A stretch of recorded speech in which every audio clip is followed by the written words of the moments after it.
When you turn off the lights in the windless deep of the night, quietly gazing at that seemingly deep, pure, and cold pitch-black night sky outside the window, you might think you are facing an absolute void, yet the most counterintuitive and mind-boggling discovery in astronomy tells us that the darkness is actually packed with the very first, and most monumental, echo of the entire universe. That if our eyes could perceive the microwave spectrum, you would discover, with a mix of awe and tenderness, that the entire night sky is actually emitting an exceedingly faint, yet ubiquitous, dim red glow. There is no scorching heat of the sun here, nor the dazzling brilliance of starlight. There is only an ancient, near-static residual warmth, perpetually maintained at $2.73 K, $ above absolute zero. Cosmic microwave background radiation, the newborn murmur left to the starry sky by the Big Bang.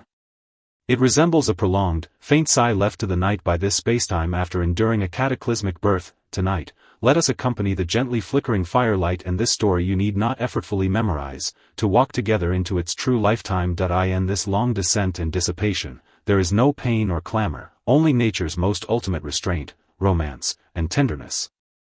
The starting point of the story traces back to that utterly ancient instant when even time and space did not yet have names. Roughly 13.8 billion years ago, our universe was thunderously born in a violent expansion beyond description. The universe then was not the silent vista we see today, composed of countless cold planets and twilight abysses, but an extremely hot, dense, and chaotic plasma furnace. Myriads of electrons, protons, and high-energy photons were tightly squeezed together, resembling a crowd of blind dancers colliding frantically in a narrow square. Photons, the messengers delivering light, had just been born and wished to fly afar, yet within mere 100 millionths of a second, they would bump into an oncoming free electron. Light could not escape, unable to pierce through this thick chaos. The entire universe was like a boiling, opaque, milky white thick soup, radiating temperatures of thousands of degrees. This despairing imprisonment and chaos persisted for a long yet fleeting 380,000 years, until the expansion of the universe finally allowed the temperature to drop to a critical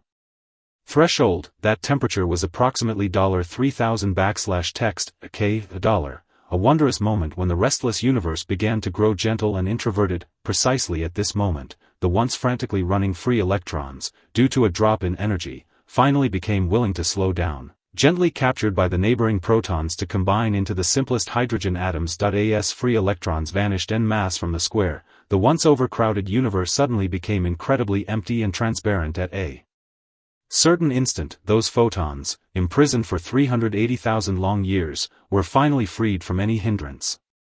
Taking light strides, they began to surge toward the boundless void in all directions like untamed horses. That was the first truly freely penetrating light in the universe, romantically dubbed by astronomers as the first cry of the universe, marking the first time the protagonist of our story left its immortal imprint upon this spacetime. This batch of freely running photons, bearing the searing temperature of up to $3000 K, $1 from the dawn of creation, commenced a journey spanning tens of billions of years through the ocean-like vast rifts of spacetime. However, the expansion of the universe never ceased. As space continuously stretched, these ancient photons underwent a highly restrained yet cruel washing of fate along their journey. Their wavelengths were stretched inch by spacetime itself, transforming from the initially blinding visible light into infrared rays imperceptible to the naked eye, and finally into the extremely faint microwaves of today. Their temperature, too, cooled down from the $3000 K, $1 of yesteryear over more than 10 billion years of lonely wandering, leaving behind a faint residual warmth of a mere $2.73 K, $1 above absolute zero. When they finally crossed paths with human technology on 20th century Earth, an ironic yet destiny-laden, wonderful misunderstanding occurred. It was the year 1964 in New Jersey. Two young radio astronomers, Penzias and Wilson, were calibrating a colossal horn-shaped instrument known as the Holmdel horn antenna. They originally intended to use this sensitive device to capture faint radio signals from the fringes of the Milky Way, but unexpectedly heard an irremovable, sizzling, harsh static noise in their headphones instead. That sound was highly peculiar. It did not seem to stem from the nearby bustling New York City, nor from the familiar solar system in the night sky above. Whether by day or by night, no matter which direction they pointed the giant antenna toward the sky, that low, regular, and somewhat desperate, hissing sound followed them like a shadow. The two scientists plunged for a time into deep distress and self-doubt. even suspecting that some malfunction had occurred within the telescope, they climbed into the massive horn mouth, employing every method to clear out the pigeon nests nesting inside and wiping away every trace that might cause interference. Yet, when the dust settled and the instrument was turned on again, that lonely hissing from the deepest dark stubbornly echoed in the late-night laboratory. They did not know at the time that what they were listening to was by no means machine static or earthly noise, but the very first faint cry left by the entire universe during its infancy. This strange noise that rang in their headphones for months was precisely that batch of cosmic microwave background radiation,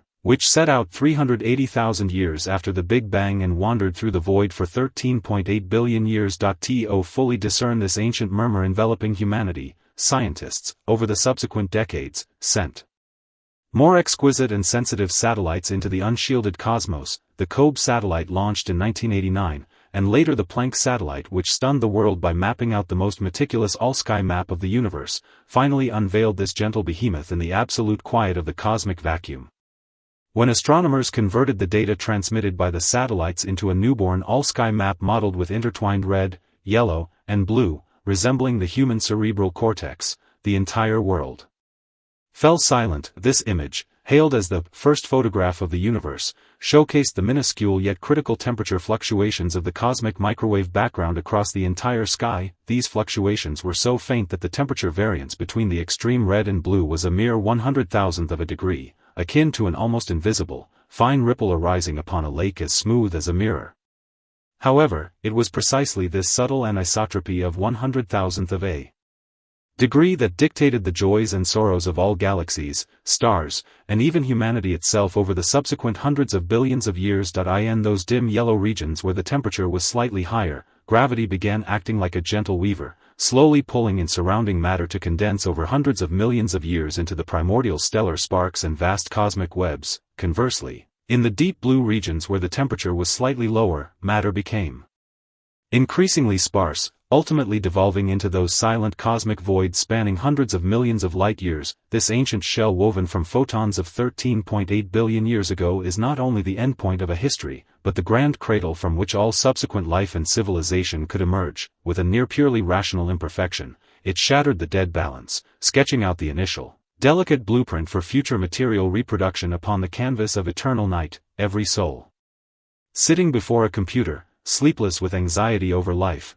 the primordial gravitational convergence point of every carbon atom and iron atom within their body can be faintly traced back to a corresponding tiny origin in this modeled, ancient photograph. The most healing and reassuring aspect of the cosmic microwave background radiation lies in its absolute fairness and omnipresence, which transcend all mundane comprehension. It does not require you to scale towering mountain peaks, nor to purchase expensive astronomical hardware, nor even to intentionally open your eyes to seek it out. Today, when astronomical knowledge has become deeply rooted in public consciousness, we finally understand that whenever you turn on those old CRT television sets long obsolete, watching the harsh static snow flashing on the screen without a signal and hearing that noisy hissing, roughly 1% of that energy stems from this newborn murmur left to the starry sky by the Big Bang. At this very moment, in this quiet room and in every corner of this building, countless noble and ancient photons are gently and silently penetrating your skin, your tense brain,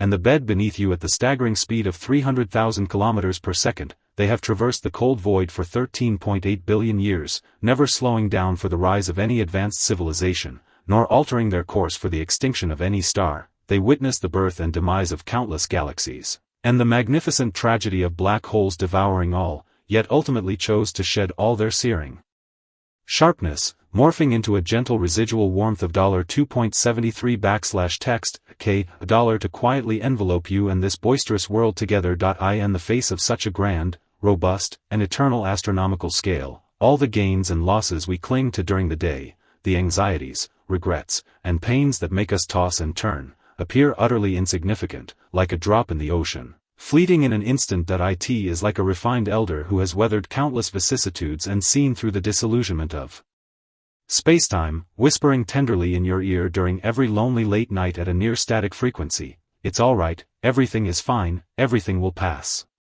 Through 13.8 billion years of lonely wandering, it proves that companionship is the most ultimate and enduring ancient romance of this spacetime. with the passage of time, our universe continues to expand toward an endless future at an irreversible pace. Over the next hundreds of billions of years, the wavelengths of this newborn murmur left by the Big Bang will be further stretched, and its temperature will infinitely approach that absolutely freezing absolute zero endpoint, perhaps on an incredibly distant day. Even the most sensitive radio instruments will no longer be able to capture the slightest trace of it. It will truly and completely dissolve into that eternal dead silence and void. Yet at least at this very moment, in the brief golden age when human civilization can look up at the starry sky, it still flickers persistently, still using its last remaining trace of warmth to guard the night sky of this spacetime from being swallowed by a merciless absolute nothingness. Cosmic microwave background radiation, the newborn murmur left to the starry sky by the Big Bang.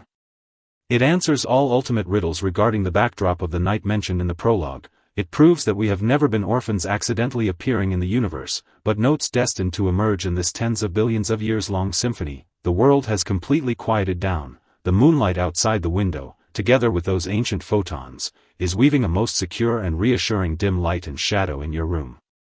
There is no need to ponder where the end of spacetime lies, nor to worry about when tomorrow's sun will rise. You only need to attune to the oldest, most regular, slow heartbeat of this universe, completely relaxing your breath. The story has gently touched down. That interstellar lullaby that has drifted for 13.8 billion years is softly echoing in your mind. Please close your eyes, and peacefully sink into this deepest, most tranquil dreamland woven for you by the entire universe.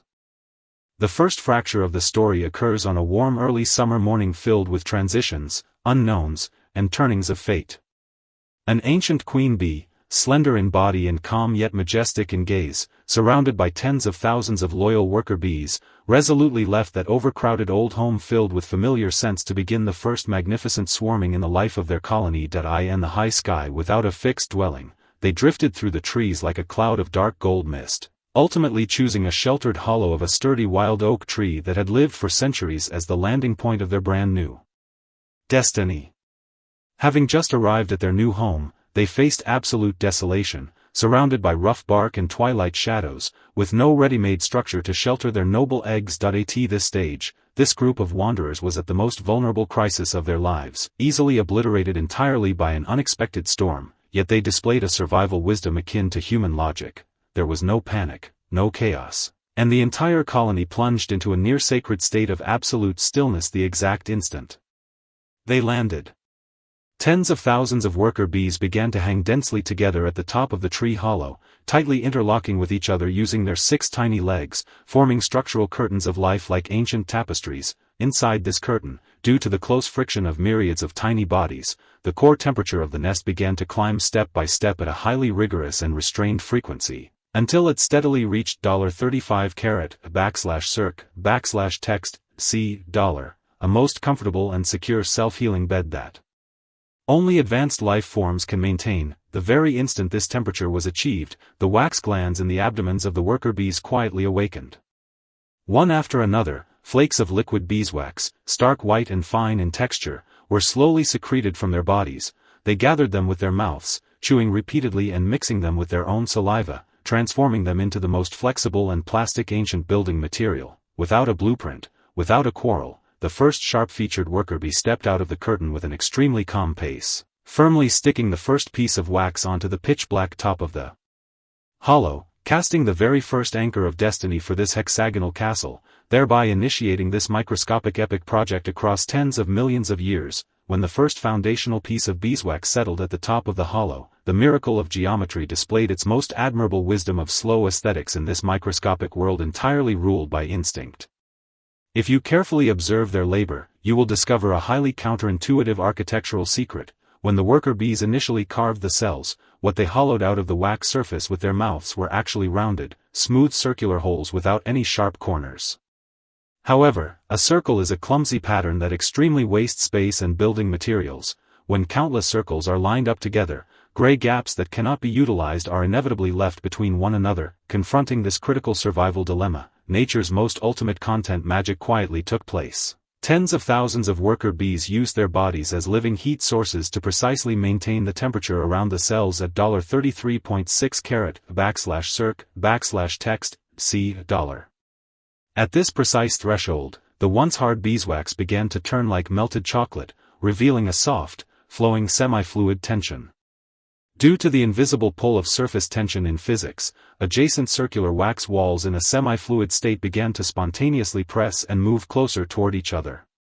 The once rounded curves, under the rigorous intertwining of gravity and tension, ultimately metamorphosed on their own into perfect regular hexagonal walls with angles of 120 degrees, with an irreversible posture of destiny. This is the birth secret of the beehive's hexagonal castle. It is not that the bees possess superb computing power, but that they used their own body heat and endurance to achieve the most perfect reconciliation with the most fundamental physical laws of the universe.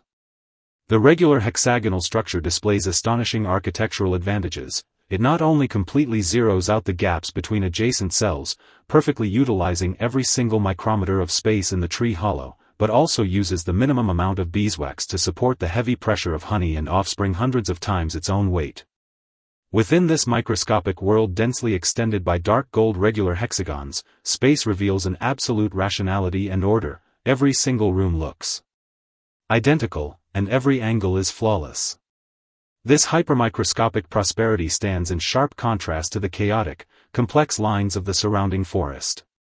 Time completely slowed its pace here. The changing of dynasties in human society manifested inside this golden castle merely as the wisp-by-wisp accumulation of thick, pure acacia honey, microgram by microgram, deep within the cells. With their own regularity, they held up a tranquil domain that soothes all agitation in the most hidden corner of the earth. In this entire bustling city of tens of thousands of residents, the most heart-shaking element is their tacit cooperation belonging to silent sociology, one that has never undergone any disruption over tens of millions of years of history. Every single young worker bee that has just emerged from its white cell has its entire life woven by nature into a highly rigorous and restrained annual ring of behavior. In the first 3 days of its life, it behaves like a refined, introverted cleaner, silently cleaning those ancient rooms that have reared companions, restoring them to their purest, most transparent luster. On the 10th day of its life, the cephalic glands inside its body mature, secreting a noble vital fluid known as royal jelly. It transforms into the gentlest nursery nurse brimming with maternal radiance in the entire castle, caressing and feeding those minuscule larvae sleeping quietly in the white rooms at an exceedingly slow frequency every deep night. Until the final stage of its life, when its wings become rigid and its skin is covered with sharp marks left by wind and rain, it finally steps out of the twilight shadows of the tree hollow, becoming a heroic foraging bee flying toward the vast sea of flowers afar to gather the first wisp of sweetness. Throughout this extremely complex role transition and compression of generational situations, not a single notice was posted inside the entire castle, nor did any bee engage in spoken communication. All their division of labor and passing of power relations relied solely on the gentle touching of body antennae and those faint chemical particles of pheromones emitted by the queen at varying concentrations in the air. When astronomers and biologists on 21st century Earth focused their highest speed cameras and extremely sensitive chemical analyzers upon this microscopic society, the entire world plunged into a prolonged silence and profound awe. This is a perfect harmony that truly transcends the limits of mundane management theory, where tens of thousands of lives act like every single cell in a massive body, achieving the most ultimate mutual aid in total silence. Every regular hexagonal texture on its body has been baptized in the day's floral fragrance and storms, yet ultimately settles into a refined, introverted dark gold texture full of embrace deep within the silent late-night nest, providing the most reassuring sense of psychological order for all lost souls on Earth. The most healing and reassuring aspect of the beehive's microgeometry lies in its absolute fairness and eternal silence, which transcend all human societal rules. Today in the year 2600, no matter how unimaginably high human society's technology has advanced, no matter how mundane utility and anxiety cause every late-night soul to toss and turn, this golden castle beneath the ancient oak tree retains an internal vital frequency that keeps its original, exceedingly slow, and highly restrained unique beat. At this very moment, in this room so quiet that only faint ripples can be heard, and in every corner of this building, nature's purest microscopic order turns into a psychological suggestion bearing the crisp fragrance of honey and resin, gently caressing your tense cerebral cortex and smoothing your anxious heartstrings. Those little worker bees do not need to prove their greatness in the mortal world, nor feel terrified over tomorrow's livelihood. They simply accept the laws of gravity and geometry with equanimity, choosing to completely surrender themselves to this warm forest that has embraced them for millennia.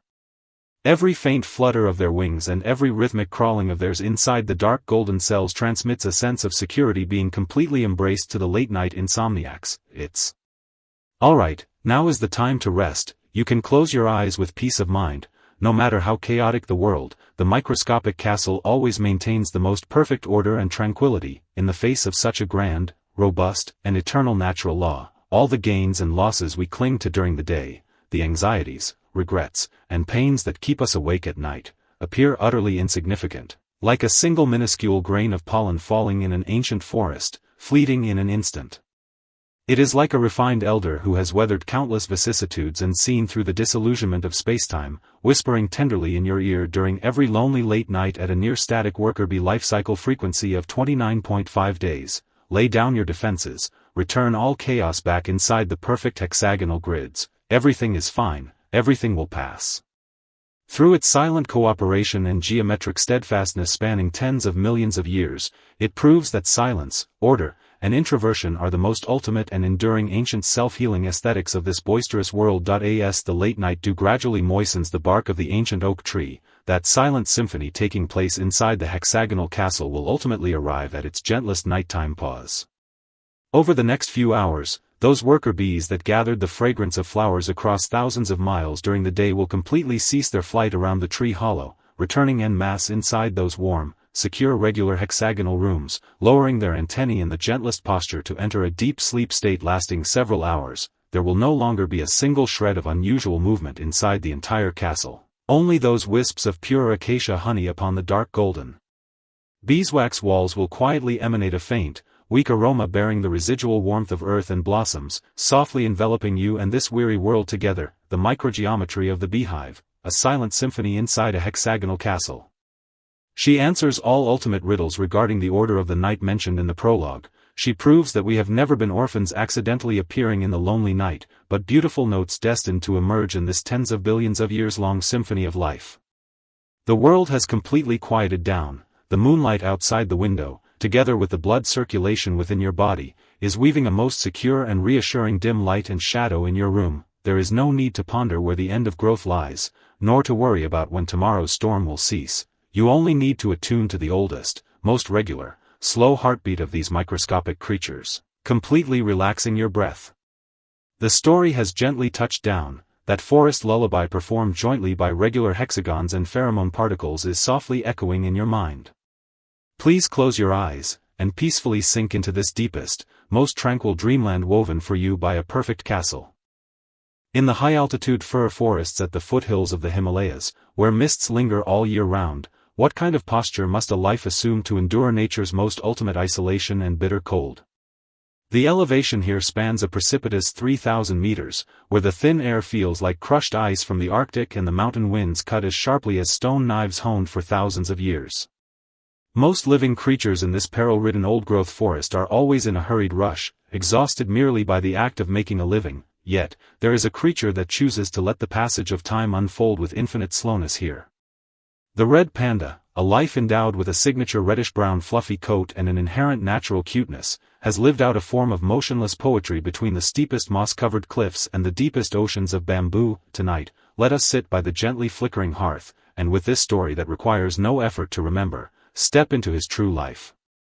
When the night curtains fall completely low and the star-filled sky scatters like fine diamonds upon the thick moss of ancient tree trunks, he is lying quietly on a massive fir branch spanning across the air. He does not behave like other nocturnal animals filled with high-strung vigilance. Instead, he completely relaxes his limbs, letting them drape into the empty air along with his rounded, soft belly, hanging loosely on both sides of the tree limb. That long, fluffy tail bearing 9 alternating dark and light rings now submissively trails in the wind like a warm ribbon, gleaming with a faint bronze aura under the moonlight. In this anxious world that is forever urging you to run, the red panda's every face-washing movement, every curled embrace of his tail, and every light, measured step are as slow as a deep and gentle meditation. He never cares where the world below has progressed, nor does he heed the names humans have bestowed upon him. He simply guards his own peace within this ancient forest canopy. Throughout this tranquility, let us drift into the faint fragrance of alpine plants along with his breathing. the morning of the high-altitude forest often begins with a glimmer of near-motionless light. As the first dawn breaks through the mountain mists that refuse to disperse among the fir trees, spilling onto the rhododendron trunks blanketed in thick lichens, the red panda slowly opens his eyes. His eyes are dark, bright, and rounded, rimmed by a circle of pure white fur, looking as if he had accidentally caught the first hoarfrost of the high mountains during the long passage of years. He does not behave like other wild animals, scattering in panic or foraging frantically at the very first light of dawn. Instead, he simply stands up quietly at the highest reach of the trunk, elegantly and tepidly stretching his somewhat rounded body, and casts his gaze toward the undulating snow-capped mountains in the distance. There, the peaks transition from a freezing cold blue to a warm orange-red in the dawn light, and his inner world seems to grow immensely enriched and serene along with this shift in color. He begins to pace across the thick tree trunks with footsteps so light that not a single sound can be heard, as if his physical form possesses no weight, floating like a red cloud atop the green moss. The bottom of the red panda's paws is covered with an exceptionally thick layer of white fur. This unique anatomy serves not only as natural fur boots to resist freezing rocks and bark, but allows him to walk upon the jagged, rugged plateau as though treading on the finest velvet carpet. He walks at a leisurely pace, stopping every few steps to tilt his head slightly, as if listening to the delicate whispers left behind by the wind drifting through the arrow bamboo groves. This slowness, appearing somewhat dull to human eyes, is not a sign of an unagile mind, but a premier survival philosophy nurtured within an extreme environment. In a freezing alpine forest with critically low oxygen levels and severe scarcity of energy, any violent movement is an extreme overdraft on life, and he understands this deeply. Thus, he chooses to achieve the most thorough reconciliation with his surroundings, slowing his vital frequency to match the exact wavelength of this ancient old-growth forest with tens of thousands of years of history. By noon, the sunlight turns somewhat piercing, yet the wind across the high mountain still carries a lingering chill that has not entirely dissipated. The red panda brings his steps to a halt beside a mountain hollow lush with dense arrow bamboo. This is his secret dining room. He lowers his head, utilizing his front paws, which are armed with sharp, short claws yet move with exceptional tenderness, to grasp a verdant bamboo stalk with absolute precision. The secrets of science are often concealed within these unnoticed bodily details. The red panda's front paw features a false thumb specialized from the wrist bone, which allows him to grip items as dexterously as a human. He uses this unique anatomy to hold the bamboo leaves tightly, methodically sending the tenderest blades into his mouth to begin one highly regular chew after another. As a creature classified under the carnivore order yet choosing bamboo as its primary diet through a prolonged evolution, his digestive system faces tremendous challenges. Those hard fibers must undergo a long and inefficient journey within his stomach and intestines, a journey that demands his most ultimate patience and restraint during the day. After eating his fill, he exhibits no worldly anxiety. Instead, he locates a sun-drenched, lichen-covered ancient crossbranch, slowly settling his body down to enter his most cherished hours of face-washing and contemplation of the day. He extends his pink little tongue, meticulously licking his front paws, and then uses his dampened paws to wipe his cheeks and ears over and over again, his intent expression looking as if the entire universe has nothing to do with him. That rustling face-washing sound and the regular side-to-side movement of his jaw sound remarkably like the white noise of wind brushing through leaves in the dead of night, possessing a natural hypnotic magic. The surrounding world may be undergoing turbulent shifts, a bird of prey might swiftly streak past overhead, or a dark cloud might obscure the midday sun, yet he will not lose his composure over any of it. He simply maintains his own frequency, smoothing away all haste and restlessness of the plateau day with his wordless docility. Over the long passage of historical eras, the red panda did not always hide in such solitude within a mythical jungle. In ancient Eastern legends of anomalies, they were once mistakenly believed to be the ancient incarnations of the nine-tailed fox, or even viewed as wood and stone spirits capable of seeing through human hearts within the ocean of trees. However, this beautiful misunderstanding and their exceptionally gorgeous, warm reddish-brown coat once brought unforgettable scars of destiny and heavy burdens upon their family. During the Age of Discovery and the initial decades of modern civilization's expansion, greedy hunters bearing cold firearms shattered the millennia-old silence of this alpine forest. Many companions fell amidst the gunshots, their gorgeous pelts sent to the bustling world down the mountains to turn into vain ornaments upon the shoulders of wealthy ladies, while their originally vast home was carved to pieces by the scream of logging machines. Confronted by this dimension-reducing squeeze and bullying from a higher civilization, the weak red panda could not resist. Like a fierce beast, he possessed no sharp fangs, nor any lethal talons capable of tearing enemies apart. Yet he made the most resilient choice, to hiding himself deeper and more thoroughly within the vertical cliffs and precipitous forest canopies where humans could not stand at all. With thousands of years of restraint and gentleness, he bred silently within the hollows of dead fir trees gazing coldly upon the wars and curtain falls sparked by human society for power and wealth. Those rises and falls that the human world deemed magnificent seemed to him perhaps nothing more than a brief thundershower upon the alpine meadows, arriving fiercely but vanishing just as fast. He was not warped by hatred, nor did he lose his trust in life. He would still sit upon the twilight branches, watching the passage of time with those clear eyes untainted by a single shred of impurity. This serene sense of fate imparts an otherworldly zen and sacredness to his presence. When we toss and turn in the deep of the night over the gains and losses of daily life or workplace friction, remembering that he stands upon the ancient trees of the Himalayan cliffs, watching the eternal starry sky with that calm, desireless gaze, can help release the greater part of our anxiety and grievances in an instant. The dusk colors the western sky of the Himalayan mountain range like overturned blue-purple ink, slowly bleeding across the horizon. The temperature within the valleys begins to plummet off a terrifying cliff, and all the warmth of the day is instantly swallowed by the freezing twilight of the plateau. The red panda knows the most difficult and longest freezing night of the day is drawing near, yet he still searches for a sanctuary to pass the night within the canopy layer dozens of meters above the ground without any rush.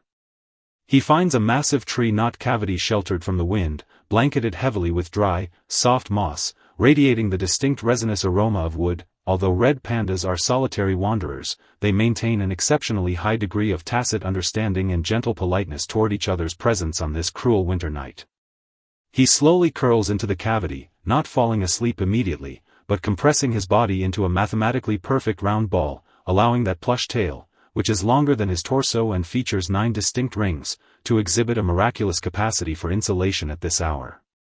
He utilizes his 2 front paws to gently cradle that thick tail, pulling it securely over his face and nose, acting as though he were donning a portable, all-natural down mask in the midst of ice and snow.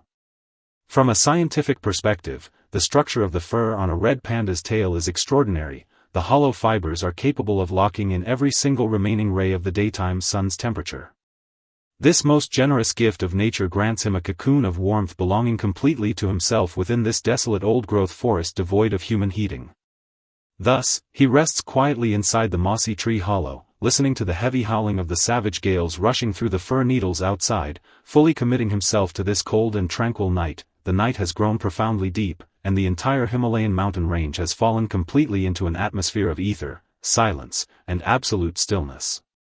The wind has gradually died down, the snow has wordlessly ceased, and only the brilliant, vast Milky Way spans across the pitch-black sky, radiating an eternal and gentle glow. The red panda within the cavity has thoroughly entered his deepest dreamland, still maintaining the posture of embracing his tail, like a red meteor fallen into the mortal world, freezing into stillness within the embrace of the ancient tree. His breathing becomes exceptionally deep, steady, and slow. With every faint exhalation, a delicate cloud of white mist condenses in the freezing air of the cavity entrance, only to dissolve silently into the quiet starlight that we often search frantically for inner peace within the clamorous, friction-filled world of the day, unaware that this very tranquility has already flowed through the red panda on the distant plateau for thousands of years. He needs to prove his strength to no one, nor does he seek to conquer any unknown territories. He merely uses the slowest, gentlest posture to live out the fullest, most resilient truth of life. That unique air of ether and peace from the alpine old-growth forest now seems to flow gently into your room along this low, slow midnight narration, tenderly wrapping around all your weariness and anxieties. In this world, there are always corners that remain absolutely quiet, and there are always lives that pass their span without any rush. Therefore, please set down all your worries and anxieties from the day with a peaceful mind, and just like that red panda sleeping soundly in the canopy cavity, surrender your weary body entirely to the soft bed. The night is long, the breeze is gentle, the starlight is beautiful, and you, too, should sleep soundly now. Good night. When the last ray of the overly intense, blazing sunset leaves soundlessly, the vast tropical jungle, thriving to the point of near suffocation, finally welcomes the forgiveness of the dark night. Those brilliant colors that fought desperately for survival space under the sunlight begin to settle into a near-sacred silence within the heavy shadows spreading layer after layer. Yet, deep within this endless greenery fraught with unknowns and lurking dangers, the sleeping posture of one life has become the most incredible, breathtaking, and eternal riddle in the entire natural world. The toucan, a creature that forever represents tropical clamor, vitality, and splendor in human eyes, lives out an extremely introverted and motionless form of poetry in the night meticulously woven by the Creator. Tonight, let us sit by the gently flickering hearth, and with this story that requires no effort to remember, step into his true life. At this moment, all is silent. The fine strands of rain begin to tap a regular, gentle rhythm upon the layered banana leaves, while he stands at the edge of a deep tree hollow in a giant tree hundreds of years old. His massive beak, extending more than 20 centimeters and looking as though it were painted with the world's proudest colors, gleams with a faint, no longer ostentatious light under the sparse moonbeams. That long bill appears so heavy, so abrupt, as if it were a gorgeous burden of fate intentionally imposed when he was created. Yet, at this very moment before falling into slumber, he makes an anomalous gesture that makes all observers hold their breath. He slowly turns his head, tucking that giant beak exceptionally gently beneath the wing on one side, and then folds his long tail upward, pinning it tightly against his own back. In this single instant, the toucan that was originally immense and full of visual impact completely vanishes. In its place is a rounded, submissive, and perfect black presence resembling a plush plant fruit. Through this ultimate folding, he hides himself entirely within the embrace of the dark night, no longer displaying any sharp edges to the world, simply immersing himself in a long dream of the ancient jungle amidst the boundless chirping of insects. The morning of the rainforest is never a gentle overture, but a grand symphony woven from countless sounds, lights, and shadows. When the piercing sunshine pierces through the heavy canopy layer, turning into countless golden swords thrusting straight into the forest floor, the toucan slowly awakens from the narrow tree hollow that wrapped him all night long. He unfolds that pair of somewhat stiff wings, exposing his giant beak hidden beneath the plumage once more to the morning air. Its bright yellow, emerald green, and deep crimson are instantly resurrected under the sun, dazzling like a rainbow sweeping through the woods.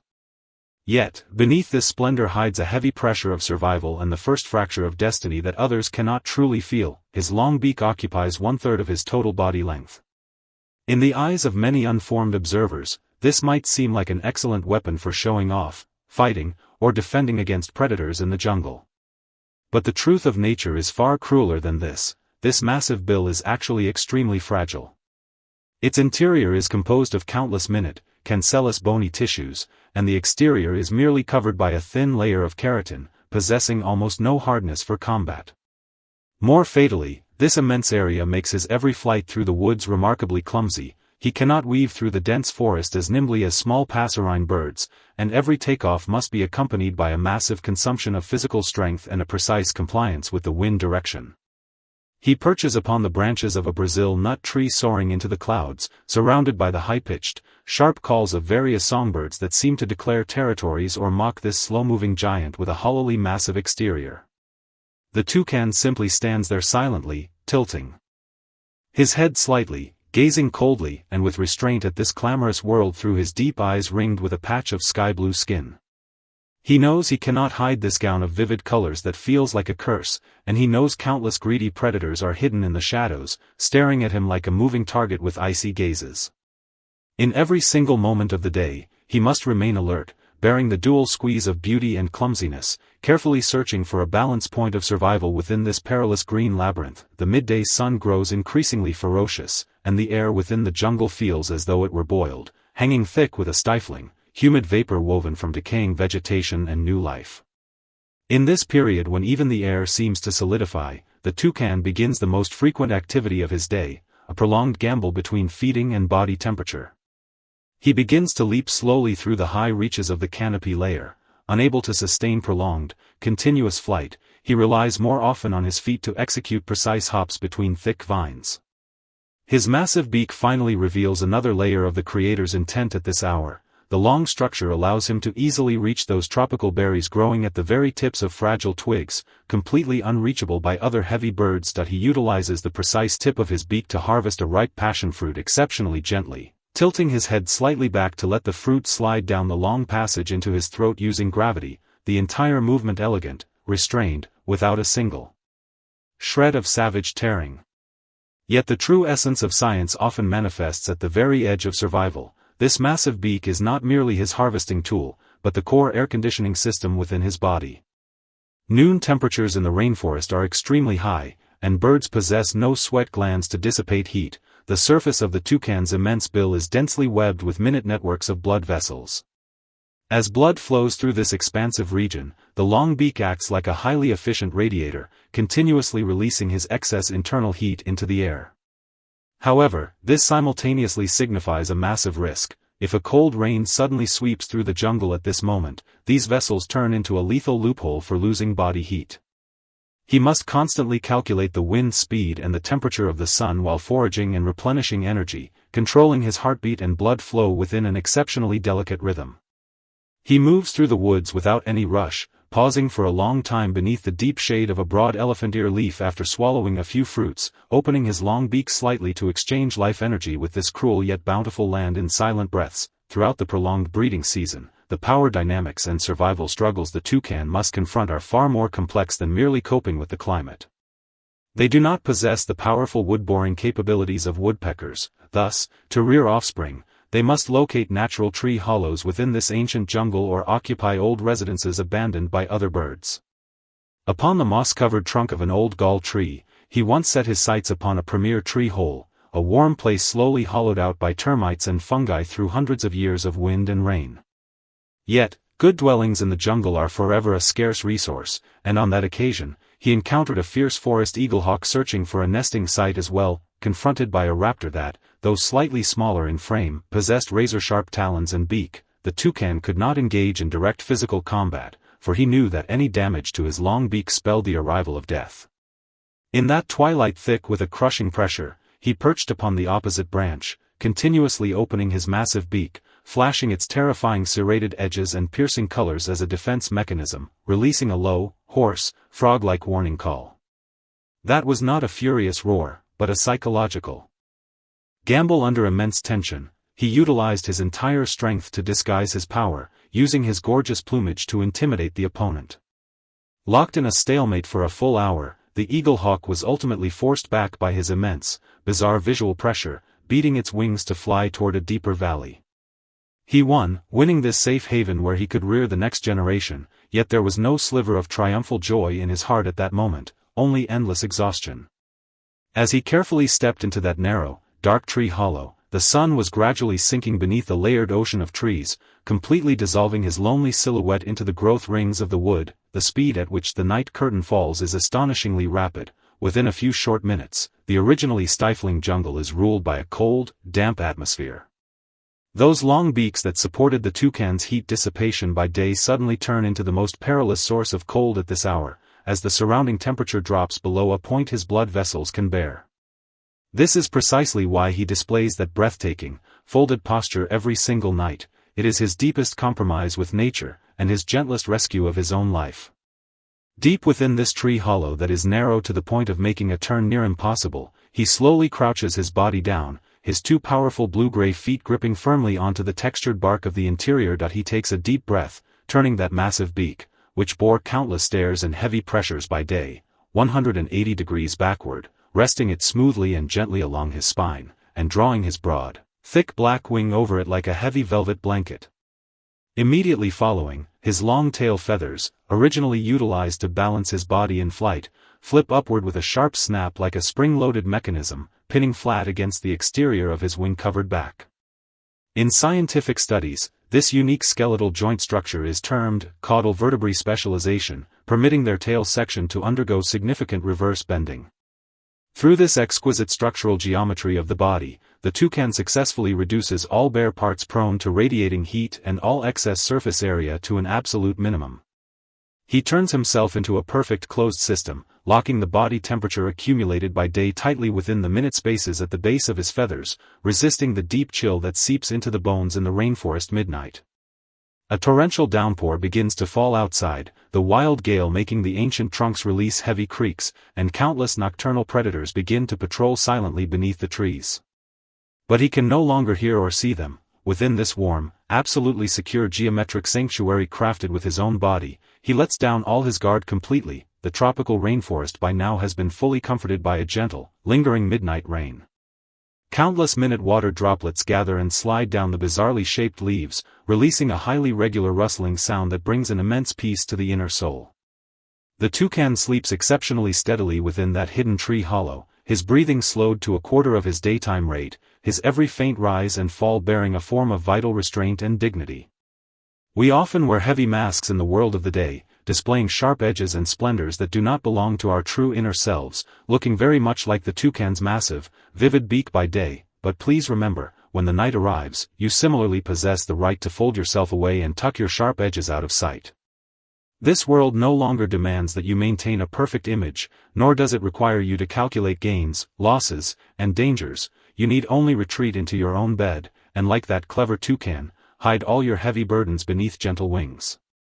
That stillness and order originating from the deepest depths of the Amazon basin is now quietly soaking into your room along with these low, slow notes, smoothing away the very last flickering anxiety in your mind. All things have returned to their places, the wind is saying goodbye to you, the rain is singing for you, and that bird of brilliant colors has already guarded an absolute safety for you in the darkness. Now, please close your eyes completely, relax your breathing, and alongside him, drift into a peaceful slumber within the breath of the rainforest. Good night. In the deepest embrace of the ocean, survival often means endless swimming, chasing, and a never-slackening vigilance. Yet, there is a creature that lives in almost motionless, effortless life drifting with the current in the undulating, unknown azure depths. They have no thick blubber to protect against the chill, nor sharp teeth for hunting, yet within the ever-changing tapestry of nature, they live out the most serene and gentle existence. Tonight, let us sit by the gently flickering hearth, and with this story that requires no effort to remember, step into his true life. This creature, known as the manatee, uses his lifelong slow pace to weave a deep-water dreamscape that coaxes all defenses to drop amidst the warm, shallow seagrass beds. In this world, sleep for most living beings usually requires finding a sturdy shelter, but for him, the entire warm ocean is his bed. His most wondrous talent is the ability to fall into a deep slumber with his eyes closed in the warm waters, while relying on an ancient instinct deep within his body to slowly and involuntarily float to the surface to breathe. It is a near-perfect, weightless state of floating, where the entire body is as relaxed as an ancient log steeped in the sea for thousands of years. Once his lungs are filled with the cool air of the deep night, he leisurely sinks back down to the seagrass bed dyed silver blue by the moonlight, continuing his unfinished dream. The water ripples outward ring by ring in the darkness, carrying away the weariness of the day, while the deep water overture belonging to the manatee slowly draws its curtain to the breath of the tide. The journey of life in the ocean is often depicted as a brutal contest of speed and power.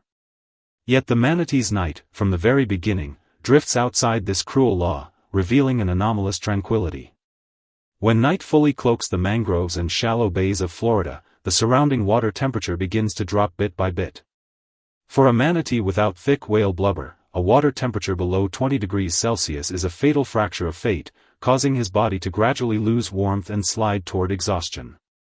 Yet, facing this inherent vulnerability, he does not choose to undertake long, intense transoceanic migrations like other marine mammals. On nights when a cold snap arrives, he always sluggishly propels his broad, fan-like caudal fin, and guided by an extreme sensitivity to warmth, swims toward inland freshwater spring vents or the warm water discharge zones of power plants. In those narrow yet temperate waters, hundreds of manatees gather silently together. Their broad, thick bodies brush gently against one another, huddling tightly in the dim depths, free from the territorial biting of combat or restless swimming. They simply suspend themselves quietly in the faint light refracted by the hot springs, letting the warm currents caress the tiny bristles on their skin. This choice of a haven, though limiting their potential to venture into the broader ocean, allows them to find the gentlest sanctuary of survival under the duress of bitter cold. If you dive into these warm depths in the dead of the quietest night, you will witness a sight that instantly dissolves all anxiety. That massive, rough-skinned, gray-brown manatee is suspended in the mid-water a few meters above the seabed in a state of absolute relaxation. His eyes are tightly shut, his two short forelimbs hang helplessly at his sides, and his entire rounded torso sways with the faintest rhythm of the moving currents. He has entered a deep sleep, a state in which his brain completely relaxes and his heart rate drops to an extremely low level of just a few beats per minute, yet the ocean does not cease its motion for his peaceful slumber, owing to gas changes within his body. Approximately every 10 to 15 minutes, his form begins to undergo a quiet shift. Guided by no conscious control whatsoever, his caudal fin instinctively and infinitesimally strokes up and down, generating a gentle, uplifting force. Like an ancient balloon filled with air rising slowly through the water, his broad back begins to close in on the shimmering surface. The moonlight in the night sky filters through the water membrane, tenderly carving silver textures onto his gray spine. In this slow, ascending journey, every single one of his cells exudes a pure relaxation that refuses to fight the world. This sensation of floating is nature's most perfect white noise for the soul, stripping time entirely of its urge to hurry. When the manatee's nostrils finally breached the sea surface, his originally sealed nostrils, equipped with special valvular folds of skin, opened smoothly.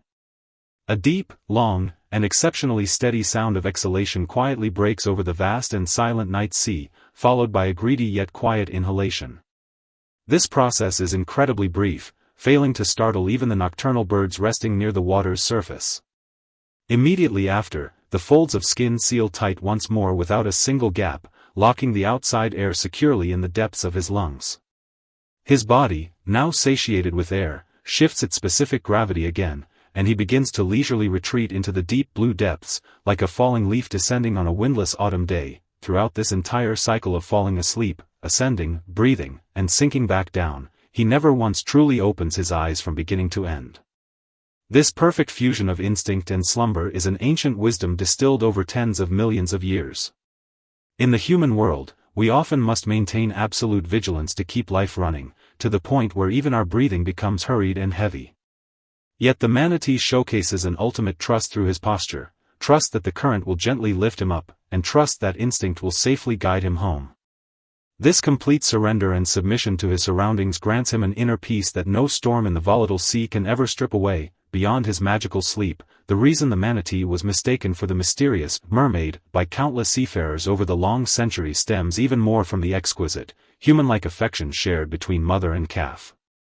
For a long time in the past, lonely sailors under the hazy moonlight would often spot a mother manatee cradling her calf with her forelimbs, half floating on the water's surface to nurse. That warm tenderness radiating within the immense, lonely ocean once soothed many a traveler's parched soul. A mother manatee's care for her child is exceedingly prolonged and infinitely patient. They spend 2 to 3 years accompanying their offspring every step of the way. On days when the wind and waves pick up slightly, the mother uses her own massive body to block the windward side, carving out a tiny, absolutely tranquil harbor for the little calf who is not yet proficient at swimming. From time to time in the depths, she calls out to her child with gentle, high-pitched chirps and squeaks unheard by humans, a frequency incredibly low, yet brimming with comforting power. The calf, in turn, nudges its smooth little head against the mother's rough muzzle, rolling around light-heartedly in waters thick with maternal love. This long-lasting companionship, entirely free from any utilitarian motive, is the true secret behind the manatee family's survival in the freezing ocean to this day. They seek no expansion of territory, nor do they calculate the abundance of food. They pour all their gentleness into the quiet, simple grace of life beneath the waves. Yet in this shallow ocean home where they have dwelt for millennia, the gears of time have begun to spin violently over the past few centuries, confronting the manatee with an unprecedented crisis of survival. With the relentless increase of fishing vessels and sightseeing speedboats, the once placid bays have been ruthlessly torn apart by the sharp scream of motors. The manatee's sluggish swimming speed and his habit of basking near the surface to breathe make him an unavoidable casualty beneath fast-spinning propellers. The backs of countless adult manatees bear deep, heavy scars inflicted by cutting hulls, mottled white tracks clearly visible against their gray-brown skin, standing as agonizing marks of the modern era forced upon them. Faced with these lethal iron beasts, the manatee has evolved no offensive weapons, nor can he even accelerate his escape. When danger strikes, his sole choice remains to silently sink lower into the seagrass beds, enduring the crude destruction of this world with a near stoic silence. This extreme misunderstanding and injustice inflicts a quiet ache upon anyone who comes to know them. Yet marvelously, despite these traumas, when gentle divers approach them in protected sanctuaries, they still swim over leisurely, gazing at humans with their small, trusting eyes, and even allowing people to softly stroke their thick, honest heads. This goodness, which chooses forgiveness and trust despite enduring such hardship, causes this rugged life to radiate a near-sacred brilliance in the azure depths. The tide begins to recede slowly, and the mangrove roots of the Florida Bay interlace under the moonlight like an ancient fence woven by nature's own hands.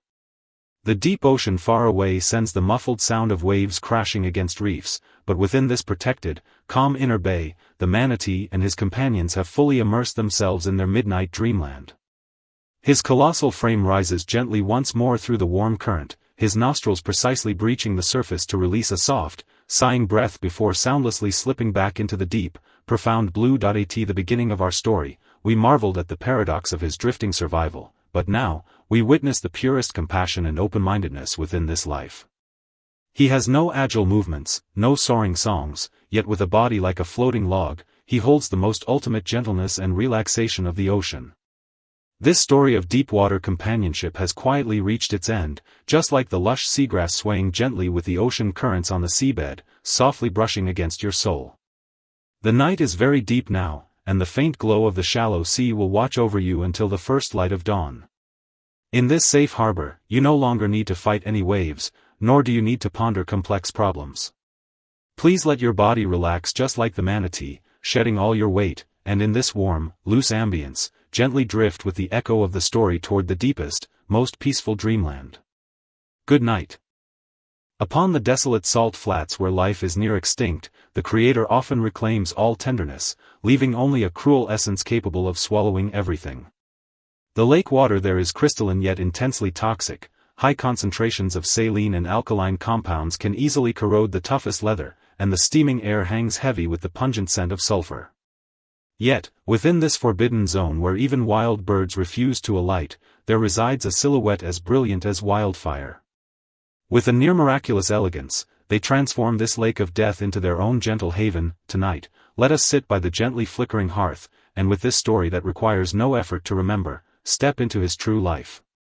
This creature, known as the flamingo, passes each long night in the place furthest removed from comfort, practicing an anomalous relaxation and an extremely restrained sleep. In this clamorous world, seeking a secure stretch of land is often a basic instinct for survival, but for him, the deep, toxic waters constitute nature's safest sanctuary. His legs are as slender as silk threads, borne covered in a layer of hard scales resistant to harsh alkaline corrosion, a pair of destined feet crafted specifically to stand amidst peril. Whenever night fully descends and the rippling lake surface is dyed a serene silver blue by the moon, he elegantly tucks away one foot, supporting his large frame solely upon a single delicate leg. He closes his eyes, gently folding that long, swan-like neck, and properly hides his heavy beak within the plush pink plumage of his back. It is a posture that can instantly dissolve all anxiety in whoever beholds it, free from any swaying, devoid of the slightest strain. The entire bird remains motionless in the center of the water, as if fused with heaven and earth. The wind whimpers low on the distant salt flats, while the weightless dreamscape belonging to the flamingo quietly unfolds amidst this swaying light. The dark night of the toxic red lake never follows the laws of the outside world. When the piercing glare of day retreats below the horizon, the water begins to exude a cold and eerie faint glow. For the flamingo keeping solitary vigil over this wilderness, every single night is a prolonged spiritual practice of balance and concealment. His feathers, dyed an intense pink by unique pigments, are the most conspicuous flame across the plains by day, but by night, they transform into a bizarre protective coloration, blending perfectly with the shimmering light of the lake. Yet beneath this ultimate elegance sits an inescapable natural compression. The nocturnal temperatures of the high-altitude alkaline lake plummet below freezing in just a few short hours. As icy gales begin to rage across the treeless lake surface, the freezing water cuts like needles against his exposed legs, attempting to strip away the final shred of warmth from his body. Facing this inherent severity, the flamingo does not choose to frequently flap his wings by the shore like other waterfowl, for lethal predators lie in ambush within the coastal shrubs. His destiny dictates that he must remain in the water, in the deepest, most dangerous, yet safest heart of the lake, to confront this freezing siege alone. This dilemma becomes the first fracture in his fate, making his nights long and fraught with restraint. He must learn to maintain absolute stillness in the cold, because every redundant movement accelerates the loss of heat, sliding life into an irrecoverable crisis. The breeze passes through his layered coverts with a soft, gentle rustling sound, while he stands frozen in the dark current like a pink stone sculpture, quiet without a single breath of sound. It is precisely this uncompromisable dilemma of survival that has forced the flamingo over the long centuries to evolve a sleep mechanism that astounds modern science. Since he cannot lie down, nor leave these freezing, toxic waters, he has borrowed a lock from his own body, a biological lock capable of shutting out gravity and exhaustion. When he slowly pulls up one leg, tucking it tightly beneath the warm feathers of his belly, the joint of the standing leg automatically slips into a wondrous state of mechanical locking under the downward pressure of his body weight. This locking requires no muscular power from his leg at all, much like an architect finding the single perfect keystone while building an arched bridge. This means that the single-legged stance, which appears immensely tiring to humans, is instead the body's most relaxed and energy-efficient natural posture for him. He can completely shut down the vast majority of his consciousness in this state, allowing his soul to drop into the deepest, sweetest slumber. The lake ripples gently under the night wind, and tiny waves lap ring by ring against his slender ankle, producing a regular, faint rocking sensation. This swaying does not disrupt his balance, rather, it acts like a colossal, azure cradle, tenderly rocking his dreamscape beneath the stars. Throughout this precious sleep, his beak, worn ragged from filtering algae by day, gains total rest, and his bodily metabolism is lowered to a perfect state of stillness. This is an ancient survival wisdom, refusing to fight gravity, refusing to clash with the environment, but simply utilizing the ingenuity of the body to fulfill his most stable night. There is another secret in the flamingo's life that is misunderstood by almost everyone, that is the stark, pale truth behind the color of their feathers.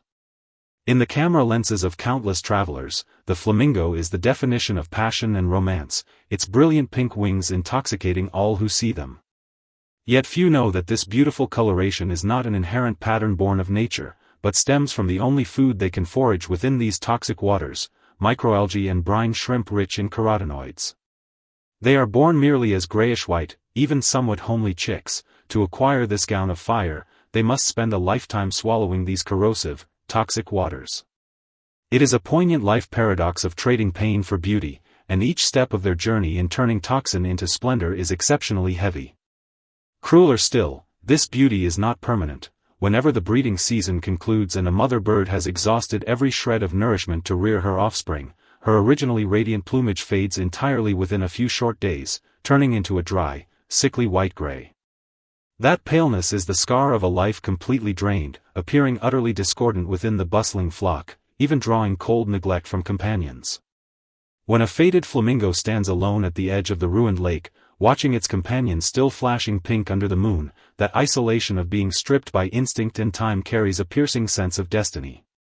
It must silently lower its head once more, searching anew for those minute pigments in the muddy, toxic waters, utilizing a supreme, cloistered restraint to await the rekindling of the flames. This containment and restraint of the flamingo is not only manifested in their journey of self-healing, but runs deeply through their immensely grand yet orderly communal relations. Upon the barren alkaline lake, tens of thousands, even hundreds of thousands of flamingos gather together, forming an endless pink ocean. In human imagination, such a massive collective must inevitably be accompanied by ceaseless conflict, noise, and chaos, yet the true flamingo colony possesses a near-sacred midnight order. When the midnight moon rises to the zenith, the flock, which danced frantically and sang aloud for courtship by day, falls silent all at once, as if receiving a wordless command. Hundreds of thousands of living beings turn their heads in unison, hiding their beaks within their wings, forming loose yet never overlapping lines across several square kilometers of water. They maintain precise distances of mere centimeters between one another, capable of blocking portions of the freezing gale with their bodies while ensuring they never disrupt a neighbor's balance due to overproximity. If, in the deep of the night, a single flamingo on the outer perimeter detects the movement of a lurking predator, it does not explode into a panicked shriek, but releases a low, hoarse, short call. This sound travels rapidly across the water surface at a faint frequency unnoticeable to humans. Hundreds of thousands of flamingos, with their eyes closed in slumber, will instinctively take a synchronized step sideways toward safety. That movement is so seamless that not a single bird falls, not a single splash is thrown, like a massive pink carpet silently shifting beneath the moon. This trust that completely integrates individual destiny into communal order is their true ultimate card for flourishing over millennia upon the ruins, serene, hidden in dust, yet flawless. Yet at the edge of this pink sanctuary preserved for millennia, the colossal shadow of modern industrial civilization has begun to spread ruthlessly over recent decades, confronting the flamingo with its most severe crisis of survival. Because the alkaline lakes are rich in rare minerals and industrial raw materials, those originally uninhabited, toxic ruins have seen the erection of massive extraction factories and networks of asphalt highways. The scream of heavy machinery ruthlessly tears through the stillness of the wilderness, and the unregulated discharge of industrial wastewater has brought a catastrophic shift to the delicate composition of the lake water. In certain most heartbreaking turnings of fate, when the drought brought by the monsoons combines with the excessive water pumping of the factories, the originally vast red lake can dry up into a cracked, white salt crust in just a few short months. The flamingo family, deprived of its deep water sanctuary, wakes up one morning to face a harsh reality: their home has turned into an unreachable, hardened desert. The chicks, still unable to endure long-distance flight, have their tender feet cut mercilessly by the dry salt crystals, helplessly beating their unfeathered wings under the scorching sun, while the adults can only release mournful cries, circling loop after loop above the dry lake bed. Facing this epical upheaval where their home is uprooted, the flamingos exhibit no redundant fury or counterattack. They merely assemble in silence through the night with a near-haughty endurance. Guided by the memories of the elders, they unfold those black flight feathers hidden beneath the pink plumage, forming a massive V-shape in the thin night air, embarking on an arduous migration toward the next distant, unknown toxic lake. That night flight spanning hundreds of kilometers is an ultimate strain upon physical strength and will. Countless elderly souls exhaust their final lights along the way, falling soundlessly into the shadows of the earth, while the remaining flock maintains its restrained pace, flying resolutely toward the final source of hope. The night has deepened to the absolute utmost, and the waters of Lake Natron have slowly smoothed all ripples under the pull of the moon, the entire red surface as tranquil as a colossal, unpolished ruby. The dazzling Milky Way hangs unreservedly above the flamingo flock like a stationary river flowing with stardust, its light falling upon their pink feathers to reflect a near dreamlike, soft pale violet.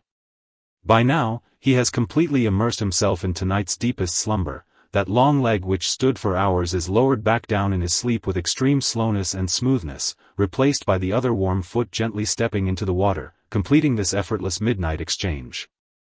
At the beginning of our story, we sought to explore the eternal paradox of why he chose toxic ruins as his home, but now, we witness within this life the most ultimate freedom from contention and vital resilience. Although nature granted him the most lethal backdrop of survival and a heavy destiny of trading pain for beauty, it also gave him the perfect wisdom of balance and a noble soul that dances upon ruins.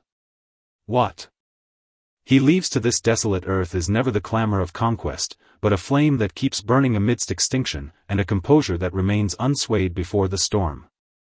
This story of shimmering light and feathered wings has quietly reached its end, just like the breeze that blew along the shore all night, finally slowing its steps at the edge of the mangroves. The world has quieted down completely, and the night of the toxic lake will watch over you with its gentlest boundary of safety. You do not need to undergo his long migration, nor endure that fated isolation. At this very moment, you need only relax every single ounce of gravity from your body, just like that flamingo standing beneath the starlight. Close your eyes, and let all your thoughts land softly within this shimmering tranquility, sinking together with the dimming glow of the hearth into the deepest, sweetest dreamland. Good night. In the freezing highlands where life cannot easily set foot, survival often means endless running and vigilance. Yet, there is a creature that lives an almost motionless, relaxed life on the misty cliffs and wilderness where the air is thin and storms rage.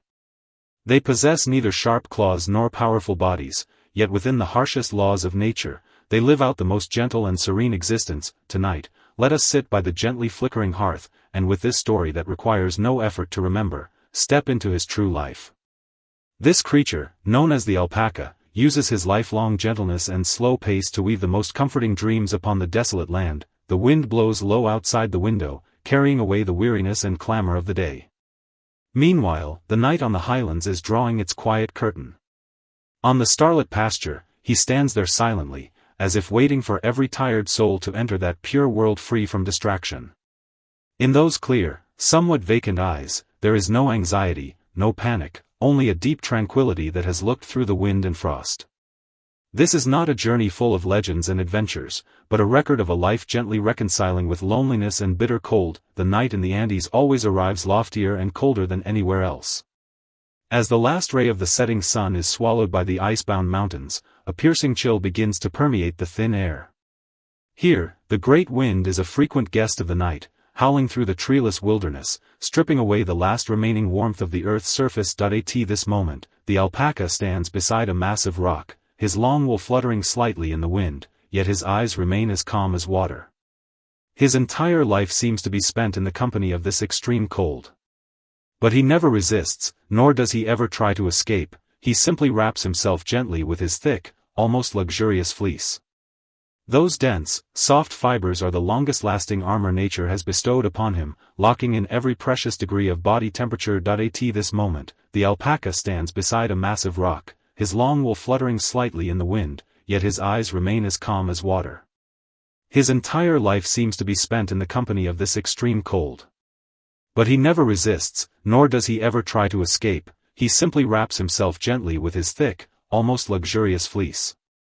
Those dense, soft fibers are the longest-lasting armor nature has bestowed upon him, locking in every precious degree of body temperature. When the storm is at its fiercest, he chooses to huddle close with his companions, using their bodies to build a warm barrier against the wind. They lean against one another, without fighting, without complaining, quietly sharing the weight of the gale. In this long, silent companionship, the coldness of the wilderness seems to be gradually melted by this warmth, becoming no longer so formidable. If you listen closely in the dead of the silent night, you will hear a deeply regular and healing sound rising and falling across the empty pasture. It is the sound of the alpaca chewing its cud, faint, slow, and carrying a wondrous rhythm. During the day, he silently grazes on the dry grass stalks growing from the rocky crevices, and at night, this food is savored once again in detail through the long process of rumination. This physiological habit, which might seem tedious to humans, is the most stable ritual of the day for the alpaca. His jaw moves left and right at an almost hypnotic frequency, and each chew feels like the gentlest measurement of time.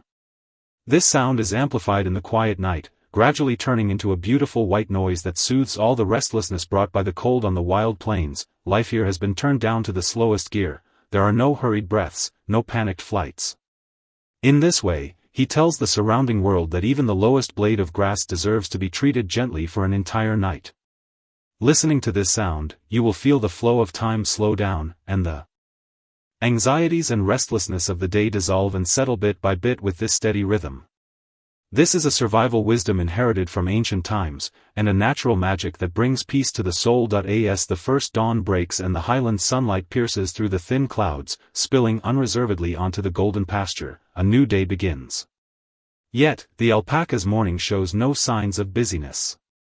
His favorite thing to do is to lie on his side in groups on the sun-drenched slopes. The sunlight hits their fluffy wool, reflecting a warm halo. From a distance, they look like soft clouds that have fallen into the mortal world. He rests his long neck close to the ground, his limbs stretched out comfortably, letting the sunshine warm his belly completely. At moments like this, his slightly dorky face always carries an indescribable docility and relaxation. This sense of ease is so pure that any living being witnessing this scene would involuntarily slow down their steps and let down all defenses in their hearts. In this world, we are always urged to move forward, demanded to be strong, yet we forget how to be like him, simply lying quietly under the sun, feeling the flow of warmth.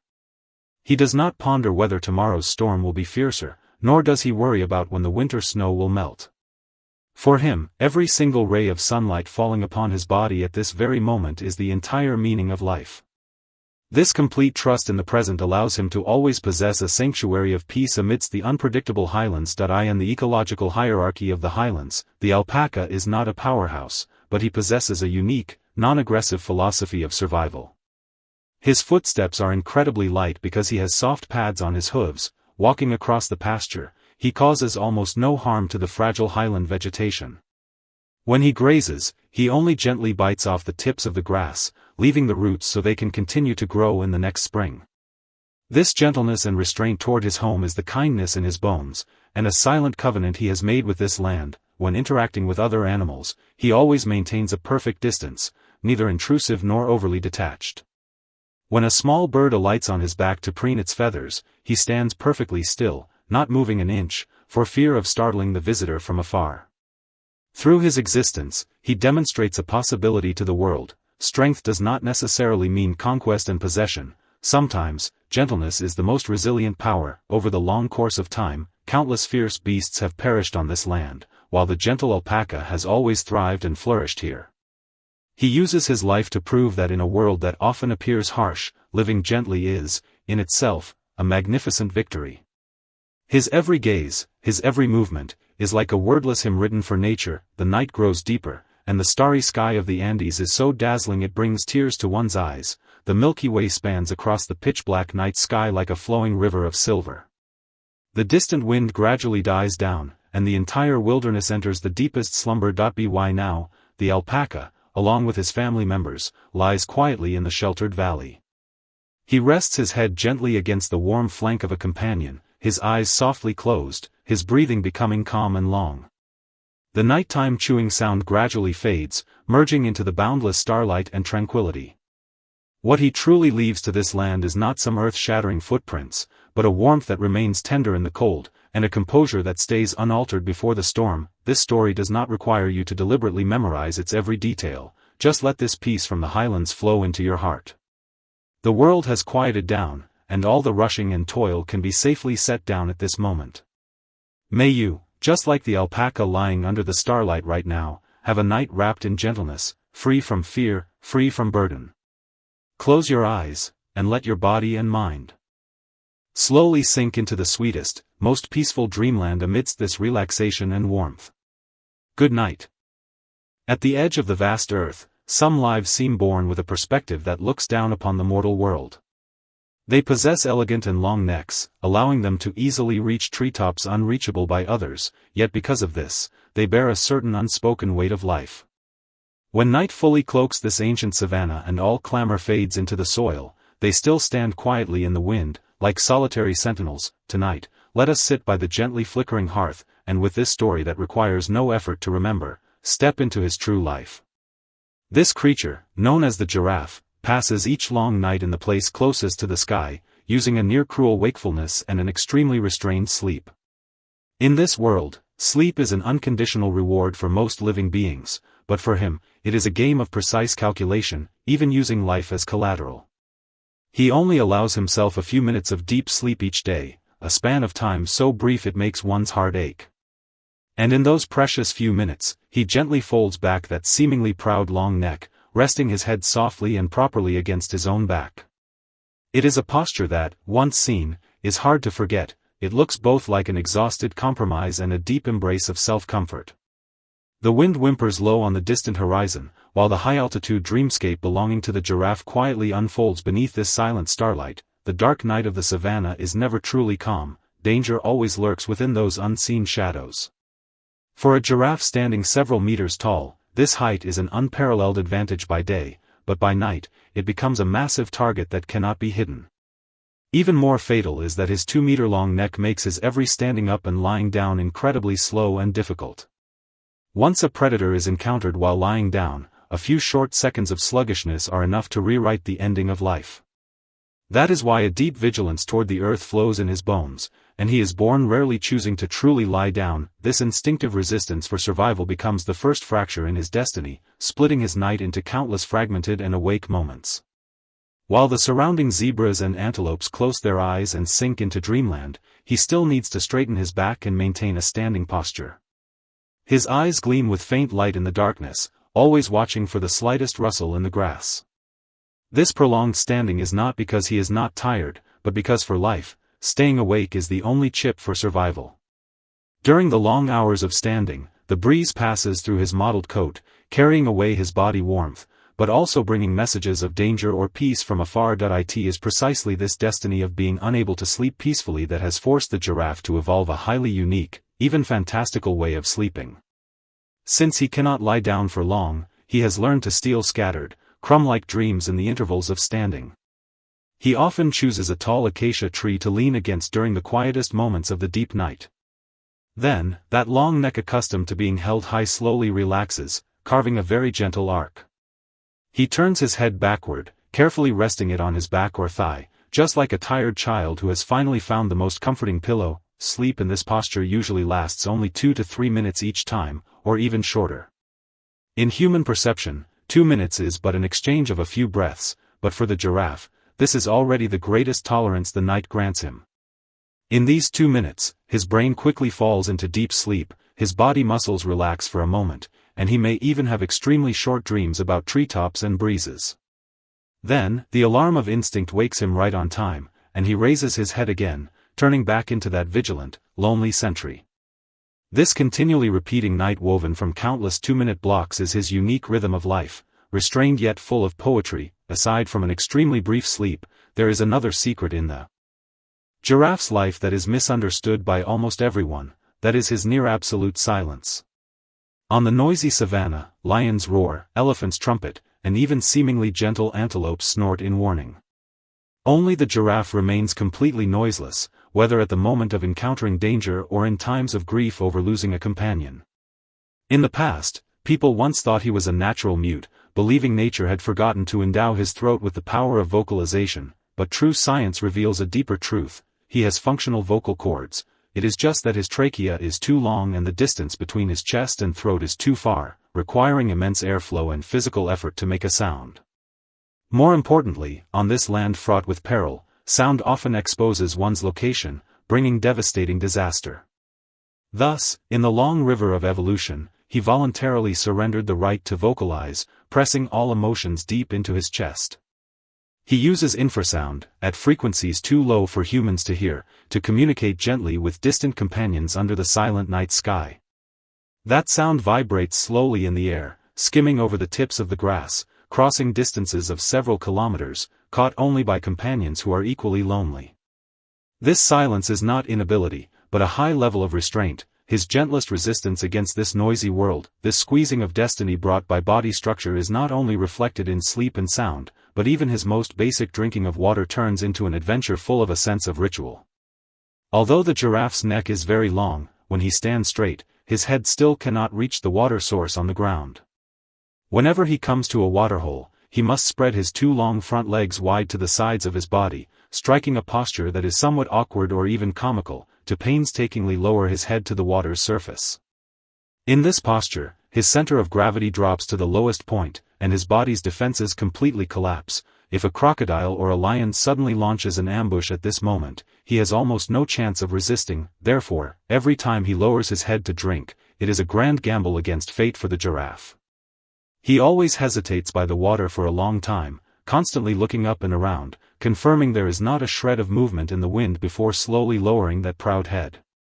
The water reflects his clear eyes and his pair of small horns. He sucks the sweet spring water at top speed, then quickly straightens his body, regaining the height that commands the whole situation. The price of this drinking makes him cherish every drop of nectar in life even more, and makes him always maintain a complex emotion of both longing and awe toward the earth. His life finds a subtle and fragile balance between the wind in the high sky and the water on the ground. As autumn goes and spring comes, and the drought and lushness of the savanna alternate, the giraffe also builds a highly cohesive family tension within this high degree of restraint. Although they do not have a strong sense of territory, the bond between companions appears exceptionally resilient in silence. During the day, they maintain a distance of several hundred meters, scattering near different tree canopies to feed, using their height to act as distant lookout towers for one another. And at dusk, they tacitly move toward the same direction, finally forming a loose yet mutually supportive circle as night falls. In this circle, the older giraffes voluntarily stand on the outer perimeter, leaving the safest and least windy center position for the young offspring. When calves, exhausted, have to truly lie down on the grass to sleep deeply, the adult giraffes stand around them like towering banners, guarding them wordlessly. They use their height and wakefulness to build an invisible, mobile safe haven for the next generation. In this silent vigil, there is no passionate verbal expression like in human society, yet there is a responsibility and affection that transcends language. Through the long nights, because of these slender figures looking out for each other, the desolate savanna becomes less frightening and helpless. The night has deepened to the utmost, and the wind on the savanna begins to turn gentle, softly brushing the tiny leaves of the acacia trees. The dazzling Milky Way, like a white veil, quietly spreads over the giraffe's head. Those stars seem so close to him, as if he could touch them just by raising his head. At this moment, he once again slowly bends his long neck, resting his head gently against his back, beginning another precious 2-minute dreamscape for tonight. In the introduction, we once marveled at his cruel destiny of sleeping only a few minutes a day, but now we understand that it is precisely this extreme restraint that achieves his unparalleled elegance and resilience. Although nature stripped away his right to sleep peacefully for long periods and deprived his throat of shouting out loud, it gave him the broadest horizon and the soul closest to the starry sky. What he leaves to this earth is never extortion and conquest, but a posture of gentle reconciliation with destiny. This story has reached its end, just like the giraffe's brief dream, falling softly into the night of the savanna. The world has quieted down completely, and those distant starlight will watch over you in his stead. You do not need to stay vigilant like him. There is no danger of the night here, only warmth and absolute safety. Set down all your thoughts peacefully, and just like that giraffe resting on his own back, let your soul slowly sink into the deepest, most tranquil dreamland under the brushing of the high sky breeze. Good night. At the roof of the world, upon the freezing cliffs far beyond the easy reach of human eyes, life is stripped of all adornment, leaving only its purest essence. There are no lush forests, no flowing streams, only eternal glaciers and a desolate wind that forever howls through the stone crevices. Within this seemingly lifeless world of silver and white, a proud and ethereal soul is concealed, walking soundlessly between loose rocks and accumulated snow, like a guardian spirit conjured by the mountains themselves. Tonight, let us sit by the gently flickering hearth, and with this story that requires no effort to remember, step into his true life. This creature, known as the snow leopard, passes each long night in the place furthest from prosperity, using a near-cruel clarity and an extremely gentle certainty. In this clamorous world, bustling activity is often the norm for survival, but for him, solitude is nature's deepest bestowal. His lungs are born adapted to the thin air high upon the mountains, a fatal lock of destiny that would bring suffocation should he ever descend to the valleys. Yet he never resists this fate of being confined to the high altitudes. He simply lies quietly on the moonlit stone cliff as night falls, overlooking the boundless mortal world beneath him. When the cold wind at the mountain peaks begins to bite, he makes an exceptionally tender gesture. He slowly pulls over his massive, fluffy tail, which is nearly equal to his body length, and properly wraps it around his face. It is a posture that can instantly calm anyone who witnesses it. The thick, long tail not only locks in the remaining warmth of his breath but acts like a plush wall, insulating him from all external blizzards and disruptions. The stars in the night sky gleam with a ghostly blue light reflected by the glaciers, and the solitary dreamscape belonging to the snow leopard quietly unfolds within this absolute silence. The night in the mountains always arrives with exceptional abruptness. As the golden sunset fades from the final peak, the cold surges forth like a tide from the stone crevices in all directions.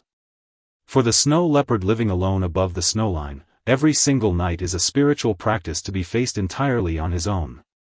His silver-gray coat, adorned with black rosette patterns, is a perfect camouflage gained after thousands of years of tempering by wind and snow, allowing him to blend tracelessly into this wasteland of jagged crags.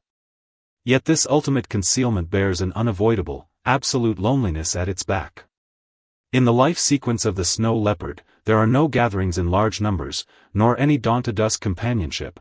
From the day he leaves his mother, 1 kilometer after another of desolate mountain ridges becomes his sole traveling companion. This ultimate endurance of solitude becomes the first fracture in his destiny, rendering his nights long and without end. When a storm tears through the clouds in the night sky, letting out a thunderous roar, he can only find a protruding rock on his own, pressing his body tightly against the hard stone wall. The rock is freezing, the wind is piercing, yet there is not a shred of panic in his emerald eyes, only a near-detached composure. He waits for the storm to pass, waits for the night to return to stillness. This prolonged endurance is not because he is dull, but because upon this land, impulsiveness means destruction, and tranquility is the sole card for survival. The breeze brushes past his wide paws, whose thick pads make no sound at all among the loose stones, as if he himself were a stubborn crag within these mountains, insensate yet indestructible. It is precisely this destiny that cannot be shared with his kind that has forced the snow leopard over the long years to learn a profoundly poetic way to care for his own weariness. Since he cannot alter the severity of the wind and snow, he learns to find a warm haven within his own body. In the deepest, coldest hours of the night, when even the air seems to solidify, he comes to the familiar stone cave that serves as his only home among the mountains. He slowly settles his body down, tucking his limbs beneath his chest, and then that thick, plush tail, which accounts for the greater part of his weight, begins to move elegantly.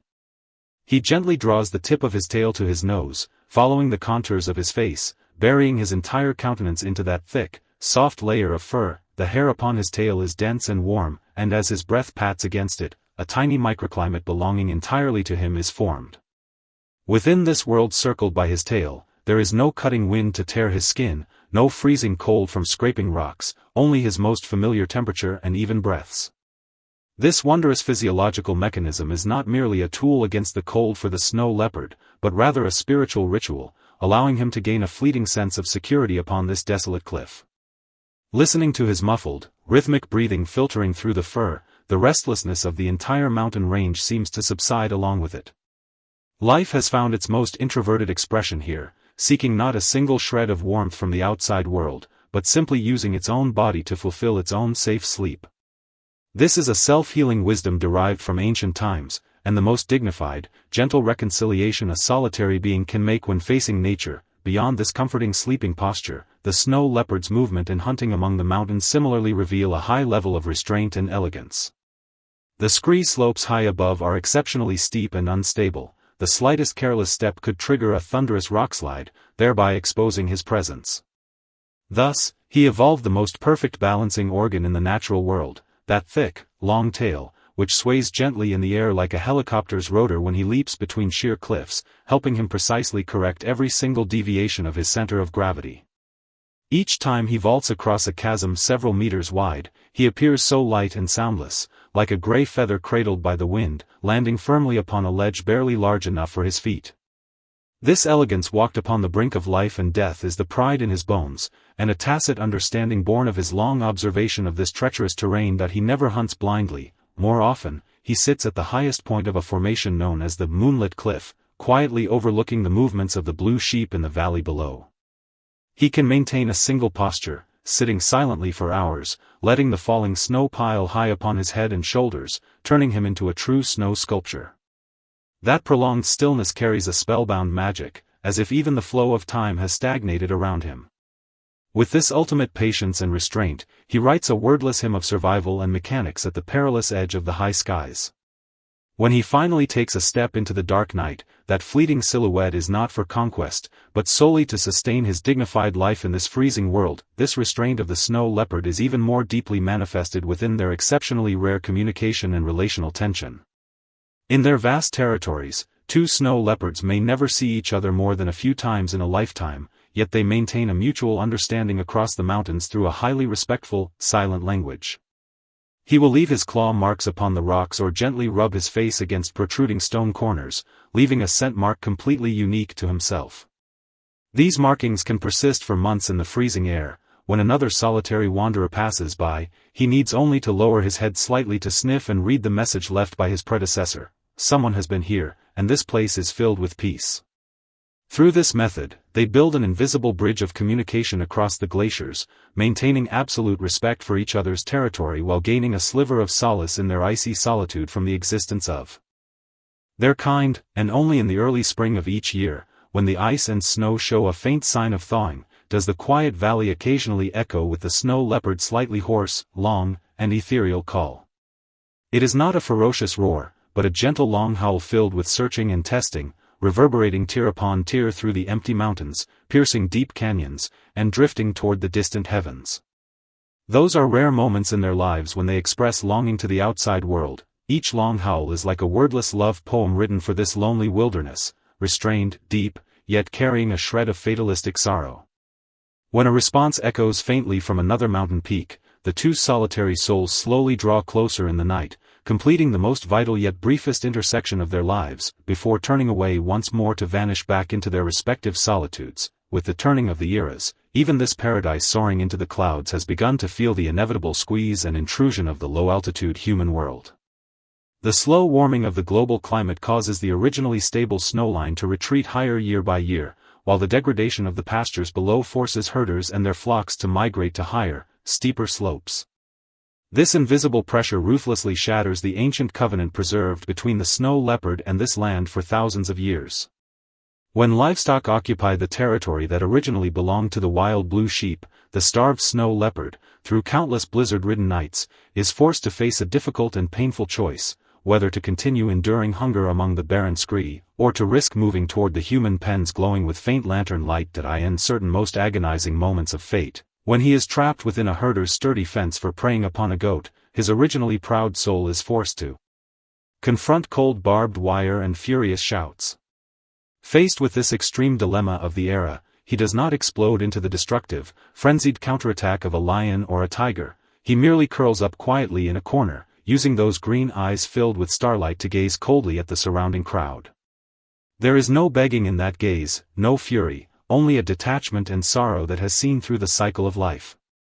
This silent confrontation is the fiercest yet quietest collision between Alpine civilization and modern industrial civilization. Anyone who understands the price behind it will feel a deep helplessness and heartache in the deep of the night. Fortunately, as humans who understand reverence begin to establish protective borders, the snowline upon the mountains has finally regained its peace in some places, allowing him to retreat once more to the highest peak belonging to him, free from disruption. The night has deepened to the utmost, and the wind at the roof of the world has finally ceased entirely. The entire glacier gleams under the magnificent starry river with a dreamlike, freezing brilliance. That silver river spanning the night sky is so close that it feels as though one could scoop up a palmful of stardust simply by standing upon the stone cliff where the snow leopard rests. By now, he has completely curled up in the depths of the stone cave hollowed out by the wind, that massive, fluffy tail wrapped seamlessly around his entire face, leaving only two small ears to occasionally twitch slightly in his sleep to the faint sound of a distant glacier cracking. In the introduction of our story, we once sought to explore the eternal riddle of his facing the blizzard alone, but now, we witness within this life the purest self-sufficiency and internal strength. Although nature stripped away his possibility of settling in the warm valleys, it granted him the entire mountain range as his throne and the cleanest starry sky as his blanket. He requires no redundant clamor to prove his existence. His lifelong restraint and composure are the most noble interpretation of life.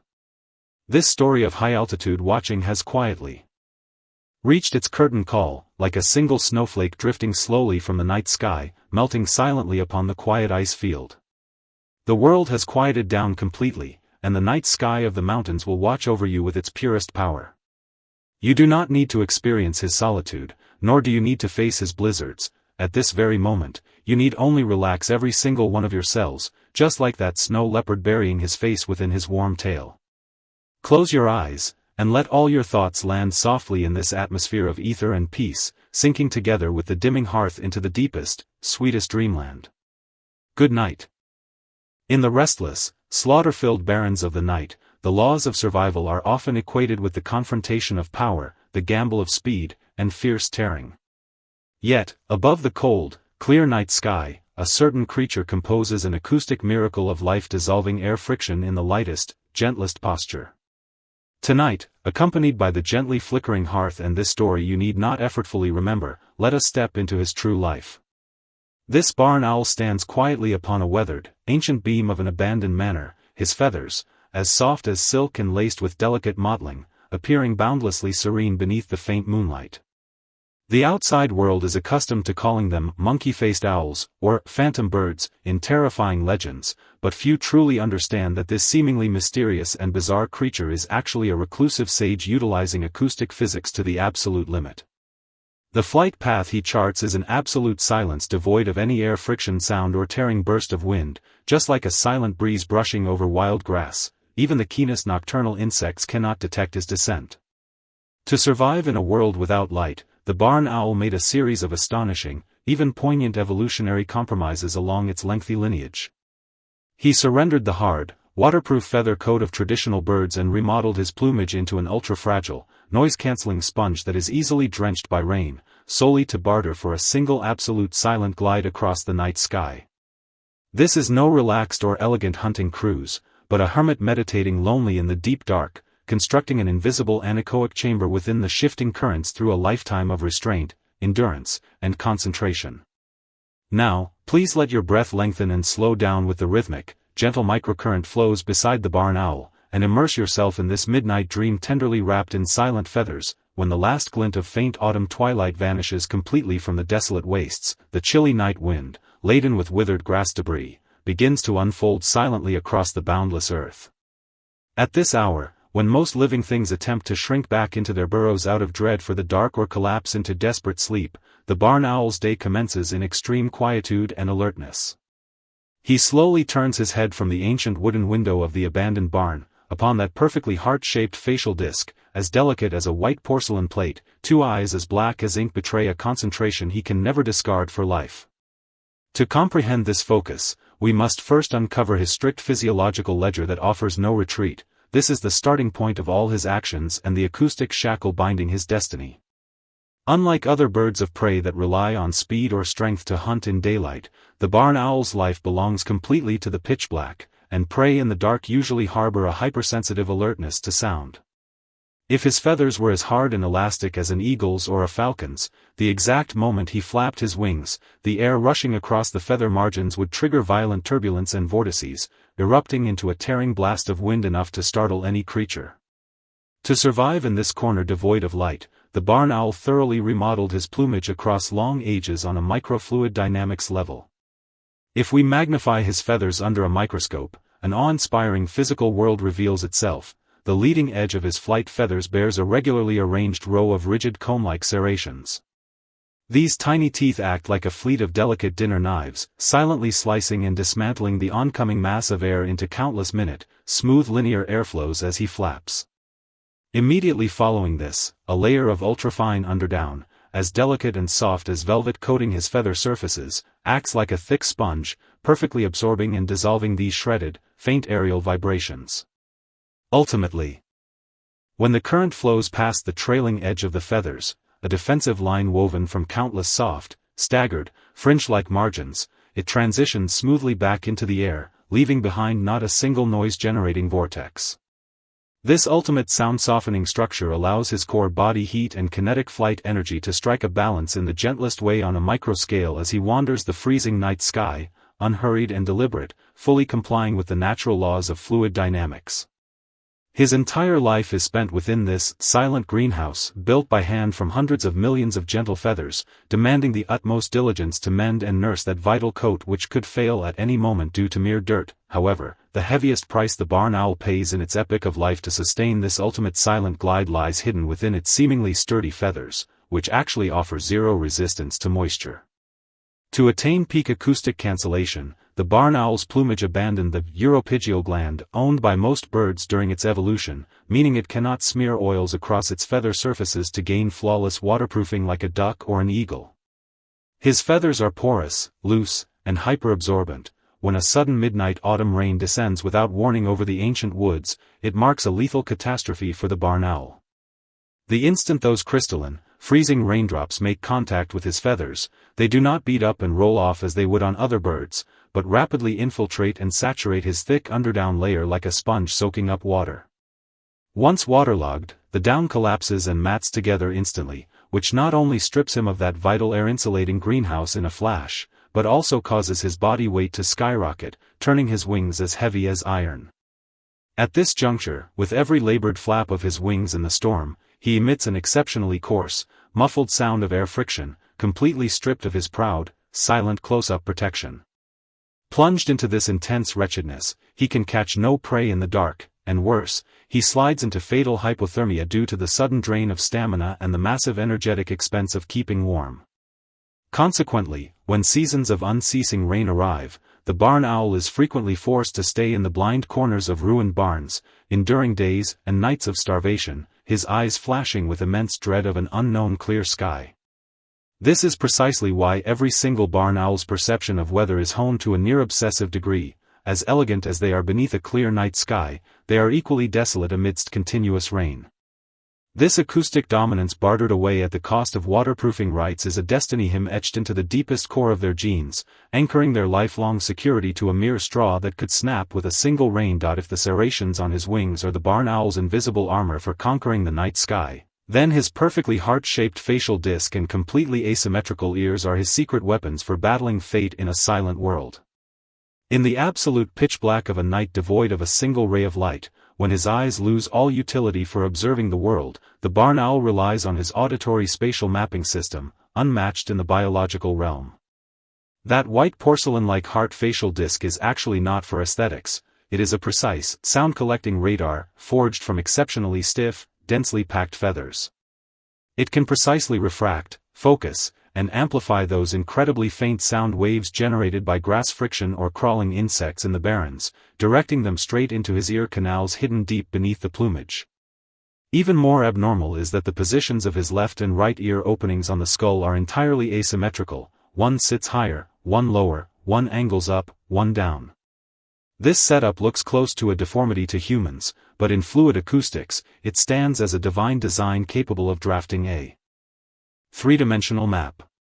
When a sliver of sound wafts from the grass, owing to the difference in location, the time it takes for the sound to reach the owl's left and right ears differs by an incredibly minute delta of a few 10,000ths of a second, accompanied by a subtle intensity variance.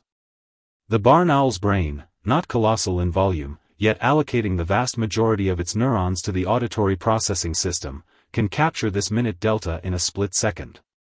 He does not need to ponder the vastness of the starry sky or scheme a path for tomorrow. He only needs to translate this tiny time variance into an absolute coordinate precise to the millimeter inside his mind. When he glides silently down from a beam, his talons clamping unerringly upon prey hidden deep within the leaf litter in the pitch dark, he doesn't even need to open his eyes. In this pure devotion of total intellect to sound, the barn owl lives as an auditory island, floating in mid-air, severing all crossings with the chaotic world of daylight, silently keeping vigil over the secrets of the long night in wordless stillness. The thread of a barn owl's destiny spans not only the subtleties of microscopic physics, but also carries that poignant moment hidden at the boundary where ancient agricultural eras clash with modern civilization.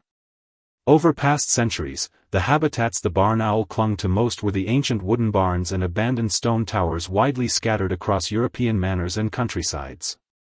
The timber beams there were dry, warm, and exhaled a comforting, rustic scent of aged straw and soil, his most flawless reproductive haven and midnight roost. When the summer night breeze of June ripples through the wheat fields, the mother owl, in the deepest recesses of the dim beam, tenderly shields her clutch of porcelain white eggs with her own body. She must endure over 30 days of silent time there, a nest brimming with herbal scents and endless quietude, the safest nesting attachment she gives her posterity. Yet, under the ruthless crush of the era's giant wheel, ancient farming civilization was thoroughly torn asunder and replaced within a few short decades by cold, soaring industrial factories of reinforced concrete. Those wooden barns were bulldozed and torched, morphed into uniform, sealed modern silos sprayed with harsh chemical pesticides, completely severing the ancient contract between the barn owl and the earth. When the owl mother and her young awakened startled in this world choked by the roars of modern machinery, finding that the noise-canceling coat and asymmetrical ears they depend on for life are rendered useless before the endless industrial din, the dread and despair in their hearts hit a zenith. Noise pollution shatters the accuracy of their internal 3D map-making, while environmental shift strip them of their final warm eaves to evade autumn rains. In the blind spots of those abandoned ruins, people frequently glimpse their solitary figures standing, their pristine, delicate heart facial discs coated in industrial soot, their eyes filled with innocence, confusion, and a quiet sigh for this fast-changing world. Returning once more to the deep blind spots of the desolate manor, the barn owl becomes an invisible sage wrapped in the night again, quietly and coldly watching the shifting winds and clouds of the earth. In the vast night sky, countless creatures fly in a frantic rush driven by desire or shriek out of terror, running blindly in the dark, frantically draining their stamina for mere scraps of survival. Yet, when the barn owl's smoke-light figure sweeps across the tips of the wild grass, the entire space seems to slow down owing to this meditative composure, and time loses its past sharp edge within his feathers. With ultimate silence, he successfully weaves a blind spot net free from worldly disruption amidst the turbulent currents of the night sky. Faced with the plight of survival and the squeeze of the era, he displays no violent rebellion or angry screech, but rather a near sculptural forbearance and absolute yielding to natural laws. Over long ages, he has seen too many powerful beasts perish from a moment of impulse, and too many monarchs exhaust themselves to death in pursuit of speed. He merely stays in his own corner, letting the wind blow and the rain fall, letting time weather the stone walls, silently hoarding every faint ounce of strength to perpetuate his bloodline in the deepest silence. This slowness, this ultimate pursuit of quietude, might seem a trivial exit in the eyes of the clamorous modern secular world, but within the boundless dimension of time, it commands an unrivaled, dignity-filled philosophy of higher life. The barons of the deep night welcome another delicate, lingering breeze. The rustling wind brushes past withered banana leaves and waves of grain, generating a rhythmic, reassuring white noise. Perched upon the ancient beam, the barn owl slightly adjusts the angle of his wings, letting the cool night wind carry away the final trace of daytime chaos and fatigue from his frame. In the prologue, we marveled at his counterintuitive silent flight and his acoustic riddles within the freezing night. Now, all those mysteries have found their best home in the deep recesses of this placid sky. He has left the world no deafening roars, nor glorious records of conquering vast territories. What he leaves behind is simply a tender trace gliding beneath the moonlight without producing a single sound. In his world, time is no longer a monster urging life to sprint forward relentlessly, but a breath of clear wind flowing gently through the microfeathers, completely cancelled of noise. He uses his entire life to prove to us that in this universe packed with anxiety, competition, and noise, remaining quiet and learning to listen is actually an exceptionally decent and dignified way to live.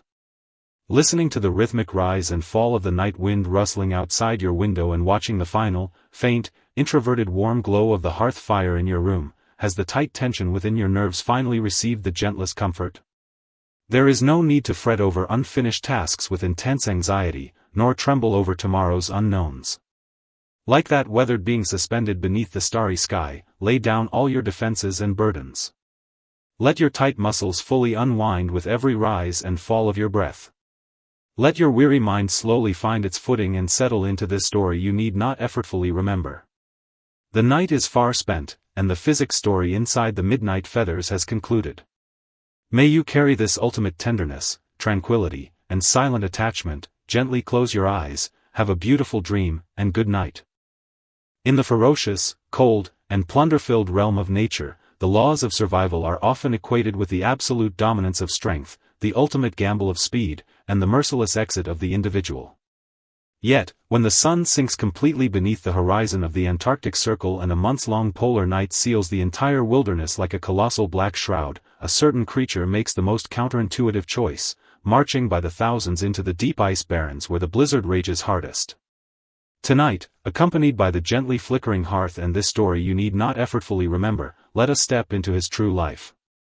This male emperor penguin stands quietly in the epicenter of an Antarctic polar night storm at -40 degrees, cold enough to shatter bones in an instant.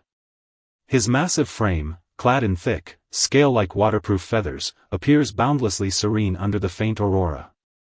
The outside world is accustomed to gazing upon their grace and agility as they glide underwater in bright ocean documentaries, but few truly understand that this seemingly clumsy creature is placing himself in a months-long ordeal of huddling, completely devoid of supplies. The icy waste sanctuary he has carved out faces a raging, lethal blizzard outside, yet inside, relying solely on the rigorous condensation of thousands of physical bodies, preserves a miraculous temperature hovering close to 35 degrees Celsius, ample to sustain the continuation of life. To survive upon this dark wilderness where no living thing can fight a lone battle, the emperor penguin made a series of astonishing, even poignant sociological compromises along its lengthy evolutionary path. He surrendered the freedom of traditional birds to spread wings and soar, anchoring his entire existence to a highly rigorous, deeply orderly collective trust, using an almost obsessive huddling compression to dissolve the harshest physical cold on the frozen earth. This is no loose gathering packed with play and frolic, but a stoic sentinel keeping vigil in the deep polar night, weaving a voiceless symphony across the shifting snow through a lifetime of strides, endurance, and ultimate tacit cooperation. Now, please let your breath lengthen and slow down with the rhythmic, low murmur of respiration beside the Emperor Penguin, immersing yourself in this midnight dreamscape tenderly wrapped in collective warmth. When the final sliver of autumn moisture completely vanishes from the marginal seas, the biting Antarctic gale, laden with razor-sharp ice crystals, begins to unfold silently across the boundless blue ice. At this hour, when most migratory birds and marine mammals choose to journey north out of dread for the bitter winter, returning to temperate waters, this powerful Emperor Penguin, treading heavy, waddling, yet resolute steps, walks toward that desolate inland plateau of perpetual frost against the direction of the storm. To comprehend this being's anomaly, we must first confront his strict physiological ledger that offers no retreat. This is the turning point of his life and the first rift of destiny he must cross alone. At this moment on the Antarctic continent, the sea waters are freezing over in vast swathes, traditional hunting grounds are cut off hundreds of kilometers away by thick ice sheets, and continuing to linger by the coast means immense wave hazards and the danger of being unable to make landfall. To accomplish the mission of reproduction throughout the impending polar night, the Emperor Penguin must trek dozens or even 100 kilometers before the blizzard locks the barrens down entirely, heading toward a level, sacred haven that can evade glacial shelves collapsing. This is an immensely physically grueling long march. Elephantine heavy steps leave 2 deep sliding furrows upon the soft snow, yet his movements display not a modicum of haste. Each stride is deliberate, filled with anatomical precision. Across weeks of trekking, he can only rely on burning the thick layers of fat hoarded from summer foraging to provide kinetic energy, the internal fire of life flickering weakly, incapable of supporting any intense expenditure. When he finally converges with thousands of his peers in the center of that bleak ice valley, the last glint of twilight in the sky plummets entirely into darkness, and the entire polar wilderness is swallowed by a deathly hush.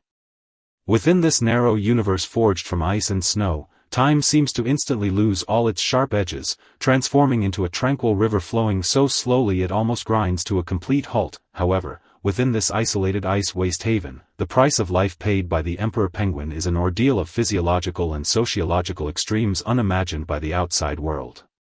While the world outside endures a months-long polar night of -50 degrees and the gale wrenches piercing shrieks from century-old ice, the female penguins on the polar wastes, having spent their entire physical energy to lay a single precious egg, must immediately set off to return to the ocean hundreds of kilometers away to forage. The heavy responsibility of guarding this egg of life falls unreservedly upon this remaining male emperor penguin. From this moment onward, through a long span of 4 to 5 months, he will taste neither food nor water, and even superfluous movement will be heavily restricted. We must understand that Arctic blizzards frequently exceed 150 km per hour. Under such terrifying wind chill factors, any solitary penguin would be thoroughly frozen through and stripped of its core body heat within a few short minutes. To battle this freezing torrent capable of annihilating all life, this remaining male emperor penguin and thousands of his peers, in the absence of any leader's command, begin to gather spontaneously toward the center, weaving the greatest sociological defense net in the natural world, the huddle formation. Using their airtight, rigid backs to face the blizzard, they press their bodies tightly together without a single gap, forming a massive black mountain carved out of raw flesh. Inside this mountain, due to the convergence of countless breaths and core heat, temperatures soar rapidly to an incredible 35 degrees Celsius, even forcing penguins sitting at the absolute core to slightly part their feathers to vent heat. Yet, this huddle formation is no static cage. If the penguins positioned on the outer perimeter, directly absorbing the brunt of the -40-degree blizzard, lingered there forever, they would rapidly exhaust their stamina and freeze to death, while the internal penguins would swoon from overheating. In this pure sociological structure completely devoid of hierarchy or power relations, a striking silent chemistry begins to flow rhythmically in the dark. After enduring the polar freeze for a duration, penguins on the outermost perimeter slightly angle their bodies, treading slow, step-by-step strides along the margin of the huddle to move in a clockwise or counterclockwise direction. The companions behind them intuitively fill the gaps left behind, while internal penguins migrate toward the outer margin as slowly as microscopic particles shifting in a fluid current, charting a perfect, circular cycle of life rotation spanning thousands of individuals. This ultimate discipline over energy and unreserved sharing coaxes their brains into a state akin to meditative serenity. He has no need to ponder the abundance of the ocean or scheme tomorrow's direction. He only needs to take that minute step of a 10,000th of a meter within the blizzard to fulfill the collective, and in doing so, fulfill himself, around the winter solstice in July, when the polar night reaches its absolute depth and the darkness seems as though it will never lift. At the very bottom of this warm mountain condensed from raw flesh, atop the bridge of this penguin's feet, a life vigil unfolds, the tenderest yet most heart-wrenching in the epic of existence. This male emperor penguin has now fasted continuously for over 2 months, his weight has shrunk by nearly half, his once plump frame appearing gaunt and hollowed out. Only his feet and that specialized anatomical patch beneath his abdomen preserve a most sacred warmth. His egg rests securely upon the bridge of his feet, which are lined with coarse scales and thick hide. Over it drapes a thick brooding pouch specialized from abdominal skin and lined with dense down, known scientifically as the brood patch. This patch is richly wired with blood vessels, steadily pouring the parent's final embers of energy downward, while directly beneath his body lies the hardened ice surface at -40 degrees. Throughout this lengthy incubation period spanning over 60 days, the emperor penguin must maintain a unique, near-static standing posture at all times. He cannot make large movements, even when rotating positions within the huddle. He must shift his body forward using a painfully slow, waddling, shuffling glide.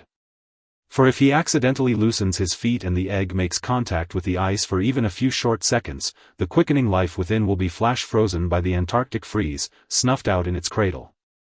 This is an immensely heavy cost. It demands this leviathan to surrender all instincts to stretch his frame, keeping his nerves and muscles strung taut against that 10,000th balance line.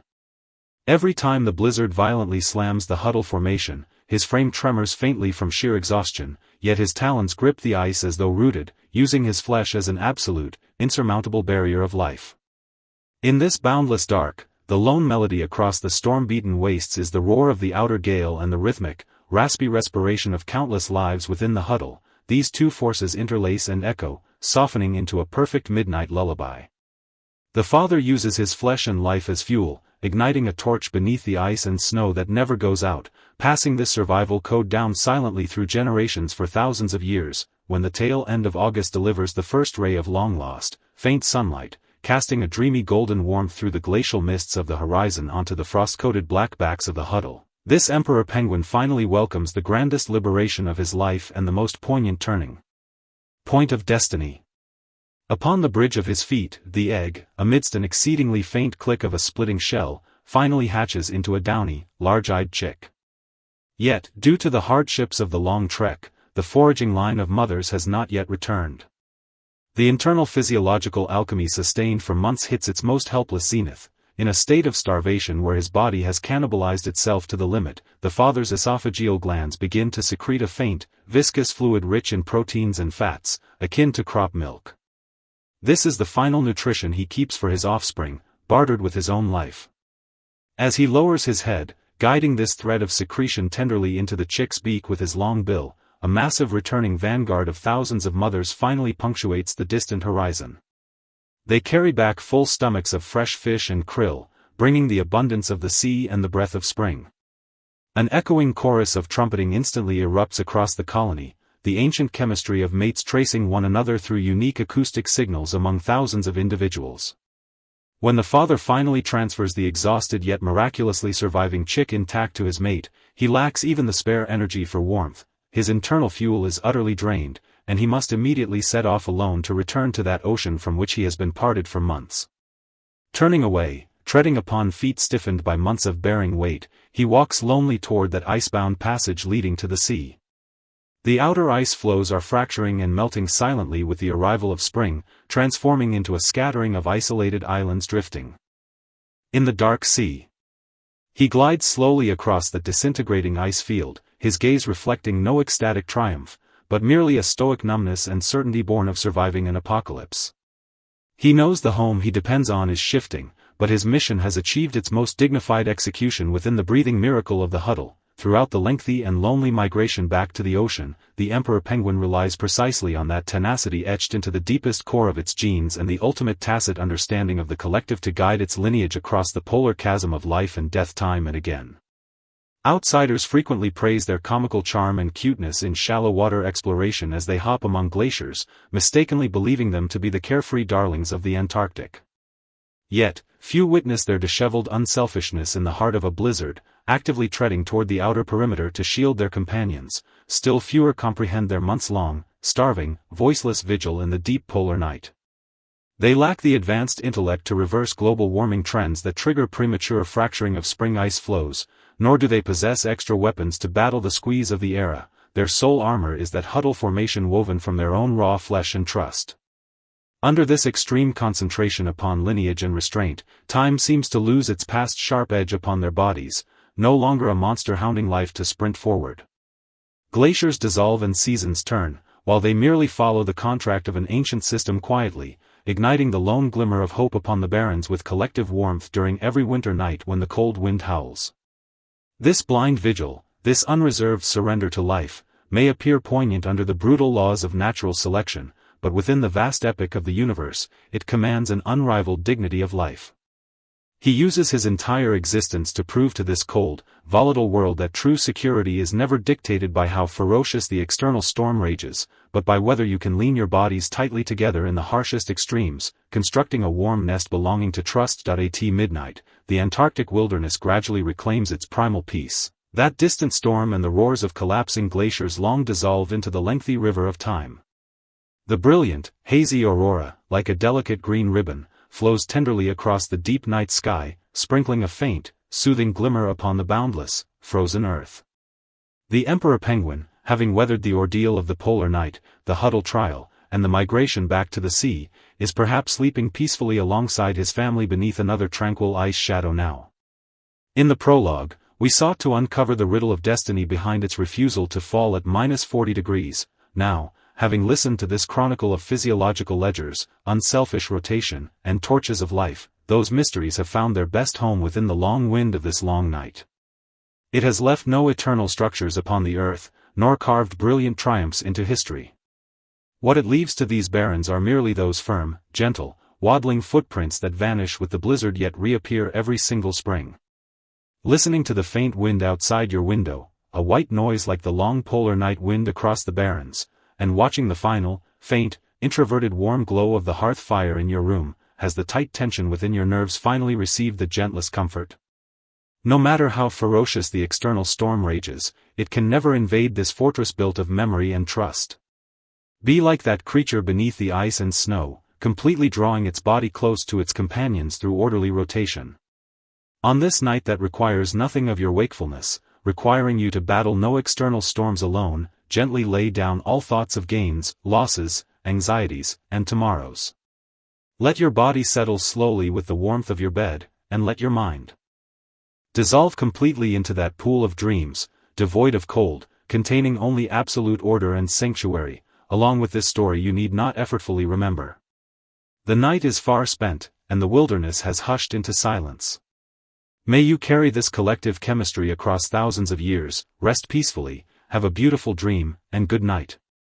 Deep within the ferocious and unforgiving Arctic wilderness, the laws of survival are often equated with relentless running, brutal slaughter, and a desperate pursuit of warmth. Yet, when the sun sinks completely below the horizon and a months-long polar night seals the entire world like a colossal black shroud, a certain creature makes the most counterintuitive choice, actively heading toward where the blizzard rages hardest. Tonight, accompanied by the gently flickering hearth and this story you need not effortfully remember, let us step into her true life. This female polar bear curls quietly inside a sealed ice cave fashioned from thick snow drifts, meters beneath the frozen surface, peacefully closing her eyes amidst the muffled roars of the storm raging outside. The outside world is accustomed to gazing upon their power and majesty as apex predators upon the daylight ice floes, but few truly understand that this seemingly omnipotent being is placing herself in a half-year-old ordeal of life and death, tasting neither food nor water. The snowy haven she has carved out faces a polar hell of -50 degrees outside, cold enough to shatter bones in an instant, yet inside, relying solely on her rise and fall of breath, she preserves a miraculous temperature hovering near freezing, even radiating a snug warmth. To nurture a new hope within this barren, pitch-black world, the mother bear, throughout a long evolutionary epoch, surrendered her vast hunting domains and dialed her metabolism down to life's lowest spark, all to safeguard an ultimate maternal attachment. This is no tragedy of passive escape, but a silent epic of life written upon the frozen earth by a stoic solitary sentinel in the deep polar night, using a lifetime of forbearance, maternal love, and restraint. Now, please let your breath lengthen and slow down with the rhythmic, deep respiration beside the polar bear, and immerse yourself in this midnight dream gently enveloped by ice and snow, when the last sliver of faint autumn twilight vanishes entirely from the pale waters of the Arctic Ocean. The biting gale, laden with razor-sharp ice crystals, begins to rampage frantically across the boundless barrens. At this hour, when most living things attempt to migrate south out of dread for the bitter winter or collapse into despair, this pregnant polar bear mother, treading heavy yet resolute steps, walks toward a steep snow slope against the direction of the storm. To comprehend this anomaly of the polar bear, we must first confront its merciless physiological ledger that offers no retreat. This is the turning point of her life and the first rift of destiny she must cross alone. At this moment, a new life is quickening within her body, but during the exceptionally barren Arctic winter, the ice sheets freeze over, traditional hunting grounds turn volatile, and continuing to roam the open wastes means a colossal drain of energy. To protect the unformed fetus in her womb, the mother bear must find an absolute sanctuary for herself and her cub before the blizzard locks the earth down completely. Halting before a deep, leeward snow slope, she begins to scoop the hardened snow outward, stroke by stroke, with her broad, powerful forepaws lined with sharp pads. This is an immensely long and physically taxing ordeal. The blowing snow threatens to bury her freshly dug traces instantly, yet her movements display not a hint of haste. Each sweep of her paw is deliberate, filled with anatomical precision. She digs downward along the slope to clear a long, inclined passage, and at its terminal end, carves out a circular snow chamber roughly 2 meters in diameter with a perfectly arched ceiling. The ingenious mastery of this chamber lies in its elevation, which sits slightly higher than the entrance of the passage. According to the physical principles of rising hot air, the core body heat and respiration she releases are locked beneath the dome, while the cold air sinks to the bottom of the passage. As she uses her final few strokes to backfill the entrance completely with packed snow, leaving only a microscopic vent to sustain breathing, she seals herself off with her own hands from that ferocious, frigid, and slaughter-filled outer world. Within this narrow universe forged from pure white snow, time seems to instantly lose all its sharp edges, transforming into a tranquil river flowing so slowly it almost grinds to a complete halt. Yet, within this isolated ice cave haven, the price of life paid by the polar bear mother is an ordeal of physiological extremes unimagined by the outside world. While the world outside endures a months-long polar night of -50 degrees and the gale wrenches piercing shrieks from century-old ice, the mother bear inside the snow cave has slowly lain down, curling her massive frame into a gentle crescent. From this moment onward, through a long span of 4 to 5 months, she will taste neither food nor water, and even excretion will cease entirely. In examining this unique torpor of the polar bear, the scientific community discovered with shock that it differs fundamentally from ordinary temperate black bears. While common bears undergo a major plunge in body temperature during hibernation, a pregnant polar bear must maintain her temperature at a normal level of around 37 degrees Celsius to guarantee the healthy development of her cubs. This means that, without a single scrap of external energy replenishment, her body must function like a precise furnace operating at minimum output yet unable to extinguish its spark for a single second, relying entirely on burning the thick layers of fat hoarded during the summer. Through complex biochemical pathways, her internal fat is melted into a steady stream of heat, water, and vital proteins needed to sustain life, while metabolic wastes are 100% reabsorbed and reorganized in a wondrous loop through the cecum and kidneys, leaving behind not a trace of waste. This ultimate discipline over energy and precision management coaxes the mother bear's brain into a state akin to meditative serenity. Her heart rate slows, and her breathing becomes immensely long and steady. She has no need to ponder the fracturing of the ice sheet, plan tomorrow's hunt, or even comprehend when the dark will pass. She only needs to lie here silently, using her raw flesh as a shield against the frigid torrent outside the cave that is capable of annihilating all life.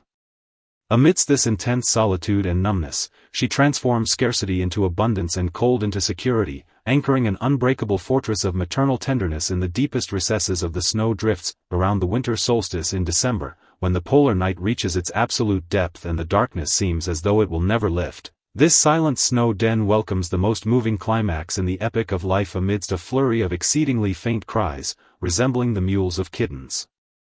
Two frail polar bear cubs are born quietly into the boundless dark.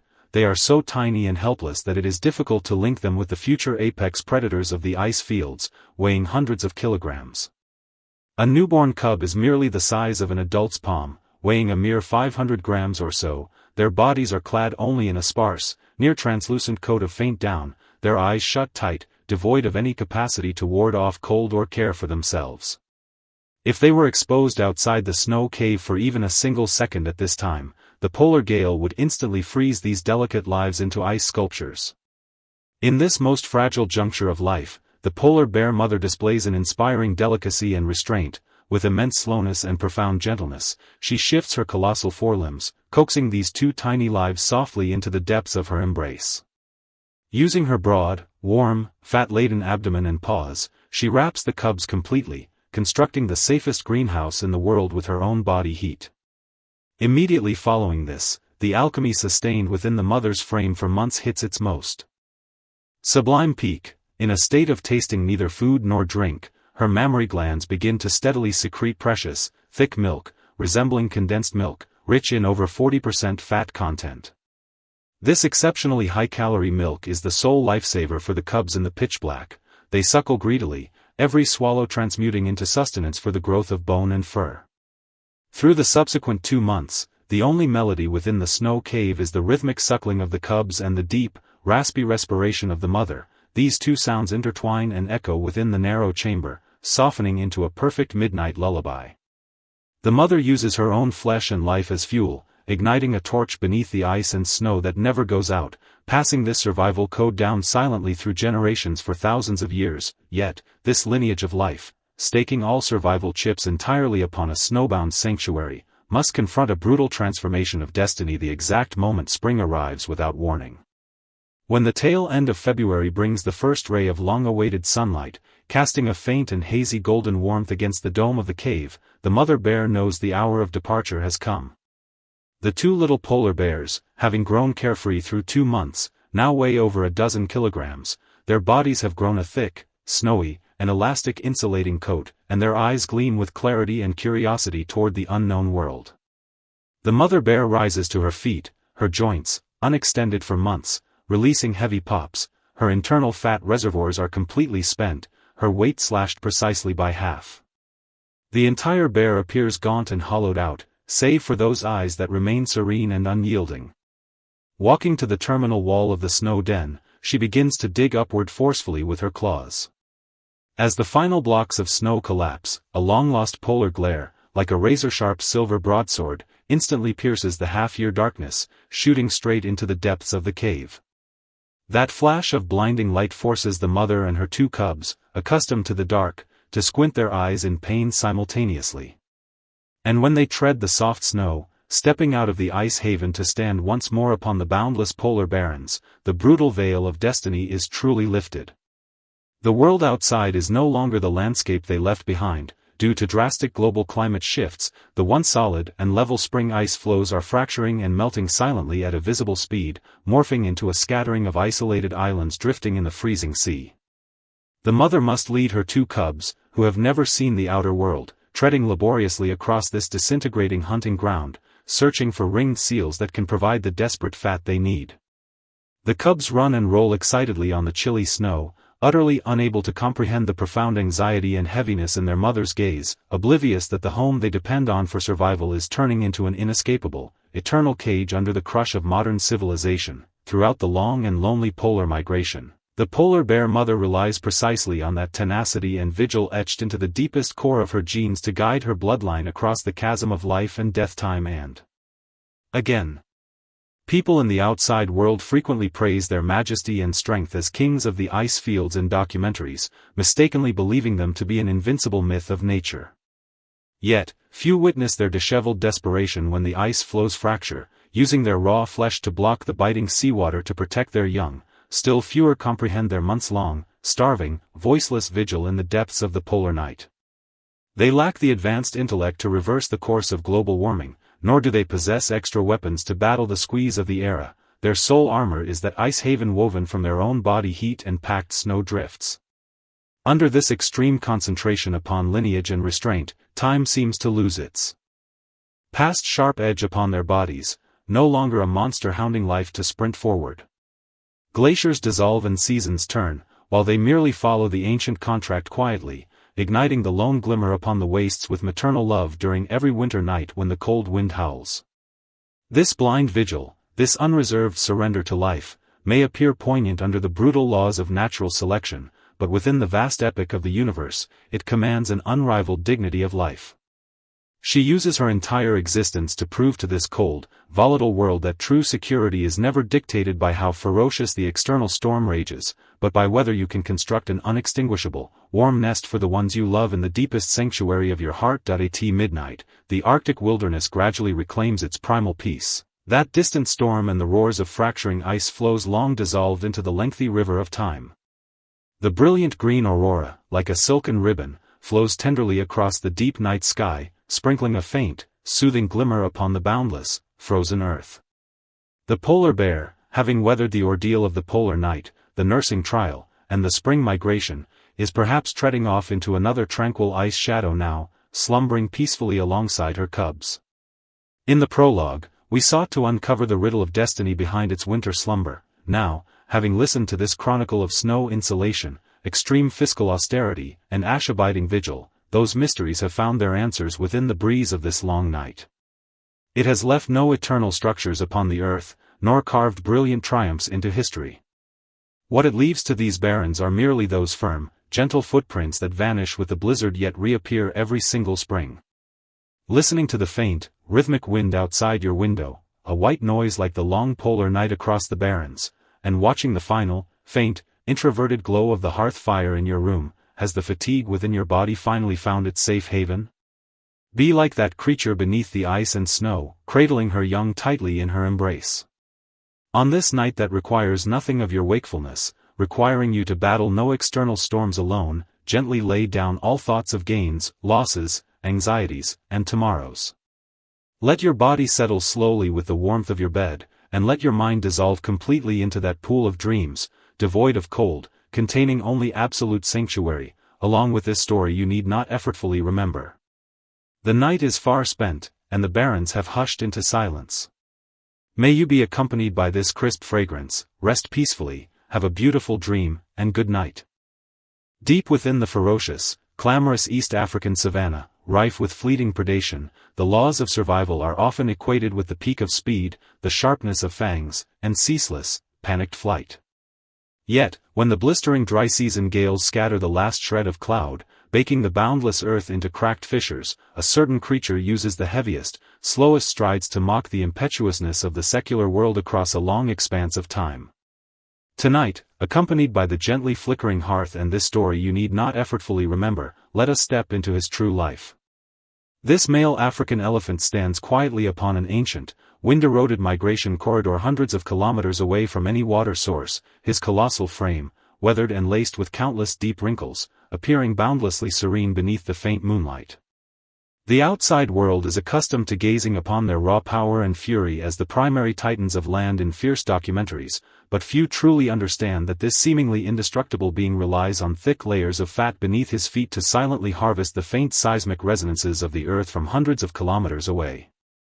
This long journey of migration is an absolute certainty devoid of words or tearing bursts of wind, just like an ancient mountain range pushing slowly across the wastes, dissolving local restlessness and anxiety into the heavy vibrations of space and time.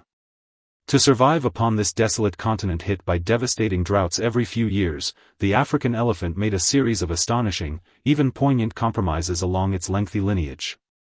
He surrendered the physical freedom of a light and agile body, anchoring his entire existence to a primeval map drawn inside his mind by ancestors with blood and tears, using an almost obsessive, massive memory to counter nature's coldest winnowing. This is no family holiday packed with laughter and cheer, but a reclusive hermit meditating lonely on the vast, weaving a silent epic in the shifting dust through a lifetime of strides, endurance, and maternal vigils.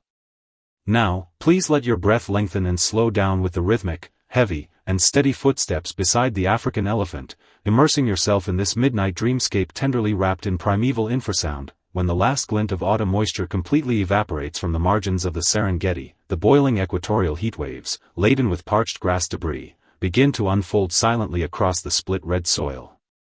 At this hour, when most primates and herbivores fall into acute anxiety over a desperate lack of water and begin to crash blindly in all directions, the march of the African elephant herd commences in a state of absolute silence and composure.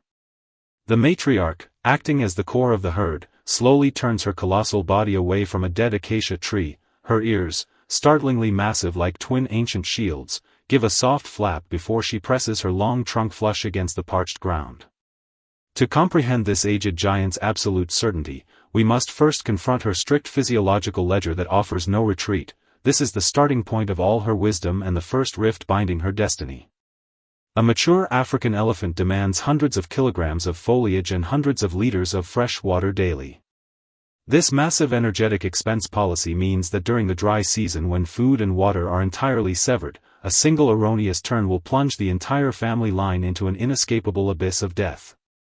Cruelly, an elephant's mass is too vast, they cannot sprint across kilometers in minutes like an antelope. Every single stride drains an incalculable payload of core energy, which dictates a life logic that strictly forbids any wasteful empty consumption. To take root in corners devoid of water sources, the African elephant thoroughly remodeled its foot anatomy across long evolution on a microphysical scale. If we slice open its foot, an awe-inspiring acoustic world reveals itself.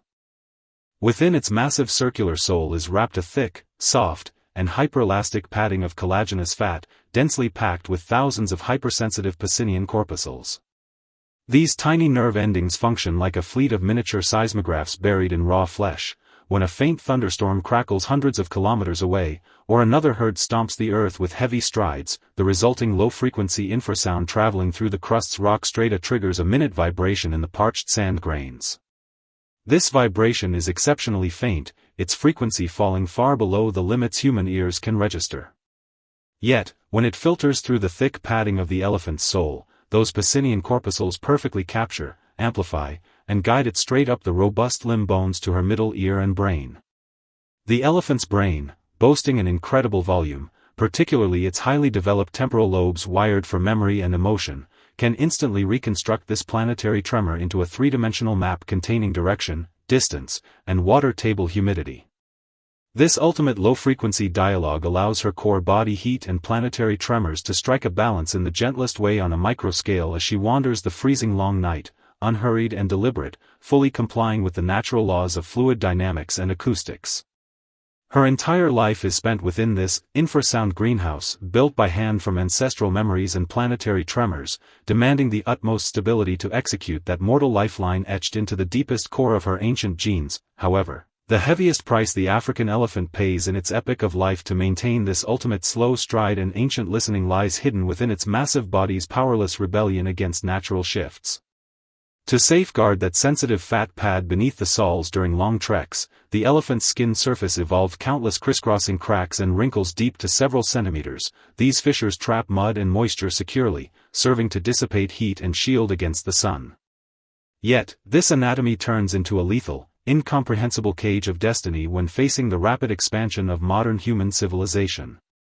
Under the ruthless crush of the era's giant wheel, the once open, continuous barrens have been severed without mercy by straight, hard asphalt highways and soaring wire-fenced ranches. These modern structures thoroughly tear asunder the ancient contract between the African elephant and the earth. When the old matriarch guides her family line through the thirst and hunger-stricken midnight, relying on memories from 50 years ago to reach a generation past narrow mountain pass, what awaits them is a cold, harshly rusted boundary fence of a forbidden zone. Those sharp iron barbs glint coldly beneath the faint moonlight, though they might be physically breached by an elephant's massive bulk. The accompanying gunshots and conflicts with humans would force this ancient lineage to pay a bloody, tragic price.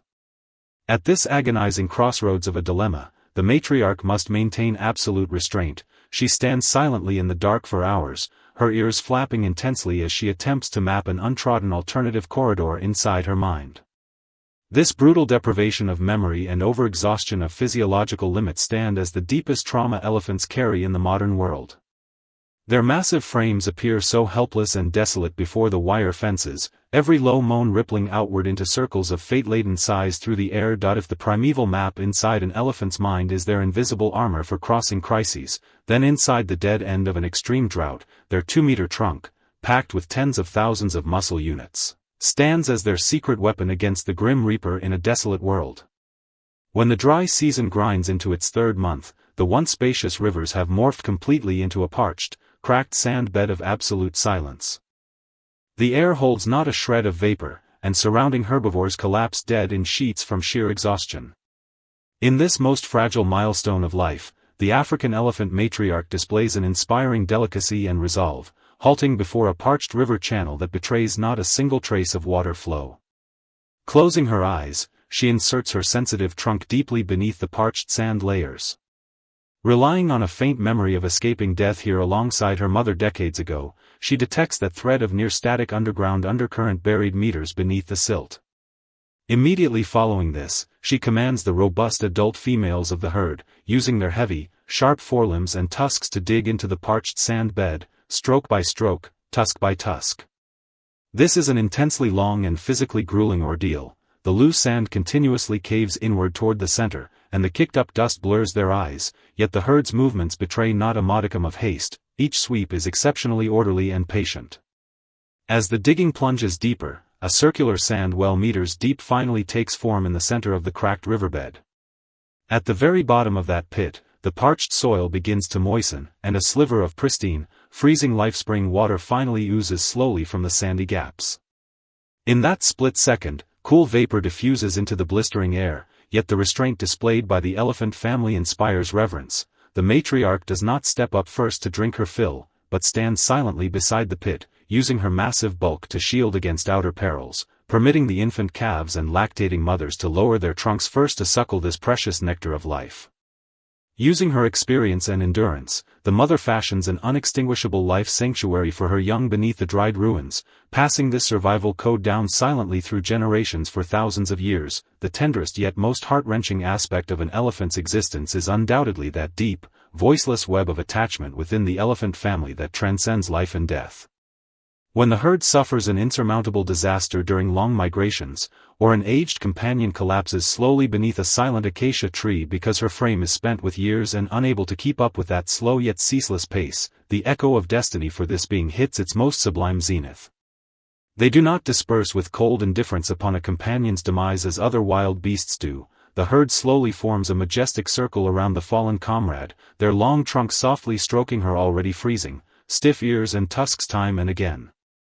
They keep vigil beside the carcass for days and nights, using their heavy sawls to kick surrounding dry grass and broken branches over her frame, as if conducting a silent earth funeral.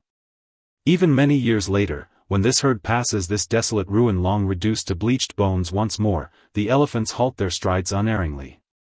They reach down with their trunks to lift a weathered, whitening bone softly, testing it gently against their mouths or passing it slowly between their broad sawls, their eyes gleaming with a sorrow and remembrance beyond verbal explanation. This reverence for death and blind defense of the past is a logic of destiny etched into the deepest core of an elephant's genes. They carry the most delicate emotions within the heaviest flesh, evolving into a living monument of memory across the torrent of time. In the blind corners of the wilderness constantly squeezed by human civilization, people frequently glimpse their solitary figures walking across the open wastes, their massive bulks coated in the red dust of long treks, their eyes filled with innocence, confusion, and a quiet sigh for this fast-changing world, returning once more to the deep, vast barrens devoid of human clamor. The African elephant becomes an invisible sage wrapped between heaven and earth again, quietly and coldly watching the shifting winds and clouds of the planet. Upon the wide savanna, countless short-lived creatures cycle in a frantic rush driven by desire or shriek out of terror, running blindly in the dark, frantically draining their stamina and intellect for mere scraps of survival. Yet, when the elephant's mountain steady, colossal silhouette shifts past the tips of the wild grass, the entire space seems to slow down owing to this meditative composure, and time loses its past sharp edge within his pinny. With ultimate slowness, he successfully weaves a blind spot net free from worldly disruption amidst the turbulent currents of twisting years.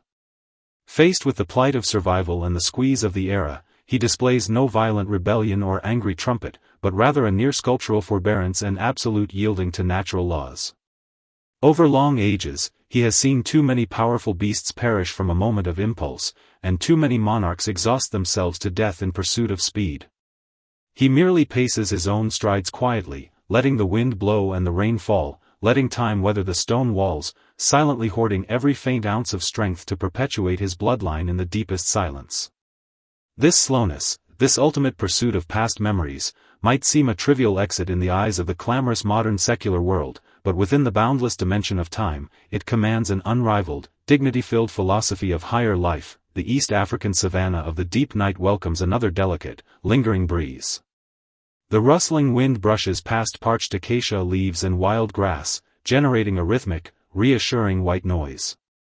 Perched beneath the boundless starry sky, the African elephant slightly adjusts the angle of his ears, letting the cool night wind carry away the final trace of daytime chaos and fatigue from his frame. In the prologue, we marveled at his counterintuitive infrasonic listening and his acoustic riddles within the freezing wilderness. Now, all those mysteries have found their best home in the deep recesses of this placid plain. He has left the world no deafening clamor, nor glorious records of conquering vast territories. What he leaves behind is simply a tender trace of heavy yet gentle footprints gliding beneath the moonlight. In his world, time is no longer a monster urging life to sprint forward relentlessly, but a breath of clear wind flowing gently through the microears and footpad fats, completely cancelled of noise. He uses his entire life to prove to us that in this universe packed with anxiety, competition, and noise, remaining quiet and learning to listen is actually an exceptionally decent and dignified way to live. Listening to the rhythmic rise and fall of the night wind rustling outside your window and watching the final, faint, introverted warm glow of the hearth fire in your room, has the tight tension within your nerves finally received the gentlest comfort? There is no need to fret over unfinished tasks with intense anxiety, nor tremble over tomorrow's unknowns. Like that weathered being suspended beneath the starry sky, lay down all your defenses and burdens. Let your tight muscles fully unwind with every rise and fall of your breath. Let your weary mind slowly find its footing and settle into this story you need not effortfully remember. The night is far spent, and the physics story inside the primeval memories and slow strides has concluded. May you carry this ultimate tenderness, tranquility, and silent attachment. Gently close your eyes, have a beautiful dream, and good night. Deep within the fierce and unforgiving rainforest, the laws of survival are usually dictated by speed, power, and endless running. However, there is a creature that does quite the opposite. With an almost eternal stillness, it has thrived for millions of years high up in the peril-ridden jungle. Tonight, accompanied by the gently flickering hearth and this story you need not effortfully remember, let us step into its true life. This seemingly sluggish sloth hangs quietly from an ancient branch of the canopy, 40 meters above the ground.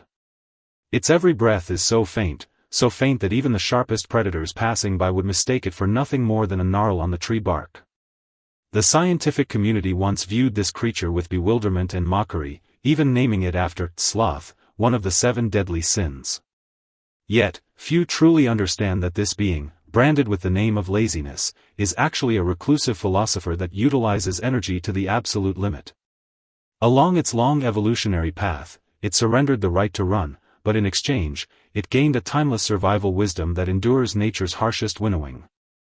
This is no tragedy of passive retreat, but a hymn of life softly sung across the river of time with extreme restraint, tenderness, and endurance.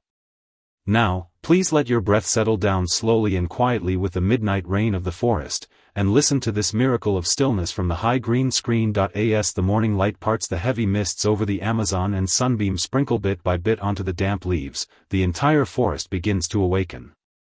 Countless creatures are crying out, hunting, and frantically expending their energy for mere scraps of survival. Yet, the sloth's day begins in absolute silence. It slowly opens its eyes, which bear a natural dark hue and seem forever touched by weariness and gentleness. There is no trace of anxiety in its gaze, nor any dread of the unknown. For the sloth, moving just a single step requires several minutes of planning and execution. Every motion looks like a close-up shot slowed down 1,000 times in a movie. To understand this slowness, we must first uncover its astonishing, instrument-like physiological ledger. In the world of warm-blooded animals, maintaining body temperature is an expensive energetic expense, but the sloth chooses a policy of extreme fiscal austerity. Its basal metabolic rate is incredibly low, only 1/3 to 1/2 that of mammals of similar size, which means it consumes a pitifully small amount of calories each day. To see this low energy consumption through to the end, the sloth has even abandoned the mammalian instinct to shiver for heat generation when cold. When the early morning rainforest is chilly, it moves like a cold-blooded reptile, slowly shifting to a branch hit by direct sunlight, raising its body temperature through sunbathing. Its body is like a precise solar collector, unhurried, perfectly attuned to the gifts and rhythms of nature, making no futile struggles. Under this extreme restraint, time seems to lose its sharp edge upon its body, turning into a river that flows so slowly it almost grinds to a peaceful halt. If we turn our gaze to the internal world of the sloth, we find that its digestive system is likewise a long and lonely spiritual practice. Within its small frame lies an enormous, multi-chambered stomach that accounts for roughly 1/3 of its entire body weight. This stomach is packed with its sole source of sustenance, the coarse-fibered, toxin-laced, and nutritionally destitute leaves from the high rainforest. To convert these tough leaves, shunned even by insects, into energy, billions of specialized microbes reside in the sloth's stomach, silently carrying out a slow fermentation in the dark. This is by no means an overnight process. A single green leaf it swallows often undergoes a journey spanning a month or even a month and a half before being completely digested and absorbed. Throughout this lengthy digestive cycle, its stomach is always heavy, preventing it from leaping and darting gracefully through the canopy like a monkey. It must restrain its appetite and endure the heaviness brought by food that lingers for so long, living each day like a silent, burdened march. Yet, it is precisely this miracle of digestion, where speed is brought to zero, that allows the sloth to carve out an absolute sanctuary of its own in the bloodless food competition of the rainforest. It does not compete with powerful primates for sweet fruits, nor with fierce birds for tender insects, it merely chews on bitter leaves that nobody else wants. In this unapplauded journey of discipline, it transforms scarcity into abundance and heaviness into stability, constructing a haven far from the madding crowd in the deepest recesses of the canopy. If a low metabolism and slow digestion are the cornerstones of the sloth's survival, then its unique muscular and skeletal structure is an anatomical miracle hanging high in the sky of fate. When a human adult attempts to hang from a pull-up bar, within a few minutes, the arm muscles throb with intense soreness and weakness due to lactic acid buildup. Yet, a sloth can hang upside down, back to the earth, tens of meters above the ground for days and nights on end, never letting go even in its sleep. The secret lies in its seemingly frail arms, which possess a highly specialized tendon mechanism that locks its limbs firmly onto the branches. When its flexor tendons are pulled downward by the body's gravity, they automatically close and lock, meaning it does not need to expend any active muscular force to maintain its suspension. For the sloth, gripping a branch is not an action requiring forceful resistance, it is a naturally occurring, most relaxing state of rest under the influence of gravity. Even in rare instances when an individual reaches the end of its life and its heart stops beating, it will still maintain its living posture, tightly clasped to the treetop. Not until the wind and rain completely weather its bones will it softly and silently plummet from the canopy it loved all its life into the embrace of the earth on a quiet night. Aside from this ingenious locking mechanism, the white muscle fibers responsible for explosive power and rapid movement have almost completely degenerated in the sloth, replaced by red muscles engineered for endurance. These muscles cannot provide a swift pounce or an explosive escape, but they endow the sloth with a tireless, static power to weather the passage of time on the windswept canopy.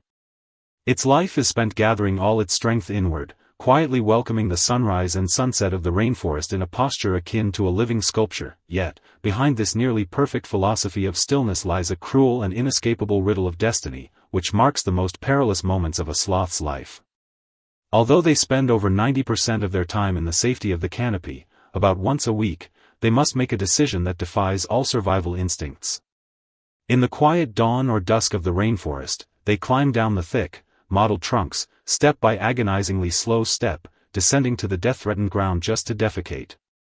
Because the forest floor is soft and riddled with unseen dangers, and because the sloth's hind limbs have long adapted to hanging, it cannot walk upright on the ground. Once on the floor, the sloth can only drag itself forward using the sharp claws of its forelimbs to grip grass roots, moving through the mud and leaf litter like a severely wounded soldier. At this stage, any jaguar, margay lurking in the undergrowth, or giant anaconda in the grass could easily claim its life. According to long-term observations and statistics by biologists, more than half of all sloths meet their demise during these brief tens of minutes when they leave the canopy and venture onto the ground. People often wonder why a creature so exquisitely evolved never learned to relieve itself directly from the treetops, choosing instead to risk its life coming down. The answer to this riddle is finally revealed in the marvelous, mutualistic symbiotic universe built by countless microscopic lives upon the sloth itself.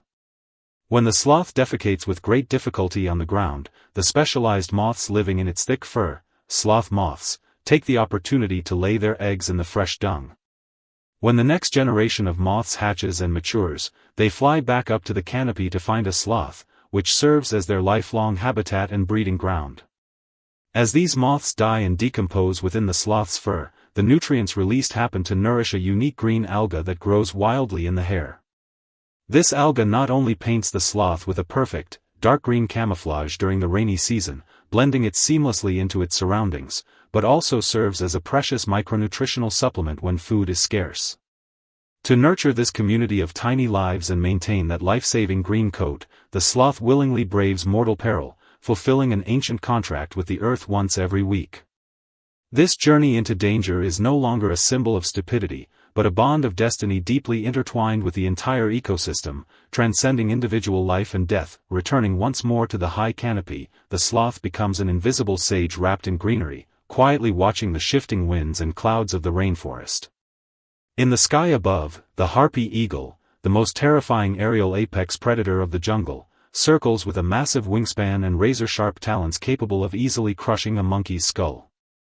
The harpy eagle possesses immaculate eyesight. Any figure darting frantically through the canopy is locked into its gaze in a split second, inviting a lethal dive. Yet, when the eagle's cold, piercing eyes sweep across the branch where the sloth hangs, it almost always overlooks it entirely, never pausing for a second. In the visual logic of a predator, motion signifies life and food, whereas pure stillness blended with environmental colors equates to nothing more than worthless dead wood or stone. With its ultimate slowness, the sloth weaves a perfect blind spot right under the predator's nose, successfully deceiving the top hunters. Faced with mortal danger, it displays no violent resistance, but rather an almost meditative forbearance, dissolving itself entirely into the surrounding world. Over the long ages, it has seen too many creatures perish from a moment of impulse, and too many strong beasts exhaust themselves to death in pursuit of speed. It merely stays in place, letting the wind blow and the rain fall, letting the seasons turn, silently hoarding every faint ounce of energy to endure in the deepest silence. This slowness may look like weakness and incompetence in the eyes of the secular world, but within the dimension of time, it is an unrivaled, wisdom-filled defense mechanism of the highest order. The midnight rainforest welcomes another delicate, lingering downpour. Fine raindrops patter against banana leaves, generating a rustic, soothing white noise. Hanging from that ancient high trunk, the sloth slightly adjusts the angle of its body, letting the warm rain wash through its thick, algae-covered coat. In the prologue, we marveled at its counterintuitive stillness and its seemingly perilous riddles of fate. Now, all those mysteries have found their home in this peaceful rain. It has left the world no thrilling hunting legends, nor glorious records of conquering territories. What it leaves behind is simply a living, breathing, fluid microforest. Upon its body, time is no longer a monster urging life to sprint forward relentlessly, but a breath of clear wind flowing gently through the foliage without leaving a trace. It uses its entire life to prove to us that in this universe filled with anxiety, competition, and clamor, slowing down is actually an extremely decent and dignified way to live. Listening to the rain gathering outside your window and watching the dying embers of the hearth pulsing faintly in the dark, can you feel that profound serenity drifting down from the high canopy? There is no need to fret over unfinished tasks, nor worry about tomorrow's unknowns. Like that sloth suspended beneath the starry sky, lay down all your defenses and burdens. Let your tight muscles fully unwind with every rise and fall of your breath.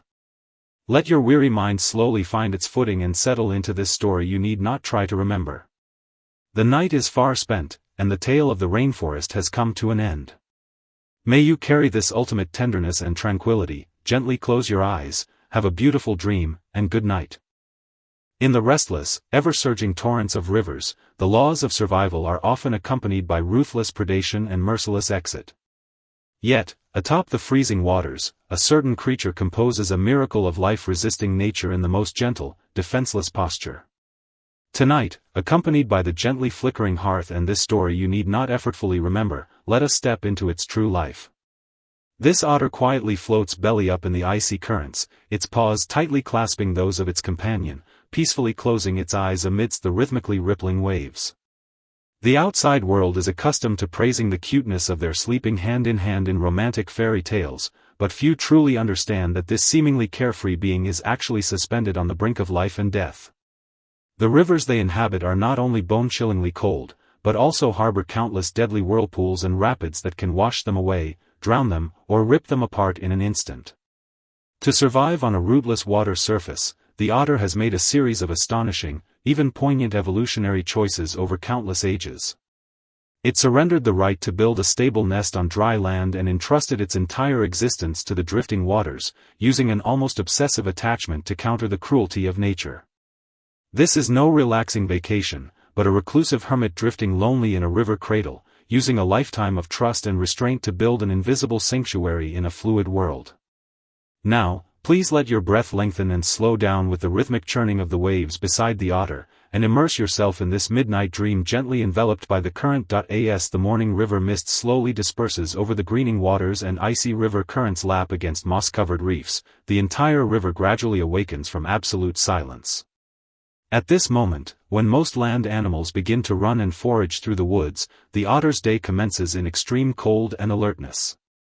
It slowly rolls its body over from the placid water surface, its shiny black eyes, resembling wet obsidian, betraying a vigilance it can never discard for life. To understand this vigilance, we must first uncover its strict, almost cruel physiological ledger, which is the root of all its behaviors. Unlike other mammals living in frigid waters, the otter possesses no thick layer of subcutaneous blubber to insulate against the biting cold. This means that once the freezing water makes direct contact with its skin, its internal body heat drains completely within a few short minutes, triggering a fatal hypothermia. To battle extreme cold without the protection of fat, the otter has taken an extreme path of refinement through long evolution.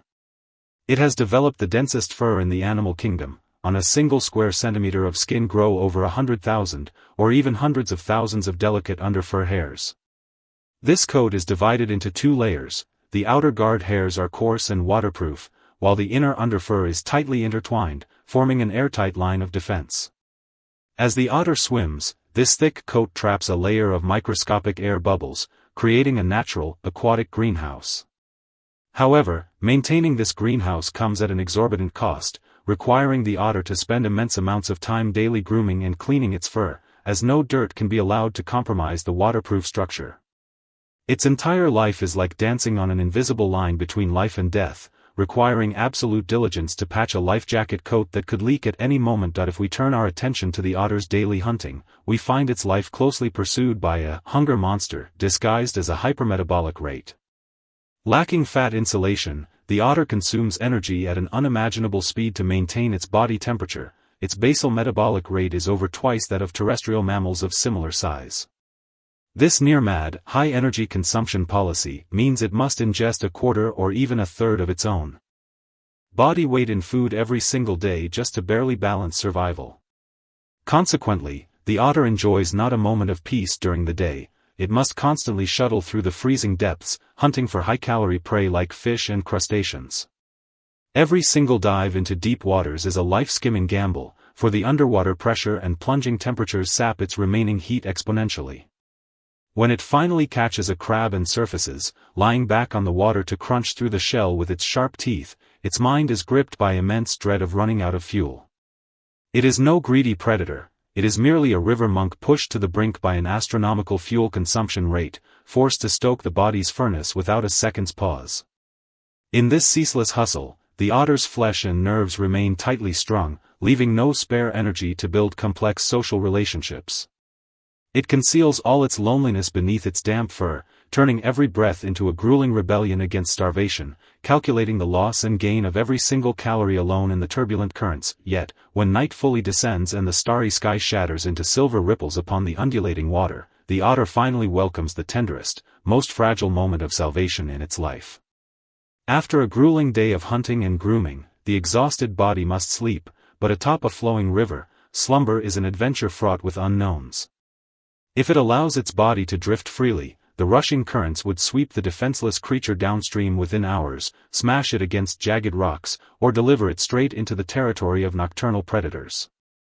At this fateful midnight juncture, the otter displays the most moving fluid philosophy and survival wit in the natural world.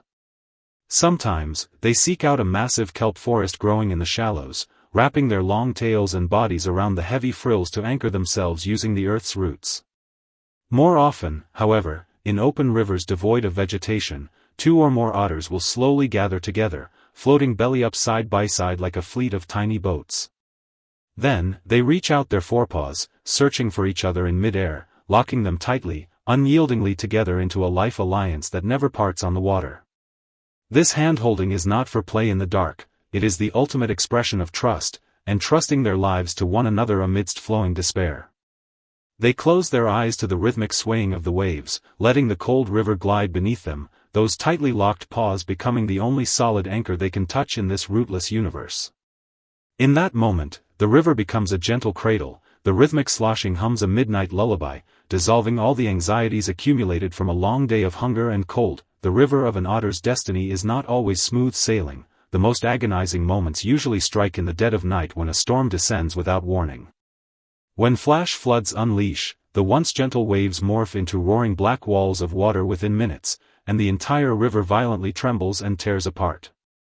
Awakened abruptly from its slumber, the otter must instantly endure a gargantuan, tearing pull from the depths of the torrent, a force bent on ruthlessly ripping apart interconnected lives.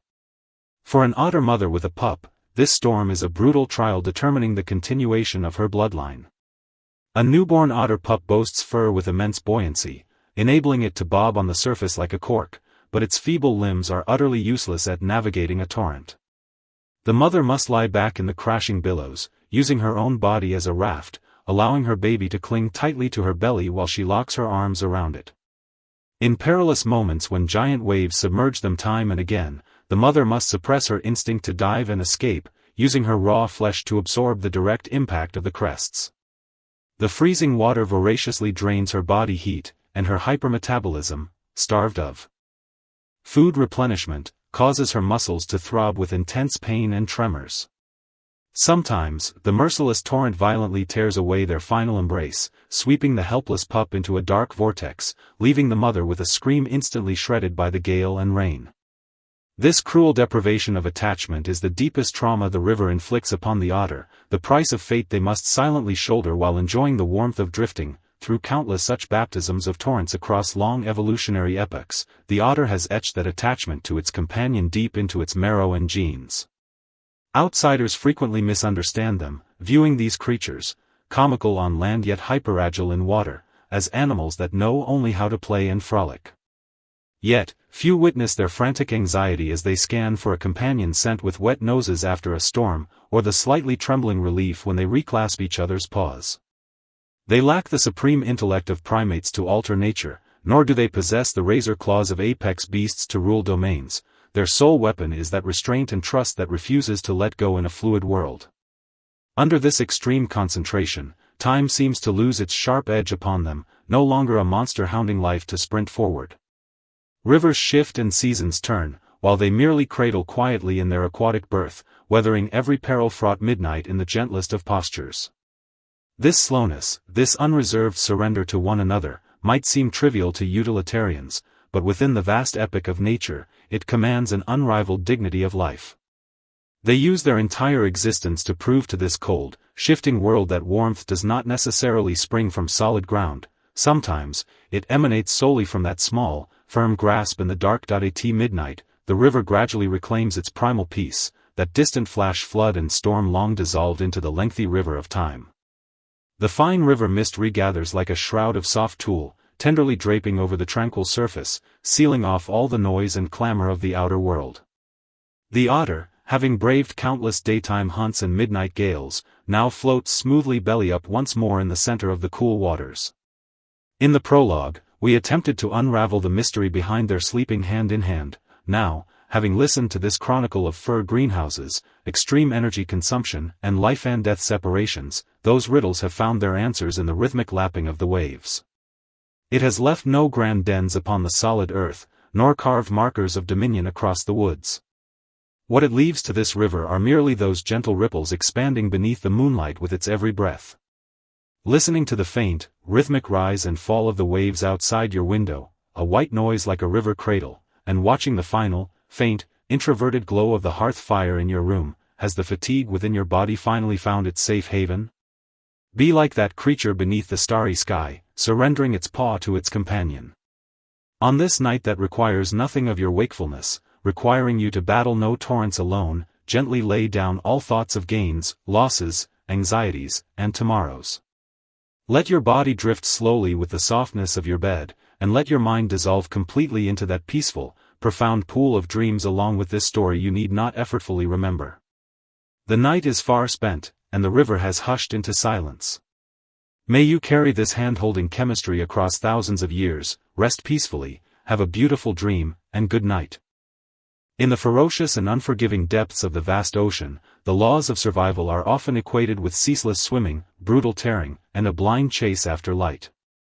Yet, when one journeys past the limits that sunlight can reach and arrives at the deep-sea seal of the 10,000-meter mud bed, an abyss of near absolute zero and dense, twilight high pressure, a certain creature makes the most counterintuitive choice, actively treading toward the most desolate, lonely sanctuary of silence. Tonight, accompanied by the gently flickering hearth and this story you need not effortfully remember, let us step into her true life. This female giant octopus crouches quietly inside a dim, rocky reef dead end formed by a thick mud bed, thousands of meters beneath the surface, peacefully closing her eyes amidst the muffled roars of deep-sea tides insulated by water pressure. The outside world is accustomed to gazing upon their power and stealth as masters of camouflage among shallow-water coral reefs, but few truly understand that this seemingly omnipotent being is placing herself in a years-long ordeal of life and death, tasting neither food nor water. The deep-sea haven she has carved out faces an abyssal hell of near-absolute zero outside, cold enough to shatter bones in an instant, yet inside, relying solely on her rise and fall of breath, she preserves a miraculous temperature hovering close to the spark of life. To nurture a new hope within this barren, pitch-black world, the maternal body, throughout a long evolutionary epoch, surrendered her vast hunting grounds and dialed her metabolism down to life's lowest spark, all to safeguard an ultimate maternal attachment. This is no tragedy of passive escape, but a serene epic of life written upon the fluid mud bed by a stoic solitary sentinel in the deep ocean wastes, using a lifetime of forbearance, maternal love, and restraint. Now, please let your breath lengthen and slow down with the rhythmic, low murmur of currents beside the giant octopus, and immerse yourself in this midnight dream gently enveloped by 10,000 meters of crushing pressure. When the last glint of faint deep-sea light vanishes entirely from the desolate mud bed, the freezing currents, laden with fine sediment, begin to rampage silently across the boundless abyss. At this hour, when most shallow-water creatures attempt to shrink back into reefs out of dread for the dark or collapse into desperate sleep, the giant octopus's day commences in extreme quietude and alertness. She slowly shifts her massive frame from the ancient shadows of the abandoned reef. Within those large, gentle black eyes unique to the deep ocean, there is a concentration she can never discard for life. To comprehend this focus, we must first confront her strict physiological ledger that offers no retreat. This is the turning point of her life and the first rift of destiny she must cross alone. At this moment, thousands of fragile eggs are quickening within her body, but upon the exceptionally barren mud of the deep floor, traditional hunting turns immensely difficult and volatile, and continuing to roam the open currents means a colossal drain of energy. To protect the unhatched crystals beneath her, the maternal body must find an absolute sanctuary for herself and her brood before her energy is spent completely. Halting before a deep, leeward reef, she begins to clear the surrounding silt outward, stroke by stroke, with her thick, powerful arms lined with countless suckers. This is an immensely long and physically taxing ordeal. The shifting currents threaten to bury her freshly cleared traces instantly, yet her movements display not a hint of haste. Each sweep of her arms is deliberate, filled with anatomical precision. She clears out a circular hollow downward along the rock, and at its terminal end, settles her massive flesh, carving out a perfect cloistered den. The ingenious mastery of this den lies in its elevation, which skillfully blocks the rushing cold currents outside, the faint body heat and respiratory water circulation she releases are locked beneath the canopy of her arms, while the cold water is kept isolated outside. As she uses her final few arms to fashion a defensive line from surrounding rubble, leaving only a microscopic crevice to sustain breathing, she seals herself off with her own hands from that ferocious, frigid, and slaughter-filled outer world. Within this narrow universe forged from dim mud, time seems to instantly lose all its sharp edges, transforming into a tranquil river flowing so slowly it almost grinds to a complete halt. Yet, within this isolated deep-sea haven, the price of life paid by the giant octopus mother is an ordeal of physiological extremes unimaged by the outside world. While the world outside endures the endless night of the 10,000-meter sea floor and the crushing pressure wrenches muffled groans from the surrounding water, the maternal body inside the mud bed has slowly settled down, curling her massive frame into a gentle protective shield. From this moment onward, through a long span of years or even thousands of days, she will taste no food, log no data of drinking water to replenish heat, and even superfluous swimming will cease entirely. In examining this unique brooding state of the giant octopus, the scientific community discovered with shock that it differs fundamentally from ordinary shallow-water octopuses. While common octopuses undergo a hatching period of just a few short months, the exceptionally low deep-sea temperatures slow cellular division to a crawl, forcing these eggs to span several years to hatch. This means that, without a single scrap of external energy replenishment, her body must function like a precise furnace operating at minimum output yet unable to extinguish its spark for a single second, relying entirely on burning the thick body tissues hoarded during her mature years. Through complex biochemical pathways, her internal cells are melted into a steady stream of heat, water, and vital kinetic energy needed to sustain respiration, while metabolic wastes are reabsorbed and reorganized in a wondrous loop within her flesh, leaving behind not a trace of waste. Entering accounts into the ledger, this ultimate discipline over energy and precision management coaxes the mother's brain into a state akin to meditative serenity. Her heart rate slows, and the beating of her 3 hearts becomes immensely long and steady. She has no need to ponder the shifting of currents, as nature outlines no plans to alter hunting routines, nor does she need to comprehend when the dark will pass. She only needs to lie here silently, using her raw flesh as a shield against the freezing torrent outside the den that is capable of annihilating all life.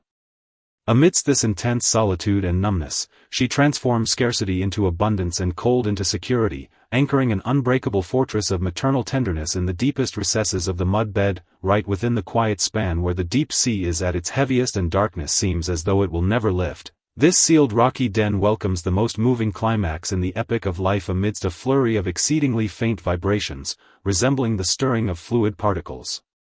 Thousands of frail giant octopus hatchlings are born quietly into the boundless dark.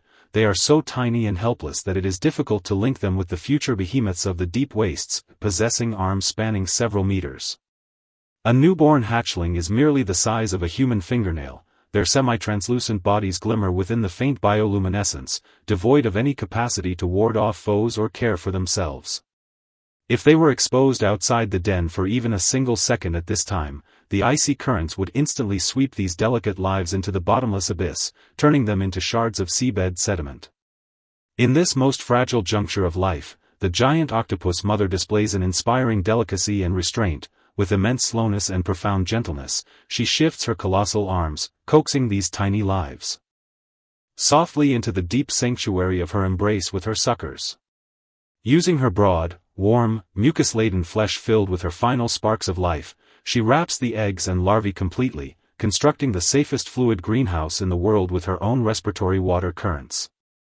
Immediately following this, the alchemy sustained within her frame for years hits its most sublime peak. In a state of tasting neither food nor drink, her body tissues have withered to the translucent limit, yet her arms still instinctively sway in alternation, gently fanning silt away from the eggs and bringing fresh oxygen. This exceptionally pure respiratory current is the sole lifesaver for the little ones in the pitch black.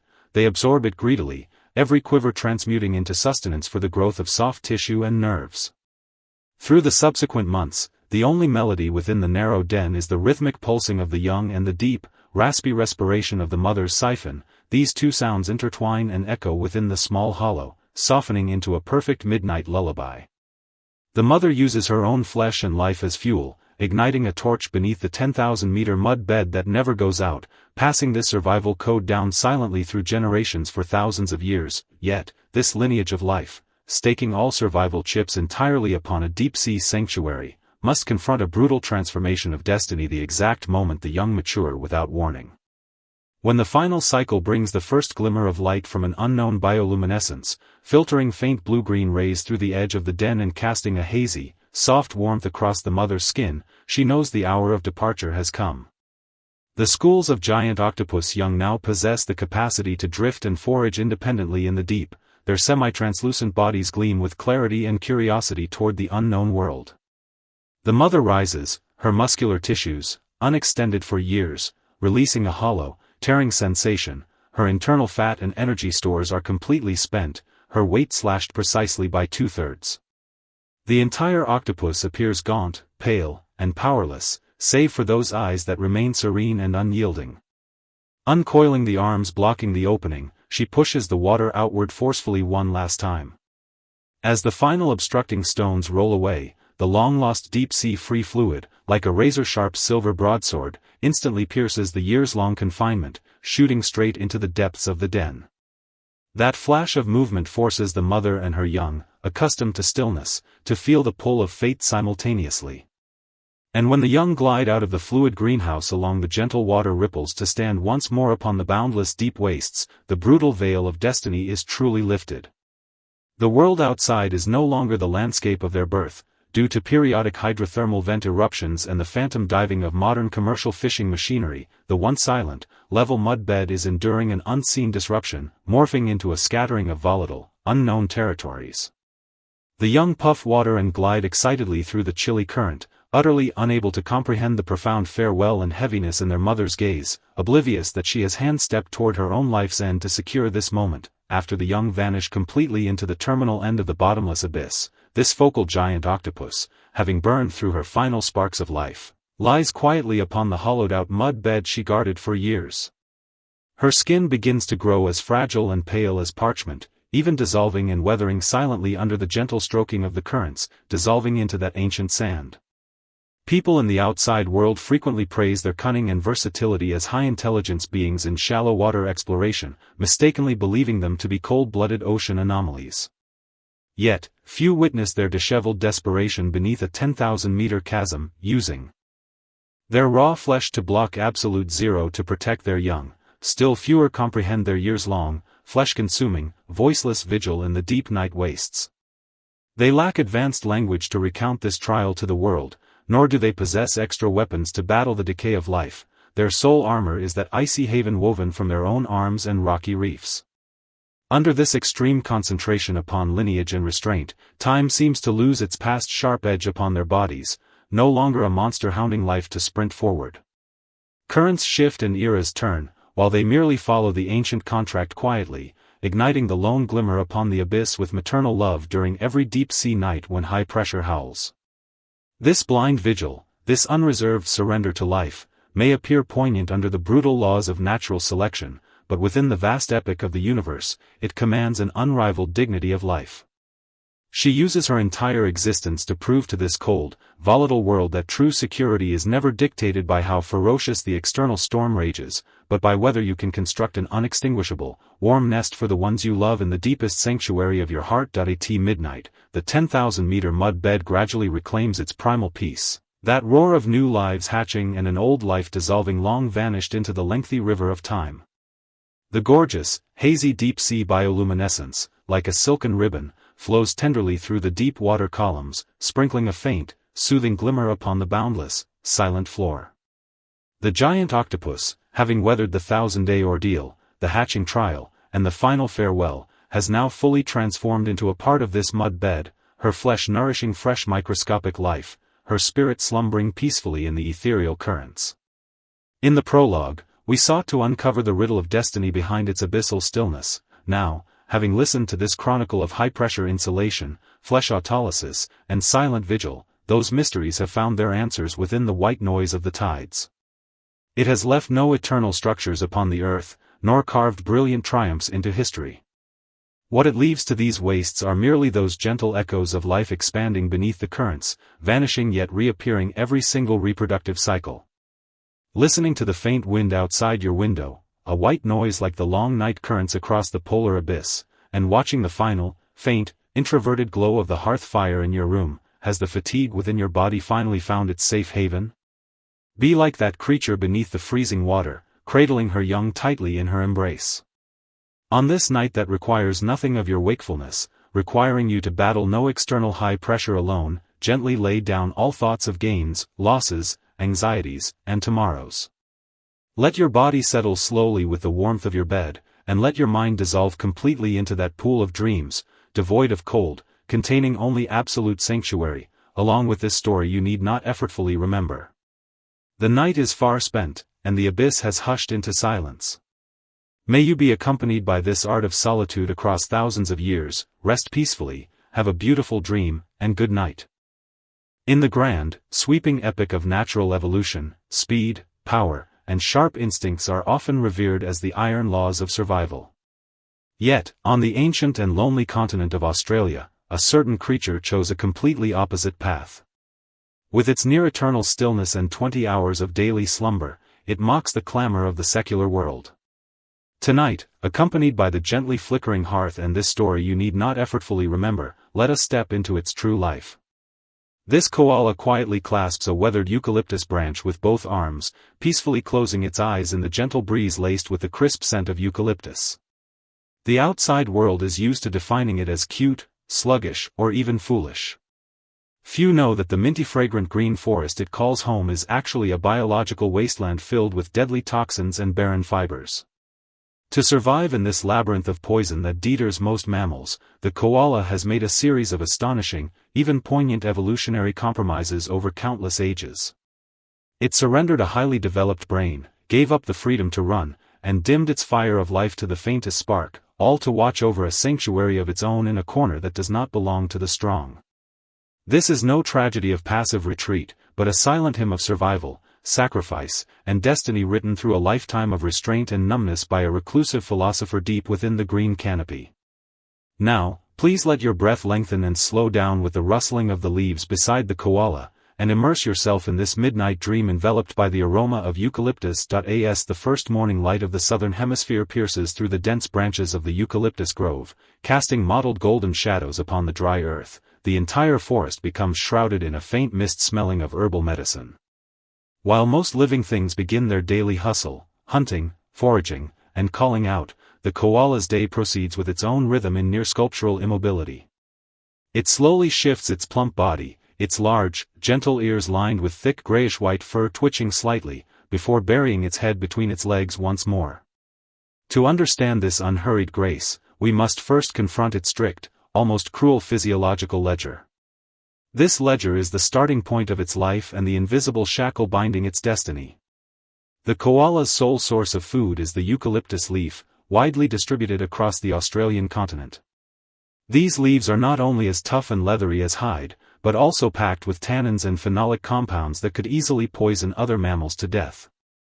Worse still, the calories these leaves provide are pitifully meager. For any warm-blooded animal requiring high-intensity activity, eating eucalyptus leaves is akin to slow suicide on the brink of starvation. To take root in this toxic paradise, devoid of competitors, the koala evolved an unbelievable system of energetic austerity. Its basal metabolic rate is incredibly low, only about 50% of an ordinary mammal's, meaning its internal fire of life merely flickers weakly, incapable of supporting any intense expenditure. It abandoned the instinct to shiver for warmth and gave up active control over its body temperature. On chilly nights, it curls tightly into a furry ball to minimize heat loss. During scorching afternoons, it seeks out a cooler tree trunk, pressing its soft belly flush against it to dissipate internal heat through physical conduction.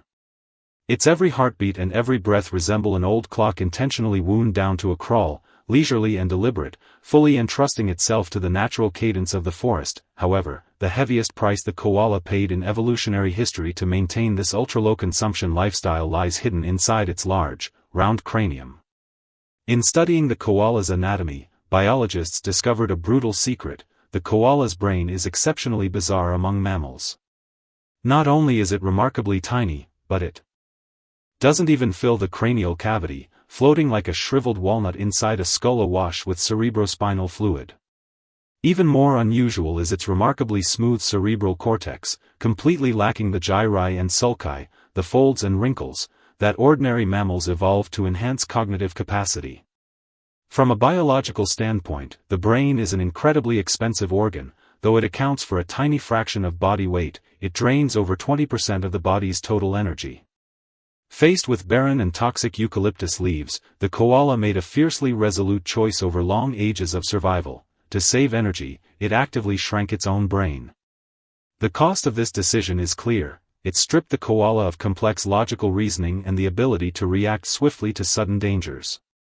A famous experiment has left countless people sighing with pity. If plucked eucalyptus leaves are placed on a flat plate and offered to a koala, it fails to recognize them as food entirely. Deprived of the specific context of plucking from a branch, it will choose to starve to death right in front of the food. This sluggishness, appearing almost absurd to humans, is precisely the tragic destiny of trading intelligence for life. It has no need to contemplate the starry sky, plan for the future, or even comprehend the world before it. It only needs to remember a familiar scent and the tree fork supporting its weight. Faced with nature's coldest sorting, it bartered away intellect to secure millions of years of peaceful bodily reproduction in this toxic forest, a form of existential desolation hard to put into words. That if the degeneration within the skull is the koala's silent compromise, then the specialized 2-meter-long cecum in its abdominal cavity is its secret battlefield against toxins in a quiet world. Every single eucalyptus leaf the koala consumes undergoes an agonizingly long journey of detoxification and digestion, much like an internal alchemy. Inside its disproportionately large cecum live billions of unique microbes. These tiny organisms work silently in the dark, breaking down tough fibers and dismantling or neutralizing deadly chemical toxins one by one. This process demands a colossal amount of stamina and time, which explains why the koala must immediately plunge into a deep sleep lasting several or even over a dozen hours after a modest meal of leaves.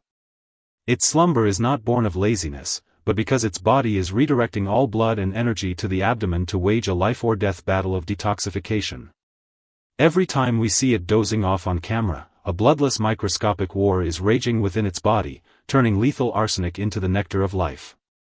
Because eucalyptus leaves contain ample moisture, the koala barely ever needs to climb down to seek water throughout its long life. Its name in the local indigenous tongue means precisely, no drink. It isolates itself entirely within the canopy, severing ties with the chaotic world below and evading the fatal gazes of keen predators on the ground.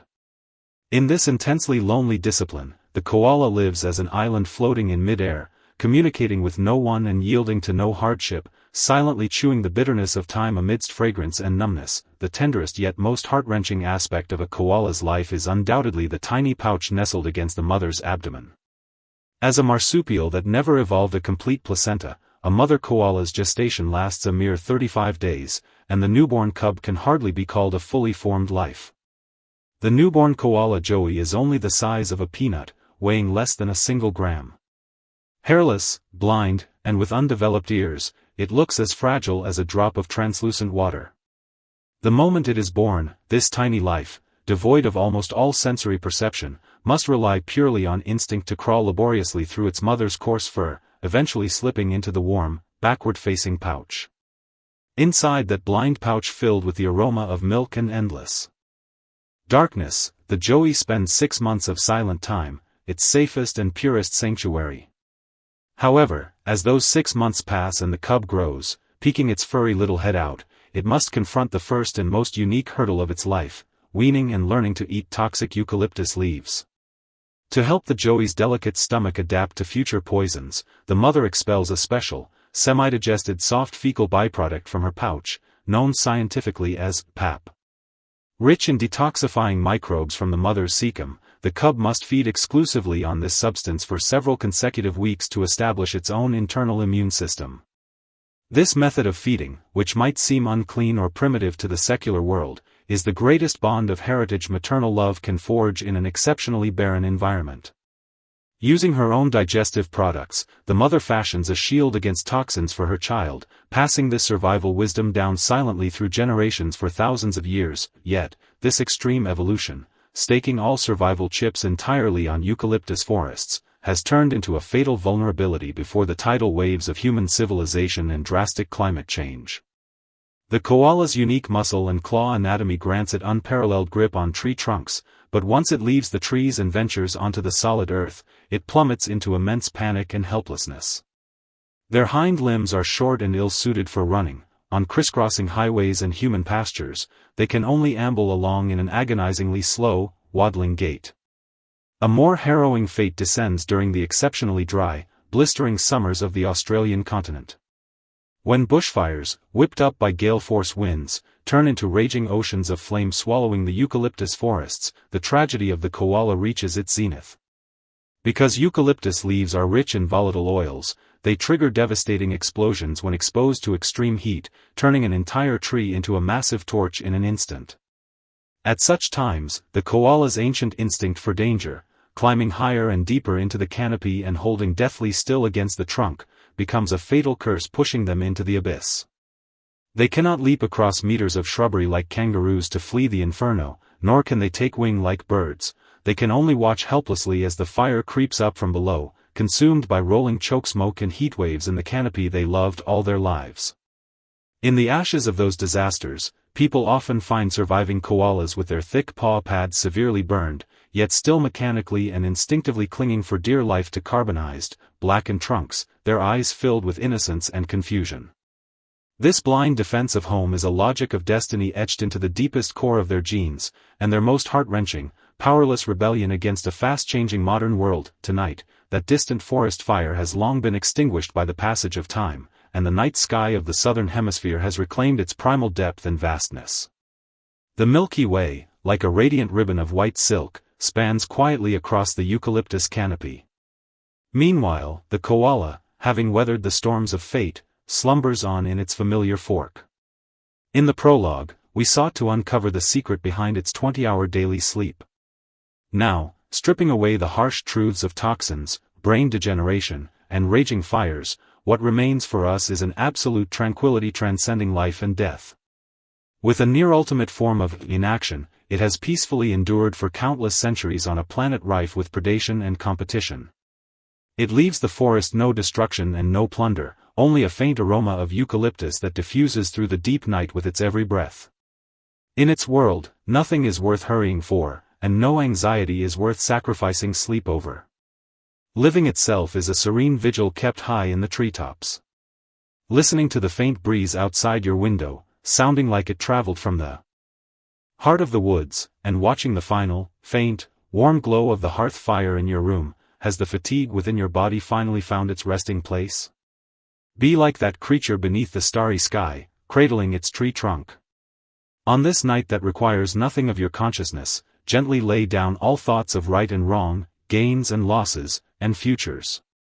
Let your limbs unwind slowly in the warmth of your sheets, and let your mind dissolve entirely into that peaceful, profound pool of dreams. Along with this story you need not effortfully remember. The night is far spent, the forest has hushed into silence. May you be accompanied by this crisp fragrance, rest peacefully, have a beautiful dream, and good night. Deep within the ferocious and brutal sun-scorched barrens, the laws of survival are often equated with the clash of power, the gamble of speed, and fierce long-distance raids. Yet, atop the freezing, clear desert starry sky, a certain creature composes an acoustic miracle of life, dissolving the clamor of heaven and earth in the lightest, gentlest posture. Tonight, accompanied by the gently flickering hearth and this story you need not effortfully remember, let us step into his true life. This fennec fox stands quietly upon a windless, cool sand dune beneath the desert starry sky, his fur, as soft as silk and laced with delicate milk-white mottling, appearing boundlessly serene under the faint moonlight.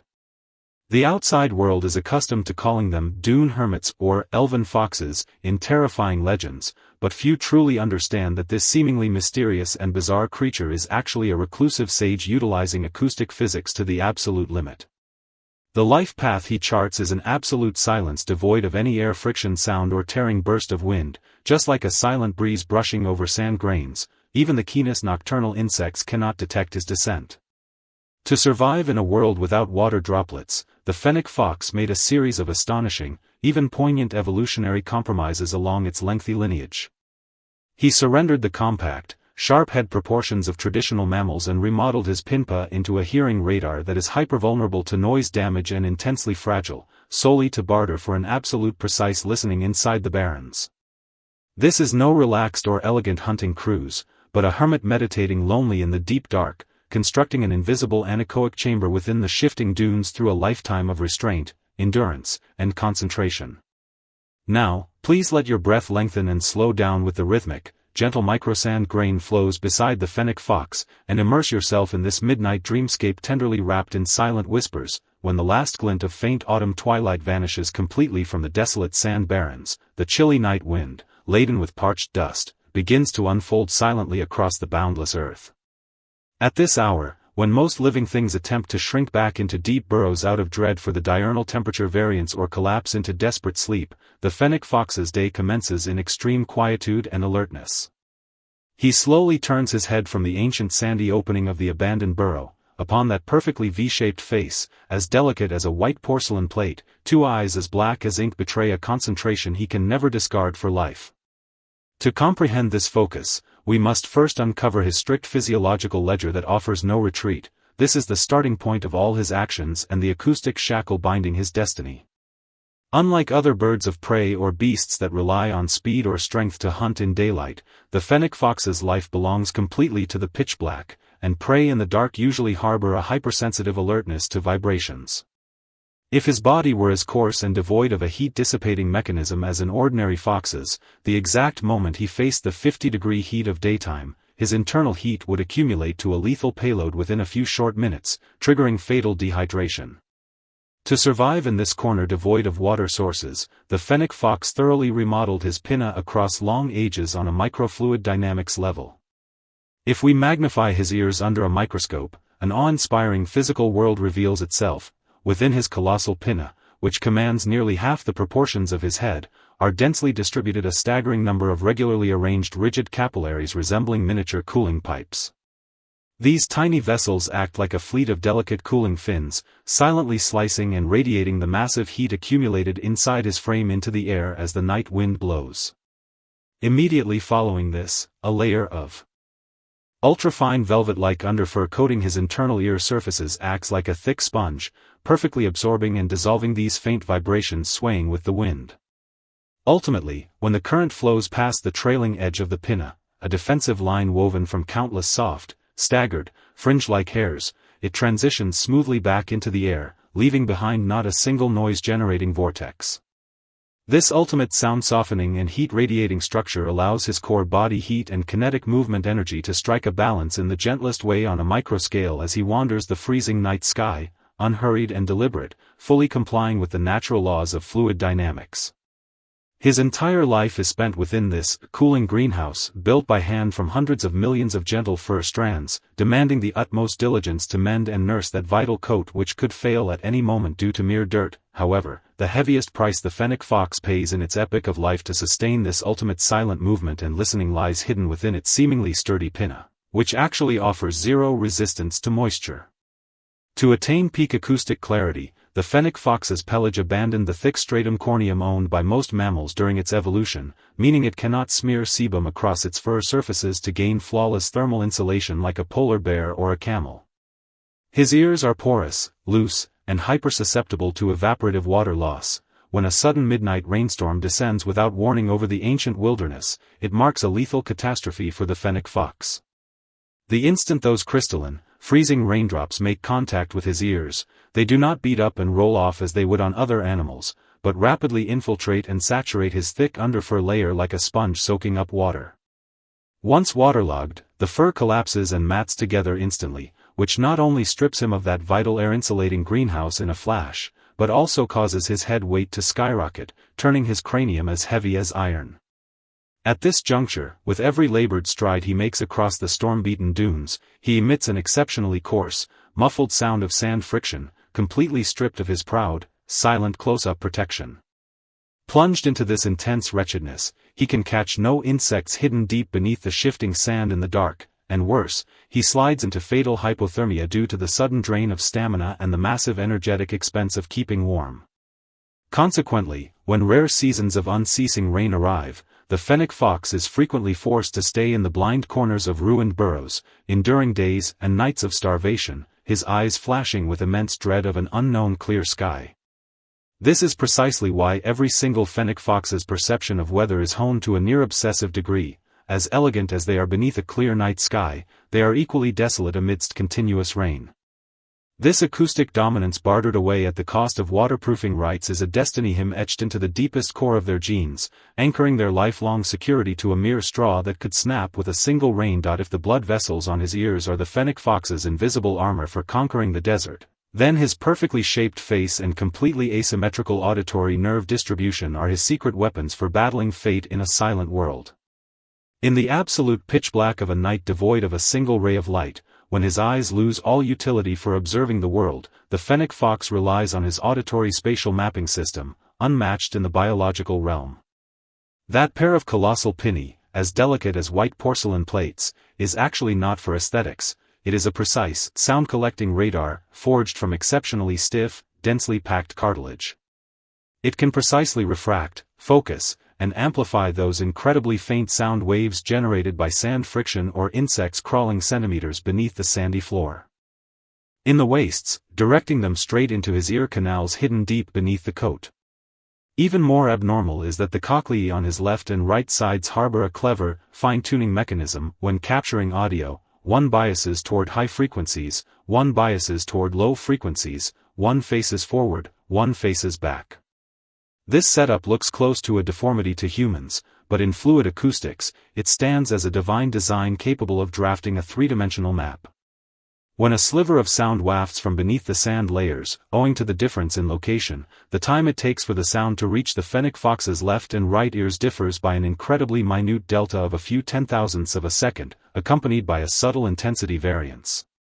The fennec fox's brain, not colossal in volume, yet allocating the vast majority of its neurons to the auditory processing system, can capture this minute delta in a split second. He does not need to ponder the vastness of the starry sky or scheme a path for tomorrow, he only needs to translate this tiny time variance into an absolute coordinate precise to the millimeter inside his mind. When he pounces silently down from a sand dune, his forepaws clamping unerringly and digging apart prey hidden deep within the drifts in the pitch dark, he doesn't even need to open his eyes. In this pure devotion of total intellect to sound, the fennec fox lives as an auditory island, floating in mid-air, severing all crossings with the chaotic world of daylight, silently keeping vigil over the secrets of the long night in wordless stillness. The thread of a fennec fox's destiny spans not only the subtleties of microscopic physics, but also carries that poignant moment hidden at the boundary where ancient ecosystems clash with modern civilization. Over past centuries, the habitats the fennec fox clung to most were the ancient windless dunes and abandoned stone caves widely scattered across the North African Sahara and rustic deserts. The sandy strata there were dry, warm, and exhaled a comforting scent of aged rock and soil, his most flawless reproductive haven and midnight roost. When the summer night breeze of June ripples through the sand waves, the fennec fox mother, in the deepest recesses of the dim cave, tenderly shields her litter of freshly opened-eyed kits with her own body. She must endure over 30 days of silent time there, a nest brimming with dry sand aromatics and endless quietude, the safest nesting attachment she gives her posterity. Yet, under the ruthless crush of the era's giant wheel, ancient natural civilization was thoroughly torn asunder and replaced within a few short decades by cold, soaring off-road jeep wheels and industrial tourism projects. Those silent dunes were bulldozed and compacted, morphed into uniform, motor-roaring off-road rally circuits, completely severing the ancient contract between the fennec fox and the earth. When the fox mother and her young awakened startled in this world choked by the roars of modern machinery, finding that the noise-canceling pelage and asymmetrical ears they depend on for life are rendered useless before the endless industrial din, the dread and despair in their hearts hit a zenith. Noise pollution shatters the accuracy of their internal 3D map-making, while environmental shifts strip them of their final warm eaves to evade the blistering sun. In the blind spots of those abandoned ruins, people frequently glimpse their solitary figures standing, their pristine, delicate V-shaped faces coated in industrial soot, their eyes filled with innocence, confusion, and a quiet sigh for this fast-changing world. Returning once more to the deep blind spots of the desolate dunes, the fennec fox becomes an invisible sage wrapped in the night again, quietly and coldly watching the shifting winds and clouds of the earth.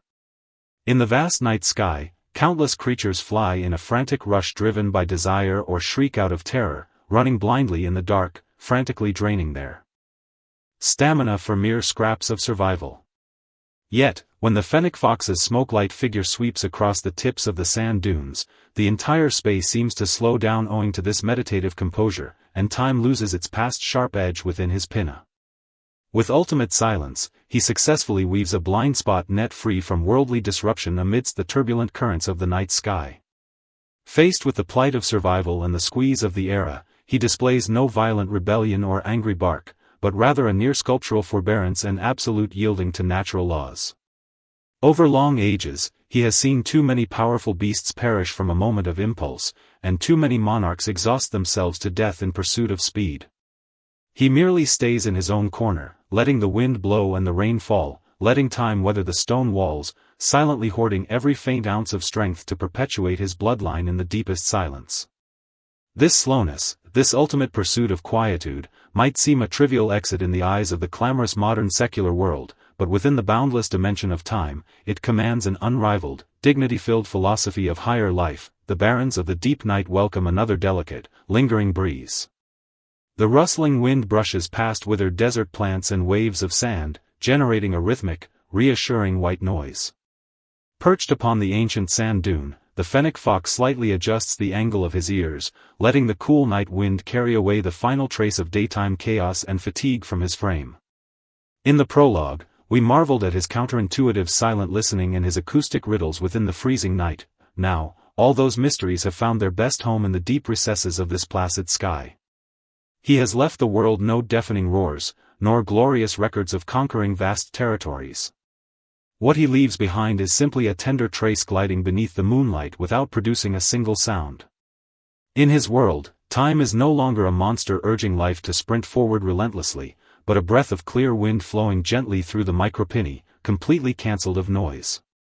He uses his entire life to prove to us that in this universe packed with anxiety, competition, and noise, remaining quiet and learning to listen is actually an exceptionally decent and dignified way to live.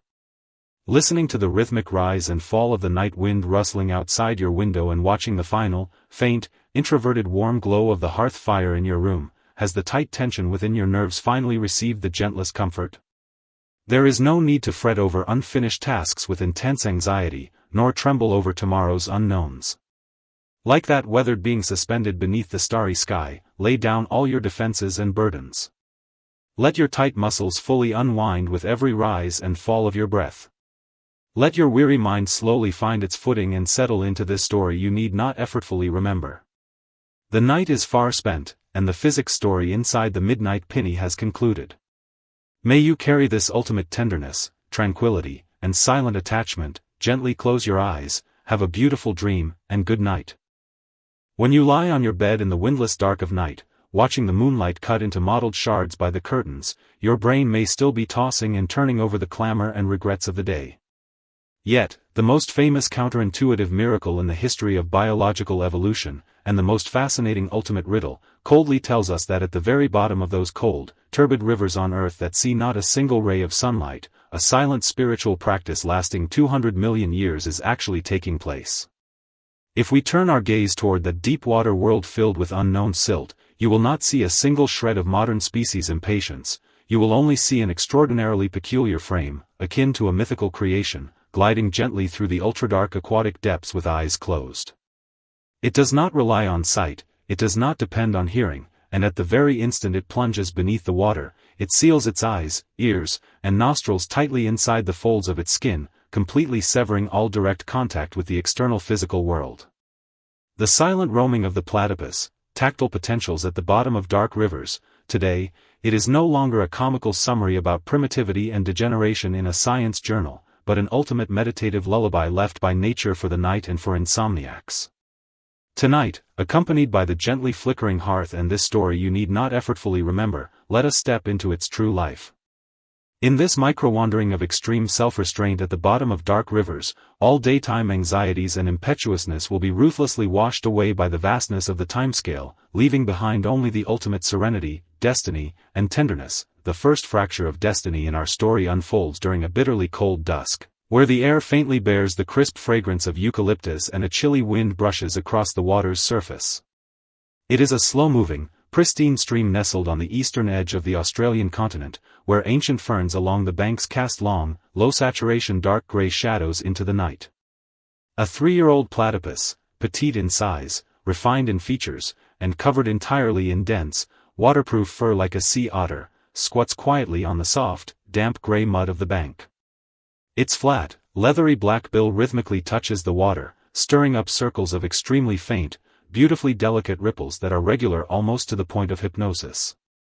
Within the ancient physiological world inside its body, one of nature's most wondrous prompts for sleep is quietly occurring. Unlike terrestrial mammals whose blood boils and heartbeats skyrocket for the chase, its core biological clock secretes an intensely restrained, introverted hormonal stream throughout its frame. Through the baptism of 200 million years, its basal metabolic rate has been actively pressed down to an unimaginably low trough, supreme, most tender physiological retreat made after seeing through how worldly laws exploit life.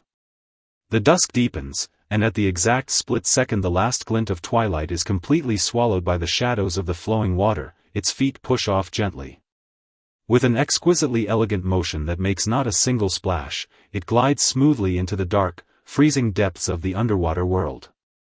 At that precise instant, the skin folds on its face spontaneously tighten, enveloping and sealing away its eyes and ears perfectly. Its vision vanishes into a pure, absolute blackness, and its ears can no longer catch the land's wind and clamor.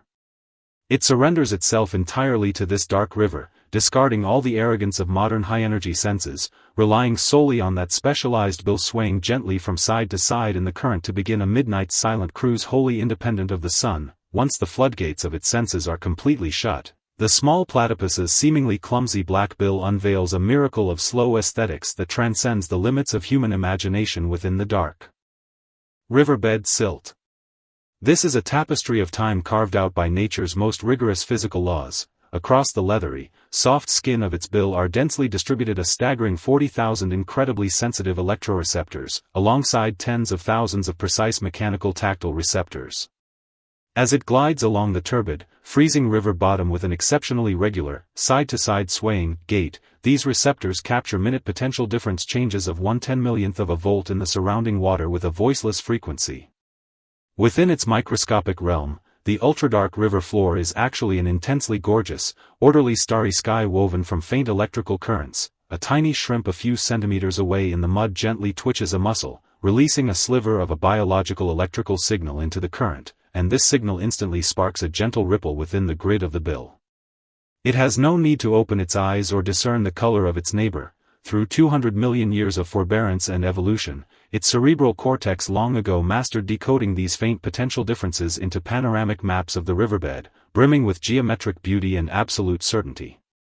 It drifts through this dark gold castle woven of currents and aquatic white noise, every movement slowed to the absolute limit, devoid of any haste, devoid of any aggression. It merely yields to the will of gravity and flowing water, breathing silently within the crevices of each sedimentary rock. Time slows its steps completely here. The epochal shifts and the rise and fall of civilizations upon dry land manifest in the center of this icy riverbed mud merely as a subtle dissipation of a 10,000,000th of a gram in the decay rate of a fallen leaf on the surface. Like a refined elder who has weathered the ages and seen through the disillusionment of fame and wealth, it quietly recalibrates its heart rate with every slow sweep of the water ripples, turning this 200-million-year-old body into a miniature oasis of self-healing, covered in fine gray fur, drifting in the perpetual night. To truly perceive the secret of life wrapped beneath this deep water and earth, we must pivot our perspective to the most poignant milestone of its existence, filled with the tension of fate and power, the late autumn vigil of brooding. During the annual breeding season, the mother platypus, elegant in form, with melancholy eyes, will alone dig out a deep, damp subterranean tunnel spanning up to 20 meters into the bank sloping by the stream. At the very end of this tunnel lies a deeply warm, secure chamber lined with decaying leaves. To shelter her two precious, ancient eggs, whose shells are as soft and pliable as leather, from the ruthless compression of external predators, she uses her flat tail to beat the damp earth firm, inch by inch. She erects several sturdy barricades within the tunnel, completely severing herself from the bustling world outside. This is an ultimate cloistered meditation lasting several weeks, unwritten by a single word, pushing a mother's love, ordered with human-like logic, to its absolute peak. In the darkest depths of the mud bed and tree burrow, shielded from the sun, she presses the two eggs tightly against her warm abdomen, using her own core heat to counter the biting terrestrial chill seeping from the soil. In that cramped space, the conventional concept of time undergoes a transformation close to a miracle. She possesses no hard eggshells or incubator like ordinary birds. She can only use her own endurance and flesh to bear the unceasing pressure of the dark, until two tiny, semi-translucent hatchlings, no larger than peanuts, break through. In the subsequent nursing phase, what inspires even deeper awe and tenderness is that, as a member of the ancient order Monotremata, her body never evolved any teat structures for suckling. The surface of her refined belly fur, much like a human secreting sweat during a state of deep relaxation, lets rich, milk-white fluid, brimming with antibacterial factors, ooze out with extreme slowness and restraint through specialized glandular pores. The two tiny joeys keep their eyes closed, resting upon her warm belly with utter submission and deep attachment, licking away these drops of primeval nectar as they stream through the fur. In this voiceless, sweet-scented micro-oasis, they pass the spark of life down through the generations. This subterranean lineage, rife with relational tension and clashing with the outer epoch, carries no announcements and makes not a single sound. The mother silently bears the toll of exhausted stamina, her every breath carving out a tender domain for her young so they are not wholly consumed by absolute darkness, forging physical pain into the most unyielding, long-lasting confession on this planet amidst frigid silence. The most profoundly healing and reassuring aspect of the platypus's silent roaming lies in its absolute equity and eternal stillness, which transcend all human social structures. In the year 2026, no matter how unimaginably high the technology of human society has climbed, and no matter how secular utility, fame, and anxiety cause souls to toss and turn in the dead of night, unable to find rest, this slow-moving life dwelling at the dark river bottom keeps the tactile potential frequencies within its body synchronized to that exact same intensely slow, intensely restrained unique beat from 200 million years ago. Right at this moment, in this room so quiet you can only catch the faint murmurs of shifting water, and in every corner of this building, nature's purest aesthetic of survival transforms into a psychological prompt steeped in a sense of attachment, softly stroking your taut cerebral cortex and soothing your anxious heartstrings. That tiny platypus has no need to prove its might in a storm, nor tremble over tomorrow's direction. It simply accepts the limitations of its physical frame with equanimity, choosing to shut down all its external senses every single night, surrendering itself completely to this icy river that has embraced it for millennia. Its every faint heartbeat, its every slow glide across the mud bed, telepaths an anchor of absolute acceptance to the midnight insomniac. It's all right. Now is the time to rest. You can safely close your eyes, and shut away your sight and hearing. No matter how chaotic the world becomes, the ultradark aquatic floor forever preserves its most certain tranquility and self-healing. Before such a grand, unyielding, and eternal ecological law, all the gains and losses we cling to during the day, the anxieties, regrets, and pains that strip us of our sleep, reveal themselves to be utterly insignificant, like a single speck of gray dust drifting down upon the oceanic riverbed, vanishing in a flash. Like an elegant elder who has witnessed the rise and fall of space and time, it whispers tenderly in your ear during every lonely night, using a near-static evolutionary rhythm of 200 million years. Lay down your defenses. Return all your tension back into the ultra-slow cadence of nature. Everything is well, everything will pass. Through a silent voyage and physiological endurance spanning 200 million years, it proves that the complete shutting away of senses and self-retreat stand as the most ultimate, long-lasting ancient self-healing aesthetic in this cold world. As the midnight tides gradually smooth over every rise and fall of the entire river, that silent roaming ball unfolding at the bottom of the dark waters will ultimately meet its most gentle nocturnal curtain drop. Over the coming hours, that gentle hermit, having catalogued tens of thousands of potential perceptions beneath the surface, will completely cease its slow cruising along the margins of the mud bed.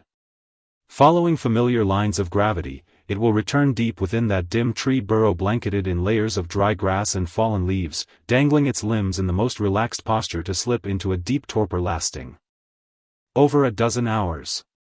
The entire frigid underwater space will harbor no further stirrings, only those threads of faint bioelectric particles emanating from the skin of its bill will quietly disperse through the icy water, releasing a delicate, subtle fragrance touched with the lingering warmth of fallen leaves and ancient snows, wrapping you and this weary world together in silence. The silent roaming of the platypus, tactile potentials at the bottom of dark rivers, she has answered all the ultimate riddles regarding the rhythm of survival posed in the prologue. She proves that we are never orphans who appeared by chance in the lonely dark, but beautiful notes destined to emerge within this 200 million year-long symphony of the earth. The world has grown perfectly still. The moonlight outside your window, moving in tandem with the blood circulation inside your body, weaves a shroud of dim light and shadow, safest and most reassuring, within your room. There is no need to ponder where the destination of growth lies, nor fret over when tomorrow's wind and rain will cease. You only need to align with the ancient, regular, slow heartbeats of these creatures from the deep and completely relax your breathing. The story has gently come to rest, that river lullaby, performed in concert by silt and tactile potentials, echoes softly inside your mind. Please close your eyes, and sink peacefully into this deepest, most tranquil dreamscape woven for you by a platypus. Good night. In the restless, slaughter-filled barrens of the night, the laws of survival are often equated with the confrontation of power, the gamble of speed, and fierce tearing. Yet, above the cold, clear night sky, a certain creature composes an acoustic miracle of life-dissolving air friction in the lightest, gentlest posture. Tonight, accompanied by the gently flickering hearth and this story you need not effortfully remember, let us step into his true life. This barn owl stands quietly upon a weathered, ancient beam of an abandoned manor, his feathers, as soft as silk and laced with delicate mottling, appearing boundlessly serene beneath the faint moonlight. The outside world is accustomed to calling them monkey-faced owls, or phantom birds, in terrifying legends, but few truly understand that this seemingly mysterious and bizarre creature is actually a reclusive sage utilizing acoustic physics to the absolute limit. The flight path he charts is an absolute silence devoid of any air friction sound or tearing burst of wind, just like a silent breeze brushing over wild grass. Even the keenest nocturnal insects cannot detect his descent. To survive in a world without light, the barn owl made a series of astonishing, even poignant evolutionary compromises along its lengthy lineage. He surrendered the hard, waterproof feather coat of traditional birds and remodeled his plumage into an ultra-fragile, noise-canceling sponge that is easily drenched by rain, solely to barter for a single absolute silent glide across the night sky. This is no relaxed or elegant hunting cruise, but a hermit meditating lonely in the deep dark, constructing an invisible anechoic chamber within the shifting currents through a lifetime of restraint, endurance, and concentration. Now, please let your breath lengthen and slow down with the rhythmic, gentle microcurrent flows beside the barn owl, and immerse yourself in this midnight dream tenderly wrapped in silent feathers. When the last glint of faint autumn twilight vanishes completely from the desolate wastes, the chilly night wind, laden with withered grass debris, begins to unfold silently across the boundless earth. At this hour, when most living things attempt to shrink back into their burrows out of dread for the dark or collapse into desperate sleep, the barn owl's day commences in extreme quietude and alertness. He slowly turns his head from the ancient wooden window of the abandoned barn, upon that perfectly heart-shaped facial disc, as delicate as a white porcelain plate, two eyes as black as ink betray a concentration he can never discard for life. To comprehend this focus, we must first uncover his strict physiological ledger that offers no retreat. This is the starting point of all his actions and the acoustic shackle binding his destiny. Unlike other birds of prey that rely on speed or strength to hunt in daylight, the barn owl's life belongs completely to the pitch black, and prey in the dark usually harbor a hypersensitive alertness to sound. If his feathers were as hard and elastic as an eagle's or a falcon's, the exact moment he flapped his wings, the air rushing across the feather margins would trigger violent turbulence and vortices, erupting into a tearing blast of wind enough to startle any creature. To survive in this corner devoid of light, the barn owl thoroughly remodeled his plumage across long ages on a microfluid dynamics level. If we magnify his feathers under a microscope, an awe-inspiring physical world reveals itself. The leading edge of his flight feathers bears a regularly arranged row of rigid comb-like serrations. These tiny teeth act like a fleet of delicate dinner knives, silently slicing and dismantling the oncoming mass of air into countless minute, smooth linear airflows as he flaps. Immediately following this, a layer of ultrafine underdown, as delicate and soft as velvet coating his feather surfaces, acts like a thick sponge, perfectly absorbing and dissolving these shredded, faint aerial vibrations. Ultimately, when the current flows past the trailing edge of the feathers, a defensive line woven from countless soft, staggered, fringe-like margins, it transitions smoothly back into the air, leaving behind not a single noise-generating vortex. This ultimate sound-softening structure allows his core body heat and kinetic flight energy to strike a balance in the gentlest way on a micro scale as he wanders the freezing night sky, unhurried and deliberate, fully complying with the natural laws of fluid dynamics. His entire life is spent within this silent greenhouse, built by hand from hundreds of millions of gentle feathers, demanding the utmost diligence to mend and nurse that vital coat which could fail at any moment due to mere dirt. However, the heaviest price the barn owl pays in its epic of life to sustain this ultimate silent glide lies hidden within its seemingly sturdy feathers, which actually offer zero resistance to moisture. To attain peak acoustic cancellation, the barn owl's plumage abandoned the uropygial gland owned by most birds during its evolution, meaning it cannot smear oils across its feather surfaces to gain flawless waterproofing like a duck or an eagle. His feathers are porous, loose, and hyperabsorbent. When a sudden midnight autumn rain descends without warning over the ancient woods, it marks a lethal catastrophe for the barn owl. The instant those crystalline, freezing raindrops make contact with his feathers, they do not beat up and roll off as they would on other birds, but rapidly infiltrate and saturate his thick underdown layer like a sponge soaking up water. Once waterlogged, the down collapses and mats together instantly, which not only strips him of that vital air-insulating greenhouse in a flash, but also causes his body weight to skyrocket, turning his wings as heavy as iron. At this juncture, with every labored flap of his wings in the storm, he emits an exceptionally coarse, muffled sound of air friction, completely stripped of his proud, silent close-up protection. Plunged into this intense wretchedness, he can catch no prey in the dark, and worse, he slides into fatal hypothermia due to the sudden drain of stamina and the massive energetic expense of keeping warm. Consequently, when seasons of unceasing rain arrive, the barn owl is frequently forced to stay in the blind corners of ruined barns, enduring days and nights of starvation, his eyes flashing with immense dread of an unknown clear sky. This is precisely why every single barn owl's perception of weather is honed to a near-obsessive degree. As elegant as they are beneath a clear night sky, they are equally desolate amidst continuous rain. This acoustic dominance bartered away at the cost of waterproofing rights is a destiny hymn etched into the deepest core of their genes, anchoring their lifelong security to a mere straw that could snap with a single rain dot. If the serrations on his wings are the barn owl's invisible armor for conquering the night sky, then his perfectly heart-shaped facial disc and completely asymmetrical ears are his secret weapons for battling fate in a silent world. In the absolute pitch black of a night devoid of a single ray of light, when his eyes lose all utility for observing the world, the barn owl relies on his auditory spatial mapping system, unmatched in the biological realm. That white porcelain-like heart facial disc is actually not for aesthetics, it is a precise, sound-collecting radar, forged from exceptionally stiff, densely packed feathers. It can precisely refract, focus, and amplify those incredibly faint sound waves generated by grass friction or crawling insects in the barrens, directing them straight into his ear canals hidden deep beneath the plumage. Even more abnormal is that the positions of his left and right ear openings on the skull are entirely asymmetrical, one sits higher, one lower, one angles up, one down. This setup looks close to a deformity to humans, but in fluid acoustics, it stands as a divine design capable of drafting a three-dimensional map.